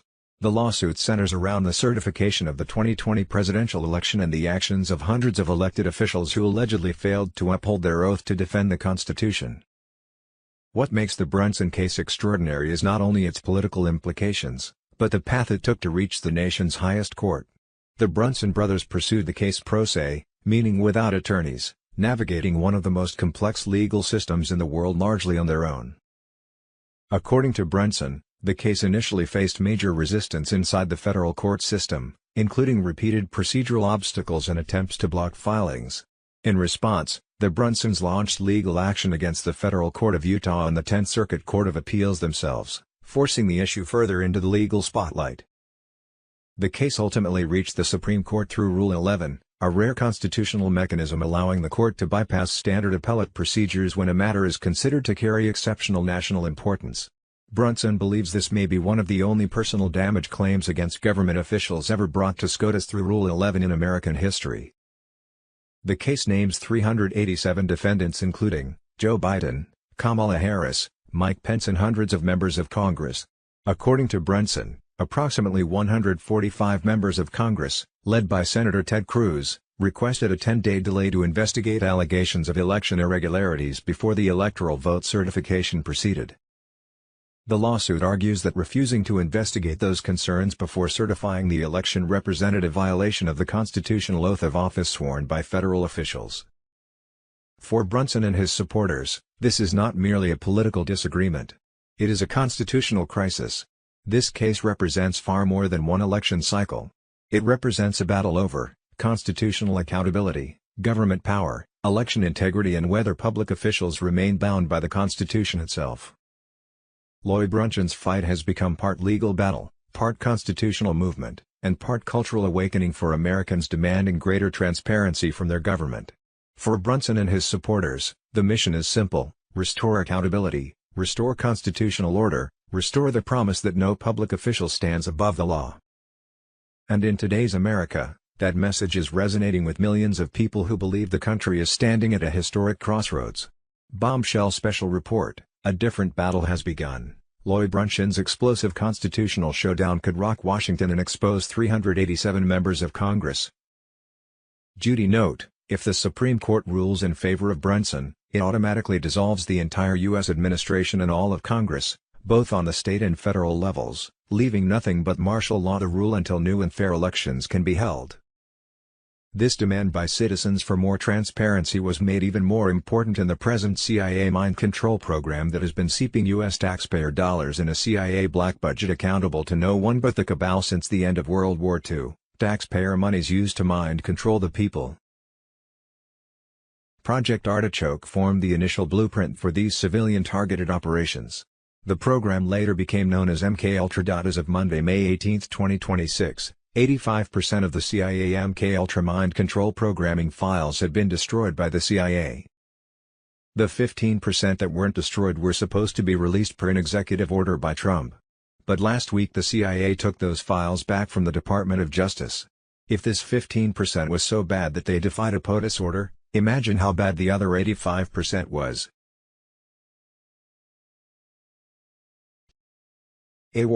Wars and rumors of wars. Monday, May 18, 2026, Pakistan has deployed 8,000 troops to Saudi Arabia, JF-17 jets, drones, and an HQ-9 air defense system during the Iran war, Reuters. Monday, May 18, 2026, breaking special report, Zelensky's press secretary explodes the narrative, cocaine claims, secret peace talks, dictatorship allegations, and the war machine that refuses to stop. Monday, May 18, 2026, President Trump has called off tomorrow's planned attack on Iran at the request of the leaders of United Arab Emirates, Saudi Arabia, and Qatar, who believe a deal can be negotiated. He has also instructed the Department of War to be ready for the next round of strikes if a deal is not reached. QAnon evidence on Telegram. Trump has demanded immediate peace negotiations to end the Ukraine-Russia war. In reality, it's a declaration of war on the deep state. Secret talks between Ukrainian generals and Russia hint at a peace deal already made that bypasses NATO entirely. While Zelensky is a puppet of the deep state's push for continuous wars, Russia's position has always been clear: recognition of annexed territories, Ukraine's neutrality, and the dismantling of U.S.-funded bioweapon labs exposed earlier this year. This conflict was a proxy war crafted by globalists, using Zelensky as a puppet and Putin as a scapegoat to advance their deep state agenda: economic collapse through inflation, energy crises and food shortages. Digital IDs and biometric tracking systems secure their control over the population. The staggering death toll of war is no accident, while leading to destabilization, depopulation, and total control, a cornerstone of the elite's plan to reset the world. The longer it continued, the more chaos they unleashed. What we thought we knew, but didn't really know and now are supposed to know but don't have a clue. With clones, doubles, made-up movies Hollywood style and Trump's military alliance throwing more popcorn at us, it gets so confusing.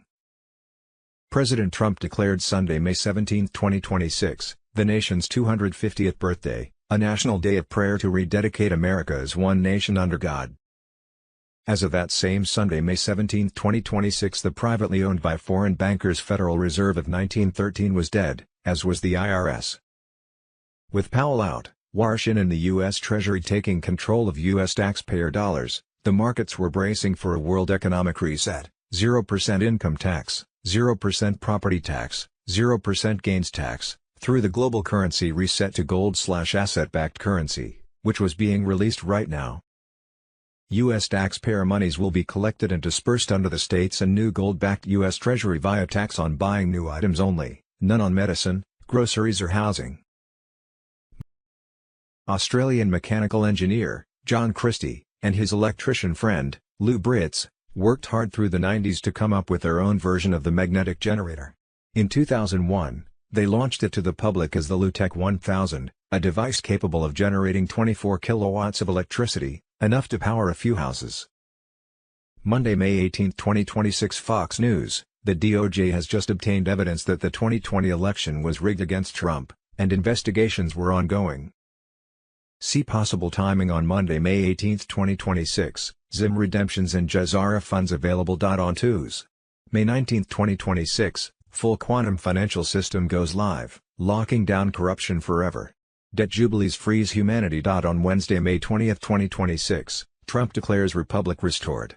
Global arrests of elites and pedophiles intensify under martial law as the new era of freedom and health dawns. On Friday, May 22, 2026, the gold/asset-backed currencies of 209 nations in the quantum financial system rebirths from the old fiat global financial system. Trump unveils plans for total independence from globalists. 2s. May 26, 2026, the final sequence activates, 48-hour blackout countdown to Thursday 28th of May. EBS, blackout, martial law, lockdowns, Monday, May 18, 2026, 72 hours, 24 hours equals now. The final countdown has begun. Emergency broadcast system on Telegram, Starlink has executed total control of global communication satellites. All deep state backdoors have been severed. The EBS primary signal is live and locked, awaiting a final white hat go code. Last night's raids were historic. Multiple high-value targets extraction complete. Certain names you've heard for decades are no longer walking free. Their assets are frozen. Their networks are dead. The quantum financial system is now the only operational financial system on the planet. Legacy banks are ghosts, empty shells with no power. Humanitarian and redemption funds were moving through secured military channels as we speak. The 10 days of darkness has officially started. This is the controlled silence before the greatest truth reveal in history. Every communication device on the planet will go dark. Every screen will show one thing when it returns. What will happen when a blackout will trigger the biggest unprecedented event, the global martial law, Web 3.0 ISO 20022 on Telegram. 1. The military will declare a global martial law. 2. They'll make sure people get food. 3. Planes and trains will be grounded to cut off the cabal's reach. 4. Power will briefly flicker as the world shifts to Tesla-free energy. 5. Military tribunals and confessions will be broadcast for 10 sessions, 8 hours each. 6. Then the internet will shut down for 10 days of communication blackout. Monday, May 18, 2026, shutdown masks the final transfer, Tier 4B ISO 20022 on Telegram. While the public thinks the government is on hold, high-security operations are moving at full speed. Unmarked convoys leaving federal complexes at night, carrying sealed containers and classified files to underground military facilities. Treasury insiders report massive data migrations from legacy bank servers into QFS nodes. Accounts being reconciled and hidden assets tagged for public release under Nizara/Jazara. IRS central databases offline. Teams inside buildings cataloging evidence of tax fraud, black budgets and secret slush funds. Every dollar will be tracked and exposed. In several states, federal courtrooms dark but not empty. Night sessions held under military oversight. Sealed indictments being unsealed and resealed ahead of mass disclosure. QFS test payments already hitting foreign partner banks under shutdown cover. This is not a drill, the transition has begun quietly. The shutdown is the curtain. Behind it, the old system is being gutted and the new one is already humming. What the world will see next will break the illusion forever. Global currency reset. The QFS went live on May 8 in 209 countries. Each sovereign citizen is issued a quantum wallet that is preloaded with their birthright value, which is derived from your birth certificate bond, your lifetime tax contributions and the interest stolen from you since 1971. Mr. Pool on Telegram. On Friday, May 15, 2026, Tier 4B notifications started at redemption centers established in 12 states. Monday, May 18, 2026, Zim redemptions and Jazara funds available. Behind the scenes, a parallel global financial system is believed to be operating, fully aligned with ISO 20022, synchronizing in real time with the legacy framework. Every transaction mirrored. Every asset reconciled. Every inconsistency corrected. If a new financial world is already being recorded on a compliant, structured ledger, then Tier 4B was never waiting to start. It has been building quietly, long before public access was allowed. Tier 4B ISO 20022 on Telegram. On May 19, 2026, full quantum financial system goes live, locking down corruption forever. Debt jubilees frees humanity. The 800 numbers to set exchange and redemption appointments were waiting for one sign, Trump walking into Fort Knox on camera and opening the 20-ton door. When he opens it, the EBS fires, locking the QFS. When the QFS locks your debt disappears. When your debt is gone, you are liberated. Unlawful interest on loans, credit cards, $100,000 $450,000 to the average American, was being encoded into your QFS ledger as we speak. Friday, May 22, 2026, the audit is complete. Results are classified. What they discovered changes everything, Mr. Poole on Telegram. On Monday, May 18, 2026, Trump sat with Cheryl Atkinson and said, "I want to go to Fort Knox. I want to see if there's gold in there." Then he said, "They steal a lot." He wasn't guessing. He was telling you that. 147.3 ounces, that is what is supposed to be there. Real value at $4,700 an ounce, $692 billion. But the audit team that came in on March 14 under Executive Order 14,271 found more. Nowhere on any ledger. Gold repatriated from the Vatican Bank. From the Bank of England. Basel. Ref. Knox Audit 2026-0314 Sigma. This is the gold that backs your new currency. The QFS went live on May 8 in 209 countries. Each sovereign citizen is issued a quantum wallet that is preloaded with their birthright value, which is derived from your birth certificate bond, your lifetime tax contributions and the interest stolen from you since 1971. Running. Article 21 of Jazara, Debt Nullification. The algorithm is computing every mortgage, every student loan, every credit card charge with unlawful compound interest. $100,000 $450,000 to the average American. That number is being encoded into your QFS ledger as we speak. Trump said, "I want to see the gold," because he wants you to ask why. The answer: the gold is there, and $43 trillion more, and it is yours. Dear 4B notifications started 72 hours ago at redemption centers established in 12 states.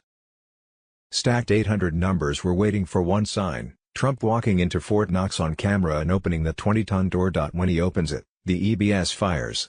The EBS fires, locking the QFS. When the QFS locks your debt disappears. When your debt is gone, you are liberated. They kept you a slave for 53 years. Every dollar you owed was a lie. Every interest payment was theft. The guy who said they steal a lot is about to prove it live on television. Trump stood before the United Nations on September 23 and said what no president has ever said: any system that results in the mass trafficking of children is inherently evil. His administration has now rescued more than 60,000 of those children. Reunited 30,000 with their families. Mothers opening doors with tears in their eyes, seeing sons and daughters they thought they'd never see again. 60,000 found. 30,000 home. Where are the other 240,000? And Monday, May 18, 2026, CNBC, $2 billion Sinaloa cartel trucking empire crushed, 273 arrests, 52 tons of meth and 250 trucks seized in nationwide dawn raid. In a stunning early morning blitz across 12 states, federal agents dismantled Southwest Logistics, a trusted trucking giant used by Walmart and Costco, exposing how the Sinaloa cartel had hijacked America's supply chains for years. Agents intercepted 250 trucks equipped with hidden compartments, seizing 52 tons of methamphetamine cleverly concealed beneath produce crates and inside trailer walls. The operation arrested 273 suspects, including executives, mechanics, and complicit drivers. Cross-country drug pipeline. What looked like normal American logistics was actually a sophisticated cartel operation that moved tons of poison nationwide while maintaining a flawless public safety record as cover. They weaponized everyday trucking to flood the country with meth. Federal agents just took the highways back. 273 arrests. 52 tons of meth off the roads. A $2 billion criminal empire shattered. The largest cartel infiltration of U.S. logistics ever uncovered is now in ruins. The road of death just got shut down, hard. Oh, Monday, May 18, 2026, Wells Fargo is turning the air you breathe into a nanobot surveillance prison to own your body and money. Patented smart dust will make every breath a biometric payment slave scan. US 113546666B1, they call it smart dust. JFK awakening on Telegram. Tiny airborne MEMS devices. Microscopic sensors smaller than a grain of sand. These motes get released into the air around you. They swarm like invisible demons. They read your biometrics in real time. Heart rate, body temperature, voice patterns, motion signatures, facial images, even your electromagnetic field. All captured while you stand there thinking you are just buying coffee. These particles network together in midair. They form a temporary surveillance cloud around your body. They generate a unique authentication key from your living biology. Then they beam it back to approve your payment. Match the profile. Payment approved. Do not match. You get flagged as a threat. This is not science fiction. One of America's biggest banks patented it. Granted June 7, 2022. Originally a military battlefield spying tool. Now deployed for everyday banking convenience. Breathe it in at the ATM. Inhale it at the store. It floats in the shared air around everyone. Invisible. Deniable. Always watching. Always verifying. Always reporting back. They filed this back in 2016. While the public was distracted with apps and digital wallets. The banks were building the ultimate control system. Payment equals total biometric surrender. Next time your transaction goes through seamlessly, ask yourself, how many of these smart dust particles just mapped your vitals and fed your data into the grid? Israel is last. Monday, May 18, 2026. Thomas Massie says his election will decide whether Israel can continue buying off future American politicians. Israel is now expected to spend nearly $20 million to destroy Massie politically after he exposed the Epstein files. Massie warns that Israel has become one of the biggest threats to American politics and says the influence must be stopped immediately. They get our tax dollars. Q election fraud. Monday, May 18, 2026. Arizona. After the 2020 Arizona election, Republicans were granted access to examine duplicate ballots and found that 2% off all ballots examined were switched from Trump to Biden or just taken away from Trump altogether for no reason. The Biden electors then called a special emergency hearing with the judge in an attempt to only have their attorneys examine the ballots and be kept secret from the public. This ridiculous request tells you everything you need to know. The 2020 election was stolen. Our Monday, May 18, 2026. Jovan Pulitzer drops all the data and evidence of foreign election interference in the 2020 election. Edward Snowden on Telegram. 65 foreign countries participated in attacking 7 key states and over 600 county polling locations. The Chinese Communist Party, CCP, systematically gained control over the U.S. election system. Described as a national security emergency, the CCP leveraged financial, non-governmental, and foreign allies, including Venezuela, to acquire influence and control over U.S. voting infrastructure in at least 28 states. Electronic voting machines were compromised and cannot be trusted to provide an accurate vote count. Millions of invalid ballots were inserted into the election. Voting irregularities and fraud occurred in 8 states: Michigan, Pennsylvania, Wisconsin, Minnesota, Georgia, Nevada, Arizona, and New Mexico. Media reported hand counts are not real hand counts and are easily subverted. Removing the invalid ballots and forensically auditing the paper ballots would change the certified 2020 election outcomes at all levels: president, senators, congressional representatives. The only way to determine the real winners and restore confidence is a forensic audit of the paper ballots, the public's property, required to be held for 22 months. Pulitzer worked with Colonel Phil Waldron's team on this vetted data. The full report was released in January 2021 and is more than enough evidence to understand that our elections are compromised and that the 2020 election was stolen. Monday, May 18, 2026. John Christie Electric Generator generates 24 kilowatts of free electricity. Emergency broadcast system on Telegram. The John Christie electric generator was shown to the world in 2001, a device capable of generating a full 24 kilowatts of electricity.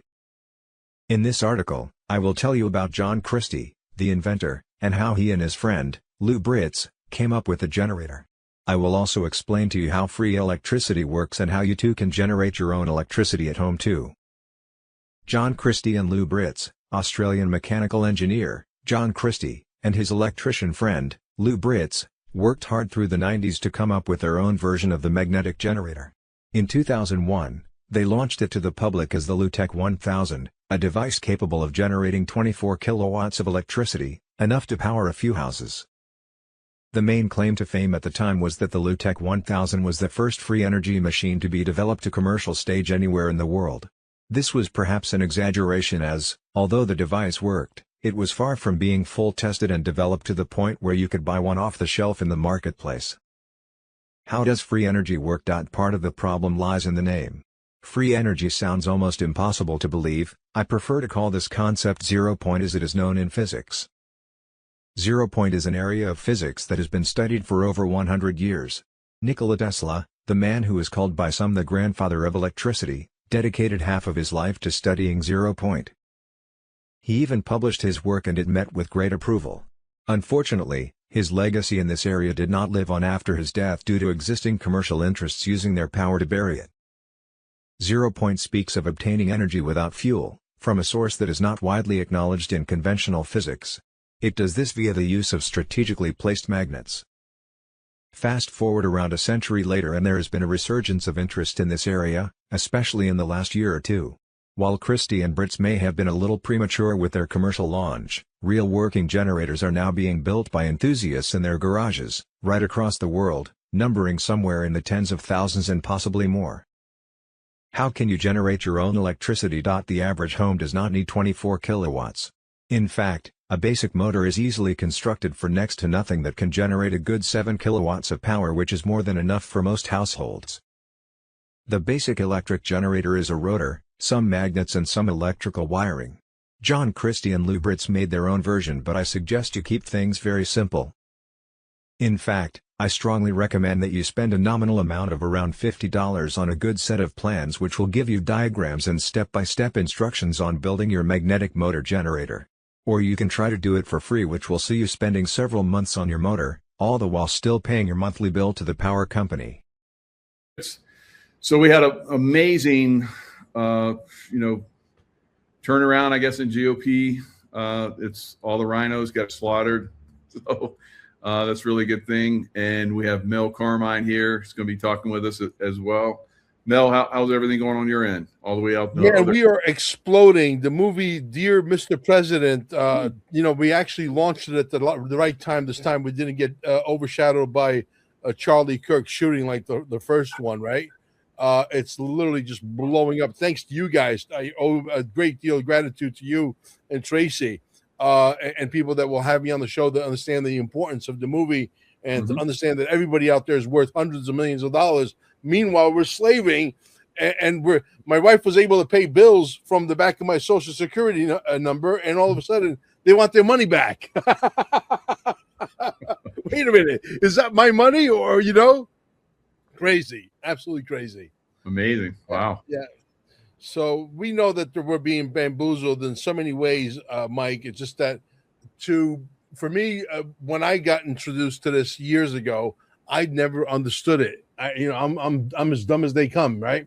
And so when I did understand it, I said, okay, now I'm going to make a movie and make it really, really dumbed down so that everybody can understand it. You have no idea the amount of people calling me saying, Mel, I understand the movie for the first time. I understand the concept. I understand what they're doing to us. I never was able to understand. I thought I was the only one, right? But now it's really growing a tremendous amount of legs.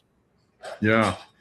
Now there was a lot of people. It might have been the same time frame that were backdooring some of those institutions. There were like cheat codes and so forth that people had, and they're like, well, let me try it. So they went in. I know people that actually went in and they used it, and they talked to somebody. It's like, I want to pay this bill off, and they're like, okay, and they paid off all these bills, and I mean, credit cards, all kind of crazy stuff, and then they stopped and said, well, we don't push it too far. And then they closed that door. And they're like, dang it, I should have gone all the way. I should have done all my bills, everything. So right. Well, my wife paid off $2,389. My friend Bill in Boca Raton. This is a team of 8 people. They went in all at the same time. Yeah. My friend Bill in Boca Raton paid like $8,200. My friend Molly paid off a old bill, $33,000 credit card bill, and everybody got a receipt back saying it's successful. And 4 days later, they want their money back. But I heard now that if you do it and you push the envelope more than once, you get a knock on the door after like the third, fourth time. If you keep being persistent, you get a knock at the door by the FBI, which stands for Forever Bother Italians, right? So, yeah. So yeah, so it's ridiculous. But I just talked to Senator Fincham. I said, do you think that we can get some of that money back? As a matter of fact, his show goes live tonight. Nice. Yeah, and he said yes, because I believe we're going to get a lot of that money back, maybe all of it. Well, I know that when I looked at mine, I had hundreds of millions of bonds. So I'm like, yeah, I'd like to get a little piece of that. So, well, we all drive with this driver's license and registration and all of this stuff, marriage license, divorce license. Then you get remarried. You want to go fishing, you're going to need a fishing license. You want to go hunting, you need a hunting license. You get a speeding ticket, a parking ticket. You go through the stop sign ticket. All of this stuff that you sign for gets that your social security number and the corporation that they set up in your name with the all caps names. Your social security number is your bond number. That's the number that's being traded on the stock exchange. And they're making interest, compound interest on top of compound, on top of compound. By the time you get to be in high school, you're worth $182 million. And you don't know it. Wow. Right? So it is crazy what they're doing. Now, I hate to say it, but a lot of the cops out there that know how the game is played, they know what they're doing. They know that this is illegal. You're part of a felony. And that means if you know about it, you are complicit in crime. Yeah. Right? So the other half don't know. Maybe, I don't know. I mean, like, are we the only guys that have internet, Mike? No, because I shared that information. It was a long time ago. It was like 4 or 5 years ago. And it was, you put in, I think you're right. You put in, there was a code and you put in your social security number and then it would show you your bonds. Right. And most of my bonds were in the UK, but other people had bonds. Like a lot of the ladies, I don't know why, but a lot of the ladies that looked at it, their bonds were in China. Wow. Yeah. Well, we're all registered in the Vatican. We think, we celebrate 4th of July. We think we're free. We're not free. Your tax dollars, your hard-earned, supposedly, quote unquote, from that illegal corporation that's registered down there in Puerto Rico. I think they're called the IRS.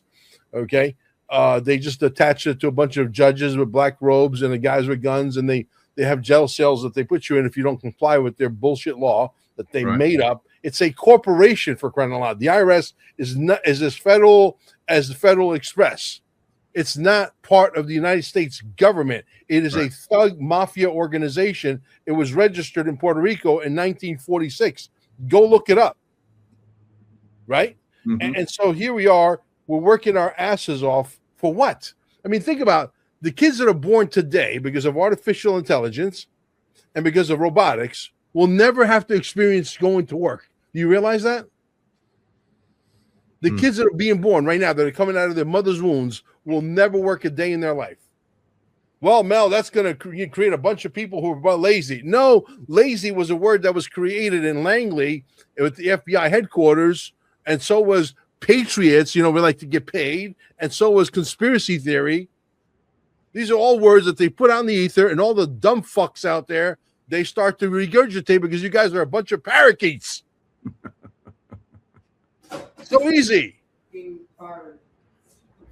Yeah. So how many people have you had that have watched it so far? Over 11,000. Wow. Yeah, and growing.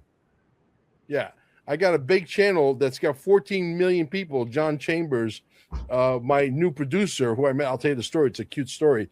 I get a call out of nowhere because he watched the movie. Find out the guy's, patriot, knows more than I do, and he wants to work, with me in some capacity. I said, hey, I need a producer. Boom, boom. He's down. My guy, Daniel Birch, is my new producer.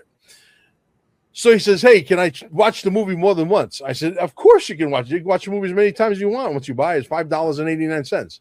Some people out there are having trouble, by the way, watching the movie. That's because you live in the middle of the woods in a log cabin. You got like 1/2 meg of internet. If that's the case, you can still watch the movie. Hit the pause button, all right, and let it load.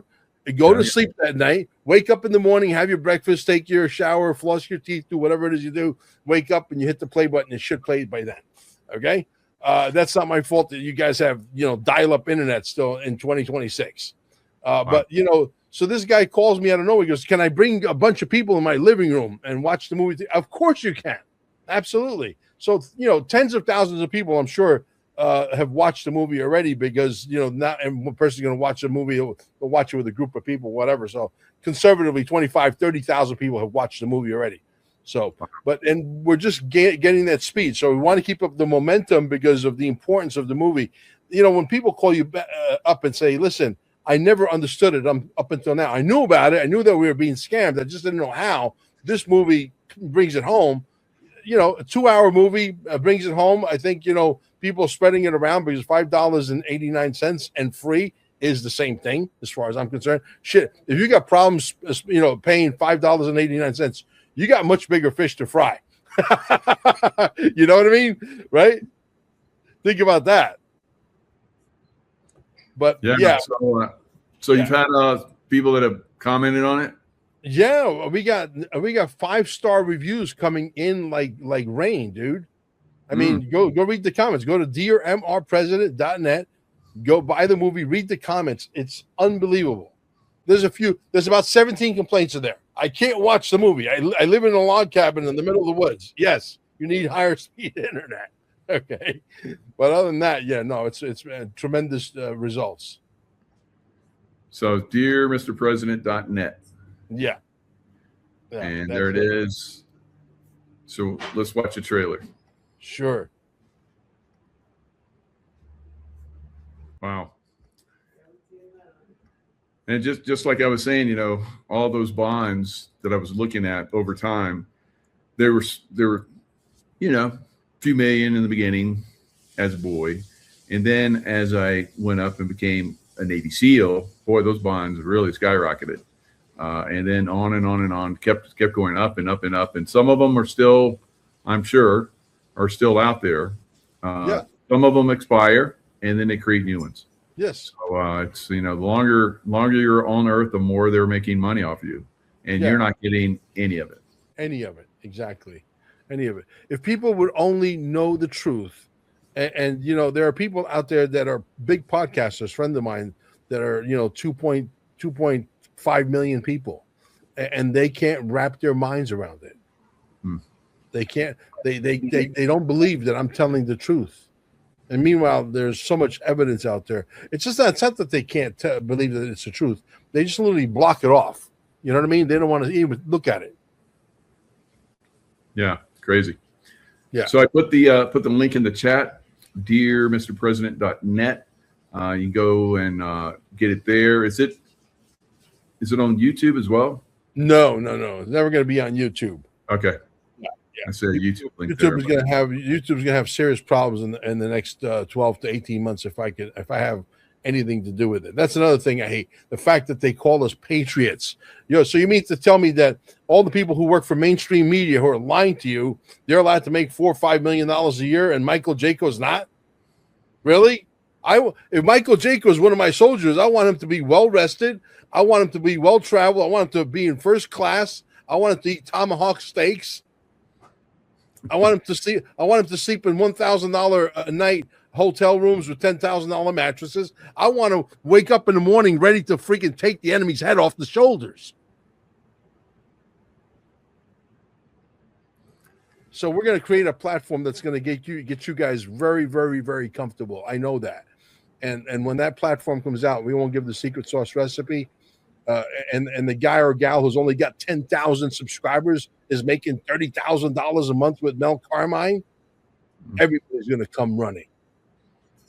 Everybody's going to come running and say goodbye to censorship of free speech. We're going to restore the republic. We're going to start with Mel Carmine and my platform, and it's coming. It's coming. Lovely.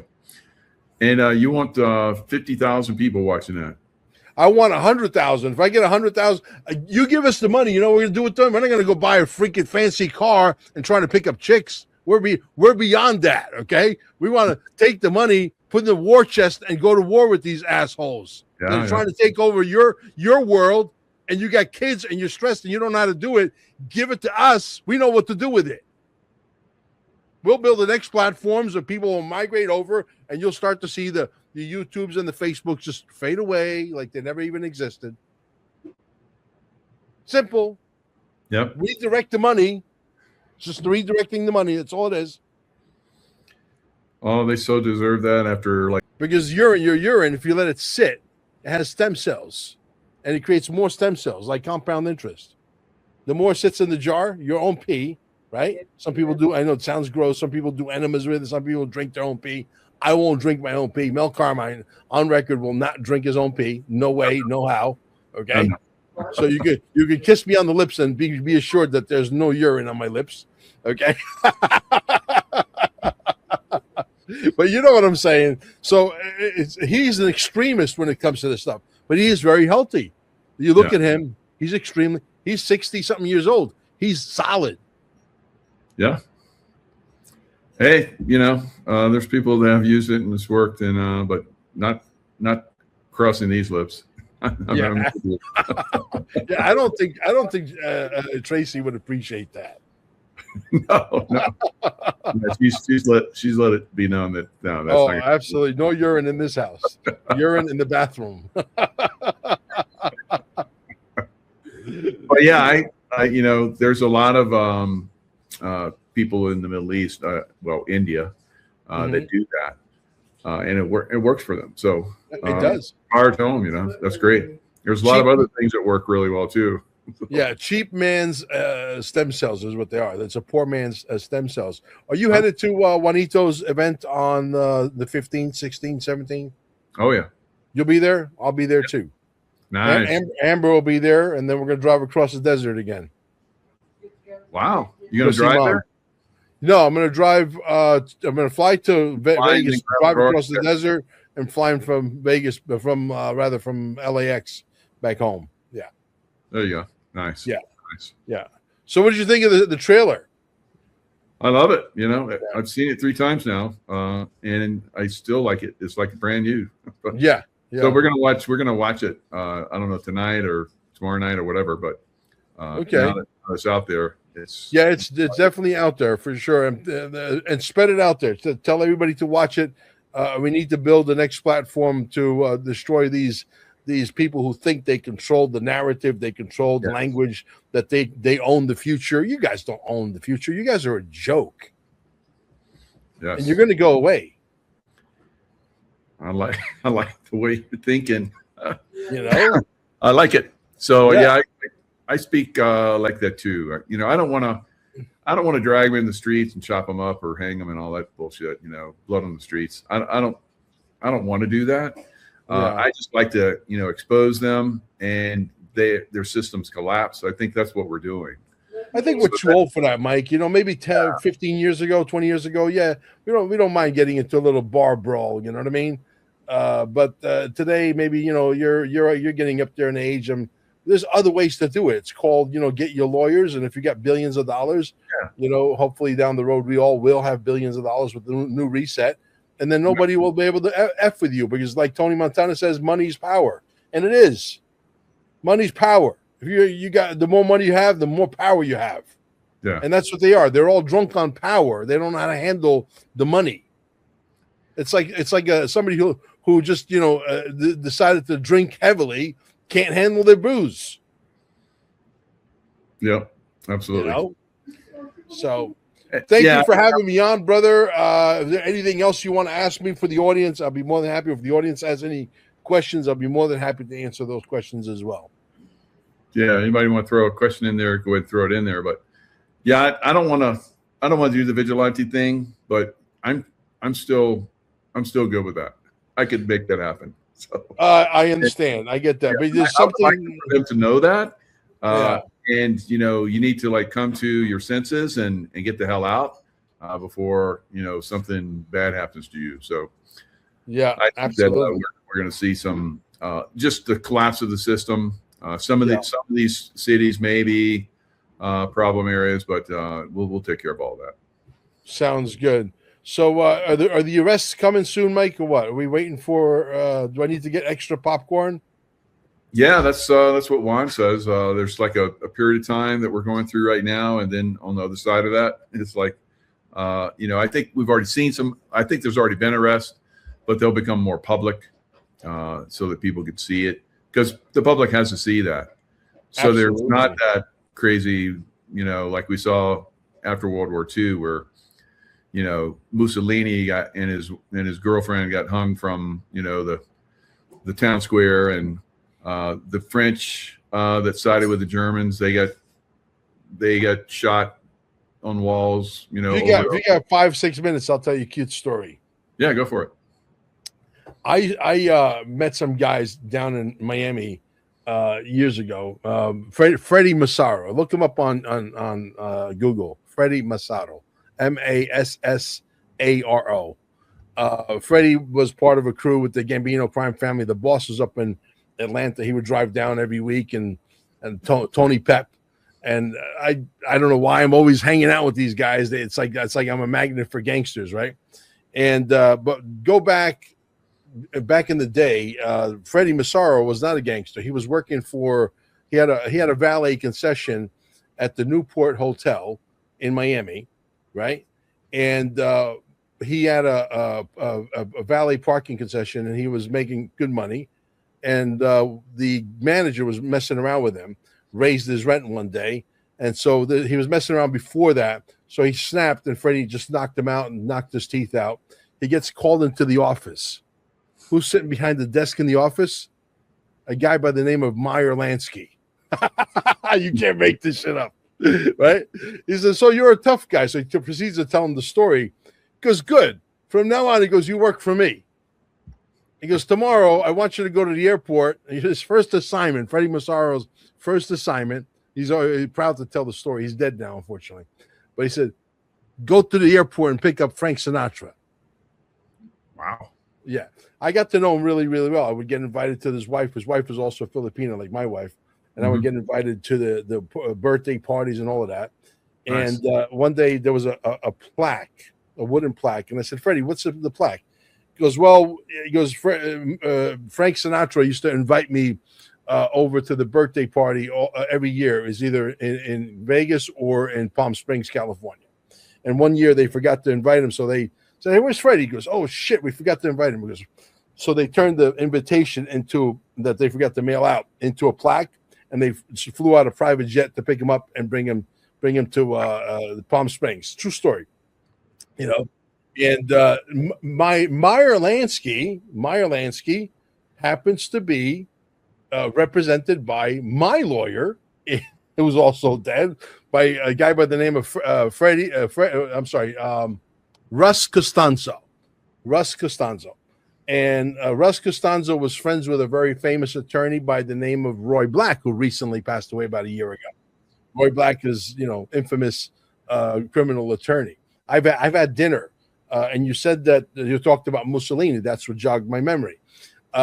Mussolini, my lawyer had an actual autographed picture of Mussolini on his 3-story, 2,000 square feet on each floor, so wow. 6,000 square feet. And as we go upstairs to have dinner all the time, he was going a little senile. And there's a picture of Mussolini. He goes, "That's a picture of Mussolini. That's an autographed picture made out to me personally." That's all by lawyer, right? True story. So Mussolini is actually related with yours truly, Sophia Loren. Oh, wow. Yeah. So one day when I'm actually coming back from California, I missed that dinner date because I got invited to a lot of dinner dates with Roy Black and Russ and the wife and the elite crew of Miami. Okay. And they love Mel Carmine, and especially Roy. Roy and I hit it off big time. And nice. I came home and I hit the play button. I remember those old cassette players, answering machines, right? And the message was, "Hey, we're having dinner with Sophia Loren. Will be here tonight. We hope that you can come over." And I missed it because I was on vacation in California. Imagine. So yeah, that's a pretty cute story. Yeah, no doubt. Yeah. So there's a question in here. How about the Canadian Social Security number? Yes, the Canadians are doing it. They have some of their countries got really smart, and they created their own variation of it, which is even more scammy. than the United States. New Zealand, United Kingdom, I know for sure. Australia, I know for sure as well. There's several countries that are doing this to their citizens, not just the United States. Ah, yeah. Yeah. Yeah, you would think. Yeah. Oh, yeah, of course. Good scams are always copied. Don't you know that? Gotta be. Yeah, it's one hell of a scam. Let me tell you, they got one hell of a racket going on. Yeah. Crazy. People don't realize it. Yeah. All right, Mel. Thanks for that movie. Brother, tell them to go to dearmrpresident.net and watch the movie, and tell them to spread it around like confettis. Absolutely. All right. We'll see you in Vegas. We don't see you soon. Got it. I'll see you soon. Bye-bye. Thank you. Sure. All right. Always love having Mel on. It's always got great information. Now, there's from that election that we just had, well, primary, not really election, but I guess in their area was a election, several states. We had some pretty key things happen in Kentucky. Of course, we saw Thomas Massey in Kentucky was taken out by former Navy SEAL that I used to work with, Ed Gow Ryan. So I was calling him Rain because we used to call him both, and he wouldn't care because he was that kind of guy. He's like, whatever, guys, whatever you call me. So I would call him Ed. Of course, he's an officer, but in the SEAL teams, we're on first name basis for the most part, unless we're around other groups that are a little bit more highfalutin or whatever, or we're in special situations. Then I would call him Commander. And so I think he retired as a captain. He was pretty way up there. 20 years. He got 4 or 5 awards that were, what is it? You got Silver Star, and then you got the one just below that is anyway, he was well placed. And I was surprised he didn't go on to do Admiral, but maybe he just got tired of working in the system. So he moved on and he went back to the farm because he's a big old farm boy. And so we kind of like, we all give each other shit. So we call him like, corn, big old cornbread, because he was like huge. He's a huge guy. And so it was pretty cool to see him be successful. So what I like about this, and what I think everybody needs to take away from this, because a lot of people, are kind of, they thought Massey was supporting them and doing the things that they liked. He was running a front show, guys. And a lot of these guys do that. You see that with Tucker Carlson and some of these other influencers. They've been giving us a front, right? And then behind the scenes have been sabotaging the hell out of us. So Massey was definitely, in my opinion, doing that. So maybe there were some things that he was supporting that you believed in. That's what they do. They come out and they support things that they know that people are going to like. And on the other side of that, they're backstabbing us, right? So he stabbed us on a lot of, things that needed to go forward. And that's why President Trump was super pissed at him. Marjorie Taylor Greene, same thing. She was a big supporter of Massey, and they did stuff together, and then she resigned, and she made $174,000 a year for 5 years. She came into Congress with $700,000, and she left with, now some are saying somewhere between 10 to 25 million. It's like, what in the hell? All right, so they even say that she, if you do the Google search on it, Chat GPT or something like that, it's going to tell you that she acquired a lot of that money through being a congresswoman and getting insider information. And they have the right to do that. Laws for thee, but not for me. That's bullshit, right? So these people have been taking advantage of us for a long time. Massey was one of them. And now we have a Navy SEAL, a quiet spoken warrior that is now should be hopefully within, November, in a position where he can, overcome a lot of the crap that's been going on from these rhinos, Republican in name only. All right, so we need to see that. We see a lot of people that are subverting us in a lot of different areas. So we need quality, merit-based, like Ed Galrine, to move up and take those positions and move forward. Now, I could even see Ed going all the way to the top guys. He's got that capability because he's a true focused warrior, and he's the kind of guy that gets the job done. I was in combat action with him at SEAL Team 6, which is the highest level that you can achieve in the SEAL teams, Delta equivalent. And we were in combat in Panama.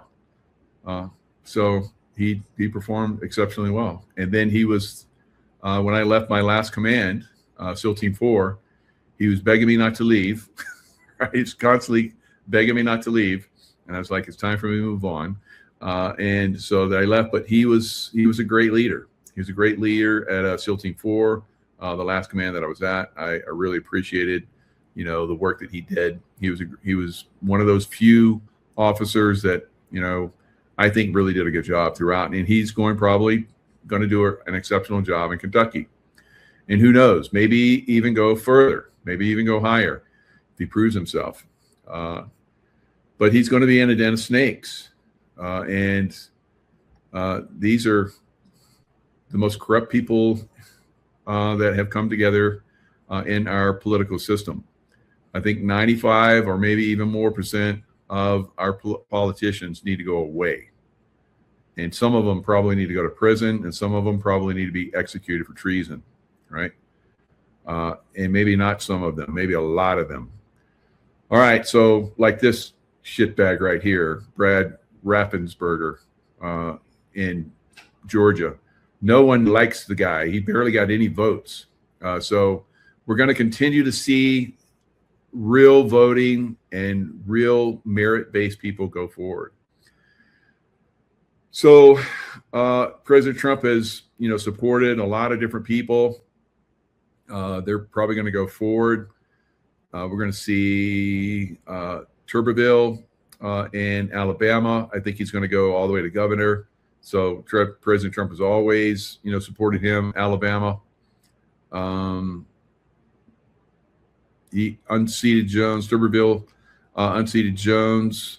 Doug Jones, former Alabama senator. And probably, because he's such a badass, probably Doug Jones is going to come back and take that seat. So I don't know. Maybe, maybe not. Maybe Barry Moore, who I think President Trump is supporting now. So there's going to be a lot of, merit-based people, I believe, that are going to move up and do really well. Pennsylvania, we'll probably see a Republican. I said the last election, maybe a couple elections ago, I don't know, where they had, a governorship and, runoff in Pennsylvania. I said that it was going to be taken by a Republican, and it wasn't. And people had asked me about this one guy. He says, you think he's going to run? And I said, yeah, he's going to run and he's going to win. I believe he won, and they stole it from him. So we're probably going to find out a lot of that, going forward. 2020, it's not over yet, is going to be not just for the election steal for Trump, but also for everybody that's having hopefully it's no more having had an election stolen from them. Yep. Tara Jones, you would know of everyone because you were very much involved in the politics there during that time frame. So Tara Jones, he's a rat. Yep. He's a dirty, rotten rat. He's a nasty, dirty, rotten rat. All right. So Rattensberger.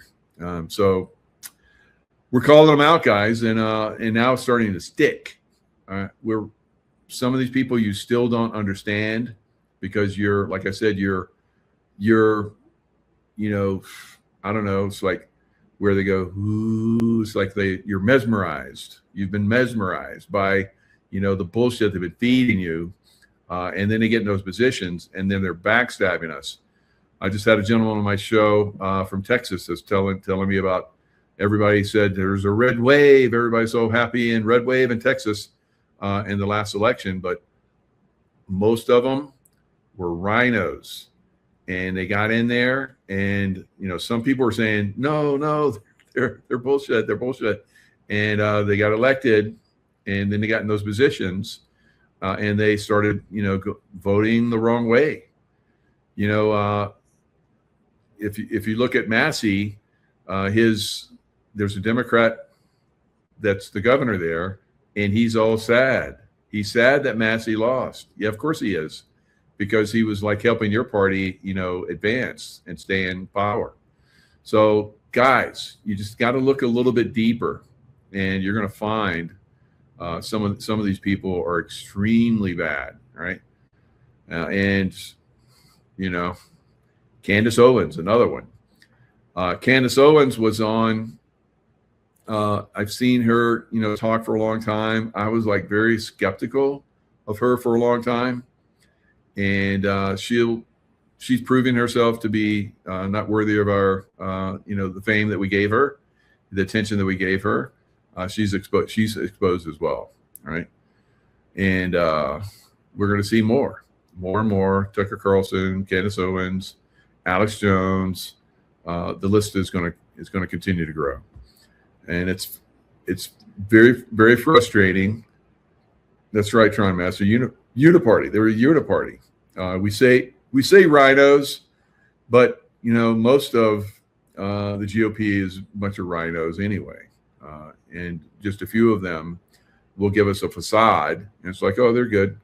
It's like Fox News. Remember when I remember when CNN first came out, and I remember doing the Panama invasion, and we would be glued to the TV watching CNN. Because CNN's reporting, you know, Central Intelligence. But of course, we're working with the CIA, SEAL Team 6, and they're giving us missions and so forth, which some of them were stupid and sucked. But for the most part, we were watching CNN. And then for years afterwards, in the team rooms at SEAL Team 6, in the commander's office, in the intelligence department, they had CNN running because it used to be good. And then it wasn't. And then the TV started getting turned off, or they started going to Fox News. So we went with Fox News. And then in the last couple elections with Trump, we were like, Fox News, nope. And then the last election, definitely, where they were calling races the moment they were over, like in Arizona and some of the other places. California, of course, it's always been corrupt, and they call the races for themselves all the time. But we all saw that Fox News was corrupt. So it's a vibrational frequency information. What I'm talking about and what you're listening to and what you observe and what you follow and so forth, it's all vibrational frequency. So I would be eventually I would watch. I'd be at the gym and I'd be working out, and I'd move to another piece of equipment, and I'm working out. I think it's on Fox News, and I'm like, why does this news suck so bad? And then it would be like CNN, and I'm like, oh, okay. I was overseas, and a lot of when terrorists were doing attacks in the Middle East and so forth, and CNN was the only one that they would show, because CNN was basically on a communist news network. So in the Middle East, they're basically all communist, right? So they would not allow Fox News. So it was very frustrating. So I just stopped watching news. I would watch BBC or something like that, which was not any better, but a little bit better because it's world news, I guess. But even that I started to see as corrupt. So I stopped watching CNN, stopped watching the BBC. The Economist, all these different magazines and news channels that I used to watch. Drudge Report, used to always go to Drudge Report for online information. That's shit now. What happened to conservative news? Conservative news was the thing, and then it, like human consciousness, we start getting lazy. We start depending on this is a pattern throughout history. We start getting lazy, and we start depending on the government to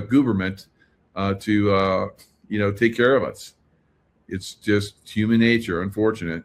I've never been of that mindset, but most people are. This way we normally evolve, and then there's people like me and there's most of you that push back. That's like, oh no, we're not going to put up with this bullshit anymore. You guys are pushing us into a dystopian, society where everything is controlled and manipulated by the government, German government. We're not going to allow it. We constantly start pushing back. I was overseas my whole career, 35 years, fighting to keep America free. And then I come back and I find out that we've been infiltrated and the enemy's within. And it's worse than anything else that I was fighting out there, guys. Although a lot of you are like, well, why aren't we bombing them? There's other ways that wars are being fought right now. And this information that we're sharing is the most valuable thing that we have right now, because we can expose them and collapse their system. We've been doing that.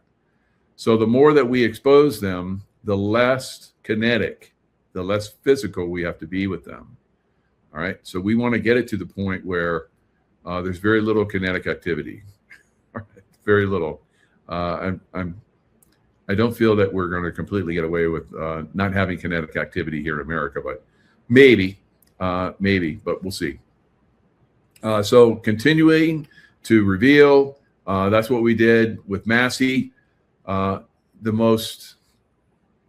money was pumped into that race than any congressional race in U.S. history, right? And I think the good side won.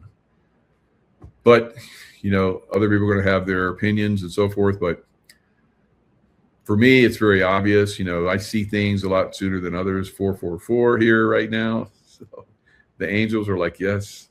And it's Epoch Times is good. Yeah, I agree. I go to that. I'm subscribed to that. Lifetime, actually. I have a lifetime membership of Epoch. So that's really good. Now, occasionally I watch Fox News, but not for long, because same thing, frequency rise, it's not good. So I'll just go on. If there's some kind of monumental event, then I'll usually I go to the internet, right? But I don't do any news channels. Rarely do news channels these days, right? And the only one that I do, if I do one, is still Fox News, but I have to be very, very selective of what I pay attention to on Fox News, right? So it's a mess out there, and we're cleaning it up. It is happening. We just saw this, but I think the election in November will be a major monumental event. So I think it will be Fox equals 666, Trimester. So yeah, pretty much. So Mary Ellen Johnson, yourself, I don't think his congressional counterpart will be getting on her knees anymore for Massey. How about that? Yeah. Whoa, Mary Ellen. Ooh. So yeah, tell it. All right. So so Katie Lee,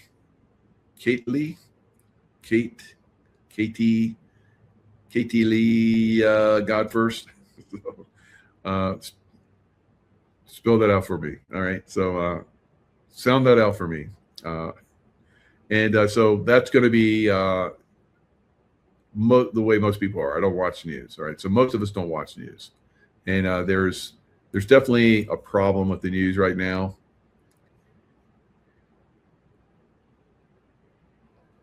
Katie Laya got first. So got first. We'll call you got first. Just spell it out for me. Sound it out. Kate Talia. Is it Kate Talia? Katie's asking. Kate Talia. Catelia. All right. It's Spanish name. Okay. Catelia.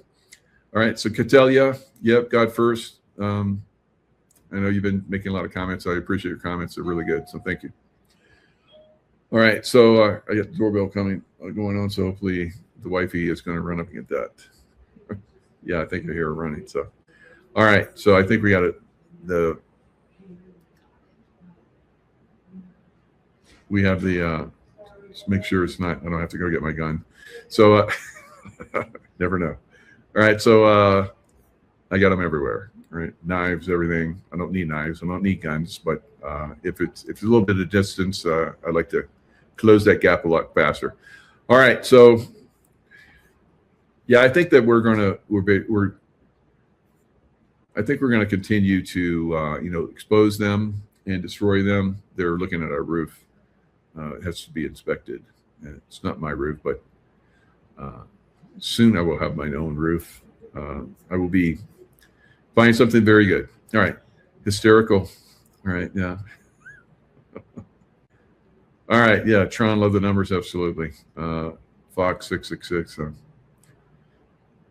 And I think that, what we see in the future is going to be a lot different from what we're having right now.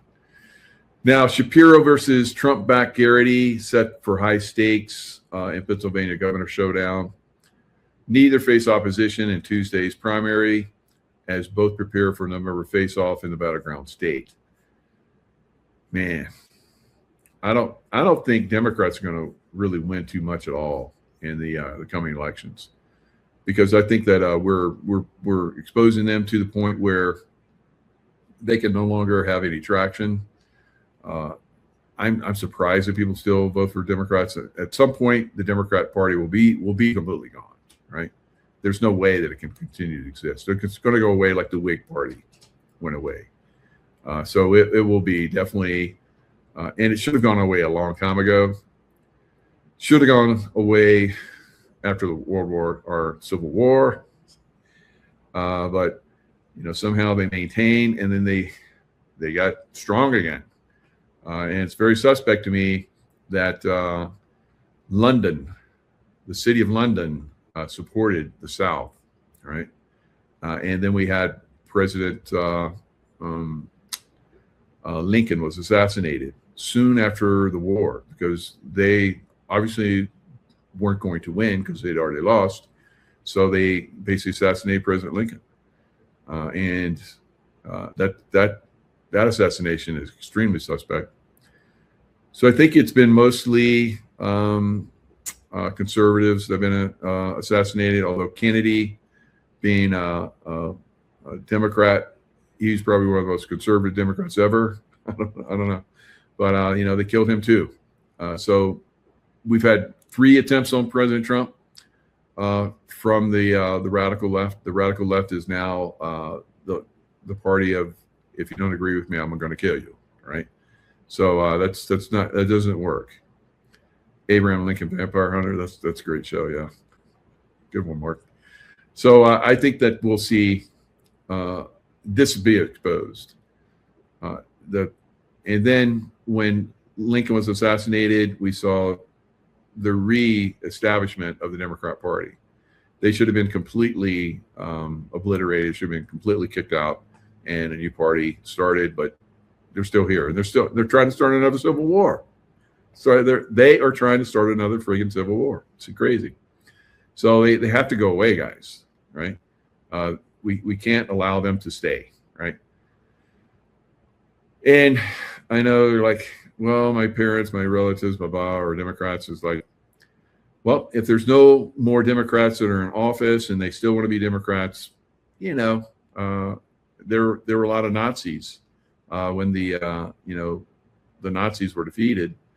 There were a lot of Nazis who just took all their paraphernalia and and went underground with it. Scott Ritter talked about how when he was a kid, he went and he was playing with one of his buddies in Germany, and of course West Germany, and so his friend took him downstairs into the basement, and there was like all this Nazi paraphernalia down in the basement, and the dad came down and kicked him out, and he could never go down there again.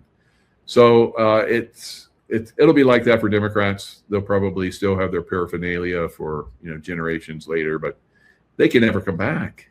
It can never come back, guys. Once it's gone for good, and it will be obliterated, going forward. So it's proven itself over and over again to be the party of fraud and desolation. You look at all the cities that the Democrats run, and they're all shitbag holes, right?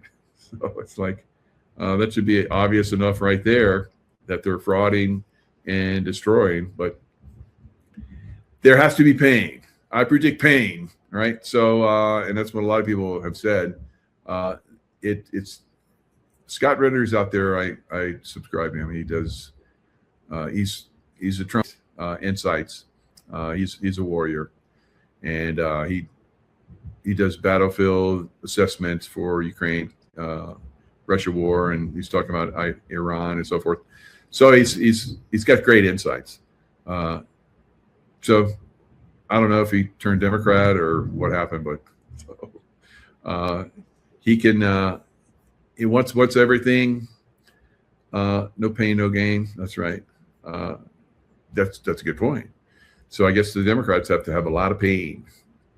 I predict pain and lots of pain for the Democrats until they see the evil of their ways and finally, break free from that horrific party. But again, both parties need to go away. Republican Party is like uniparty. Lots of rhinos have cesspooled it, right? Swamped it, right? Drain that swamp, and you're gonna well, there'll be a lot of Republicans left. No, probably won't be hardly any, right? And some of the ones that, McGregor also took a left turn as well. It's crazy, right? He used to work for Trump, right? He was in Trump administration in the last go around. So it's interesting to see, where people go in their,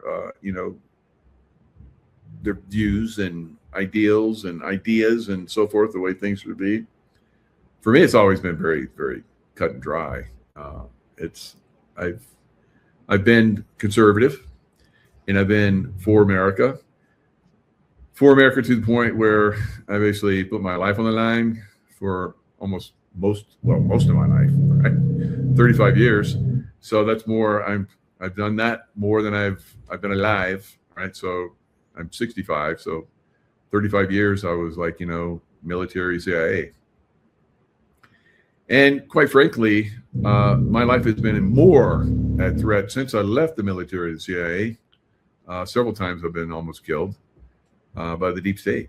So I was better off in the military and the CIA than I am now, giving out information and telling everybody. So I just did this great show, and basically what we were talking about was that we're pretty much focused on the Republicans because the Democrats are so beyond stupid and so beyond effed up that there's no reason to focus on them. So I had this guy on. It's called Dr. McKenzie. So Dr. McKenzie, great show, highly recommend it. So he blew it up. He blew it up, and he's a Texan, and it was amazing what he was talking about. Vibrator, yeah. Did you hear that vibration noise? That's there on the roof, like drilling. So, yeah. Or are you talking about something else, Ridge Runner? I don't know. All right. Yeah, I do have God's armor, but I do get impacted sometimes.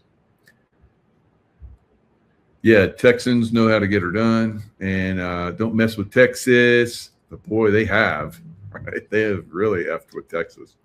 It used to be, you know, you mess with Texas, you die, or you know, yeah, Your Honor, I killed them because they needed killing, and okay then. Right? So that's the way it used to be in Texas, and the rest of the United States were like, damn, Texas is strong. I'm glad we're with Texas, the Republic of Texas, right? They have slowly crept in there and effed Texas up, guys. And you Texans know you're very frustrated, like I am. I don't like to see anyone, you know, impacted anywhere in America, and you know, because I fought for America for my whole life, pretty much. So you know, I'm very passionate about that, and I see, you know, the corruption. Democrat Party is by far the most corrupt of the two parties. It destroys cities. That's obvious. You don't have to look far. It's every major city that's been, you know, under Democrat rule. For most of the major cities in America have been under Democrat rule for like decades and decades and decades, right? So because they have all those people in those big cities, and then you have those of us in the countryside, land spreading out so far and wide. Keep Manhattan, just give me that countryside. Dun, dun, dun, dun, dun, dun, dun. So it is, most of America is red. Most counties in America are red.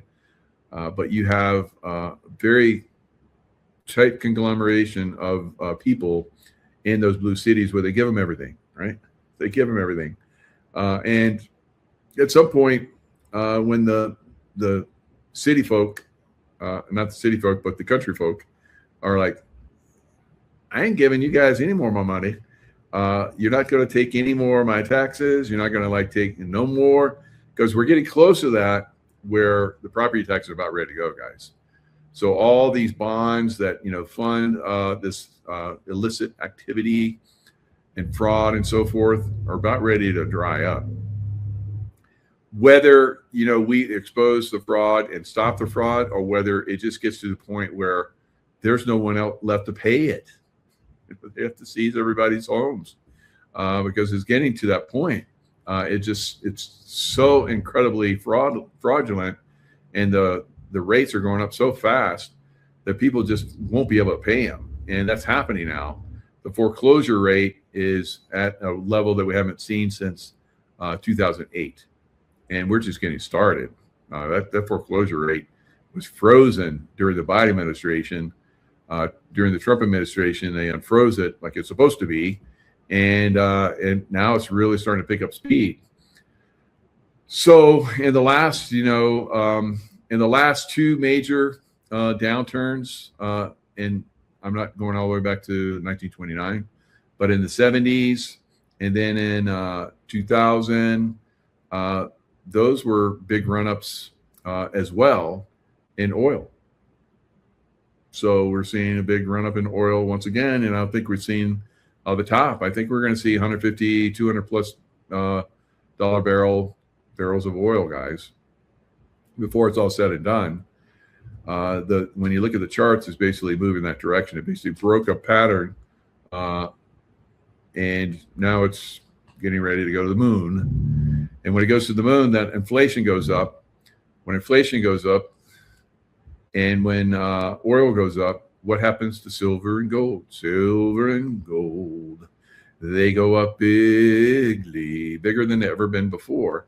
So when the last, when you look at 2000 and the 70s stock market crashes, those are stock market crashes, and you had oil going up, right? And gold and silver went crazy. All right. So now you're seeing gold and silver go to levels we've never seen before, ever. And it was like around $50 was the level. We had 100 and, you know, what, 21? We're almost, we more than doubled it, almost tripled the old pattern. And we're just getting started, because when this stock market does go down it's not going to go down just because stocks are overvalued, like we saw in the 2000 boom, and the NASDAQ is AI stocks are like going crazy, just like in 2000, way overvalued. I said this would happen. We haven't seen the top yet, so we're going to see pullback. Everybody's going to be, and I as well. I will question whether this is where it's going to turn down, but I think we're going to keep getting surprised. It's going to keep going higher and higher and higher. A little bit of pullback. It shouldn't get a big pullback, but it's going to get a little bit of pullback, and everybody's going to jump in like they did during 2000. Every pullback was a buying opportunity, and that's worked for everybody over the last, I think almost a decade, right? So maybe even longer. So people are going to keep buying that pullback, and what do you think is going to happen eventually? Eventually, that pullback is going to keep going the other way. And people are going to be like, it's always paid off to do buy the pullback, so they'll keep buying, and they'll keep putting their money to work, and eventually they're going to get slaughtered. Right? Pigs get slaughtered, and we're going to have a lot of piglets that are going to be slaughtered in this next downturn, because it always happens. It always happens. It's the way. It's the same thing in consciousness. It always happens. So now, the thing that's pushing it down, remember in 2008 when we had the Great Recession, it should have been a depression, but Great Recession, it was about housing. So we've had one of the biggest crashes in commercial real estate already, and that's not letting up. And now we're moving into residential homes, which are crashing all over the country now and picking up speed in some areas, and will continue to go down 80%, just like they've done in the past. All right. And maybe more, because this one's going to be not only the housing crash, but also the stock market crash and the bonds are going to crash. You have a trifecta that's coming, that's working against us. It's going to be the biggest downturn ever, right? So what is going to happen to, do I smell bacon? Very good, Mary Ellen. Yes. And it's normally bacon smells good, but this is not going to smell so good. All right. It's going to be, anyway, human piggies. All right. So we don't want any of that. All right. So that's going to be quite nasty.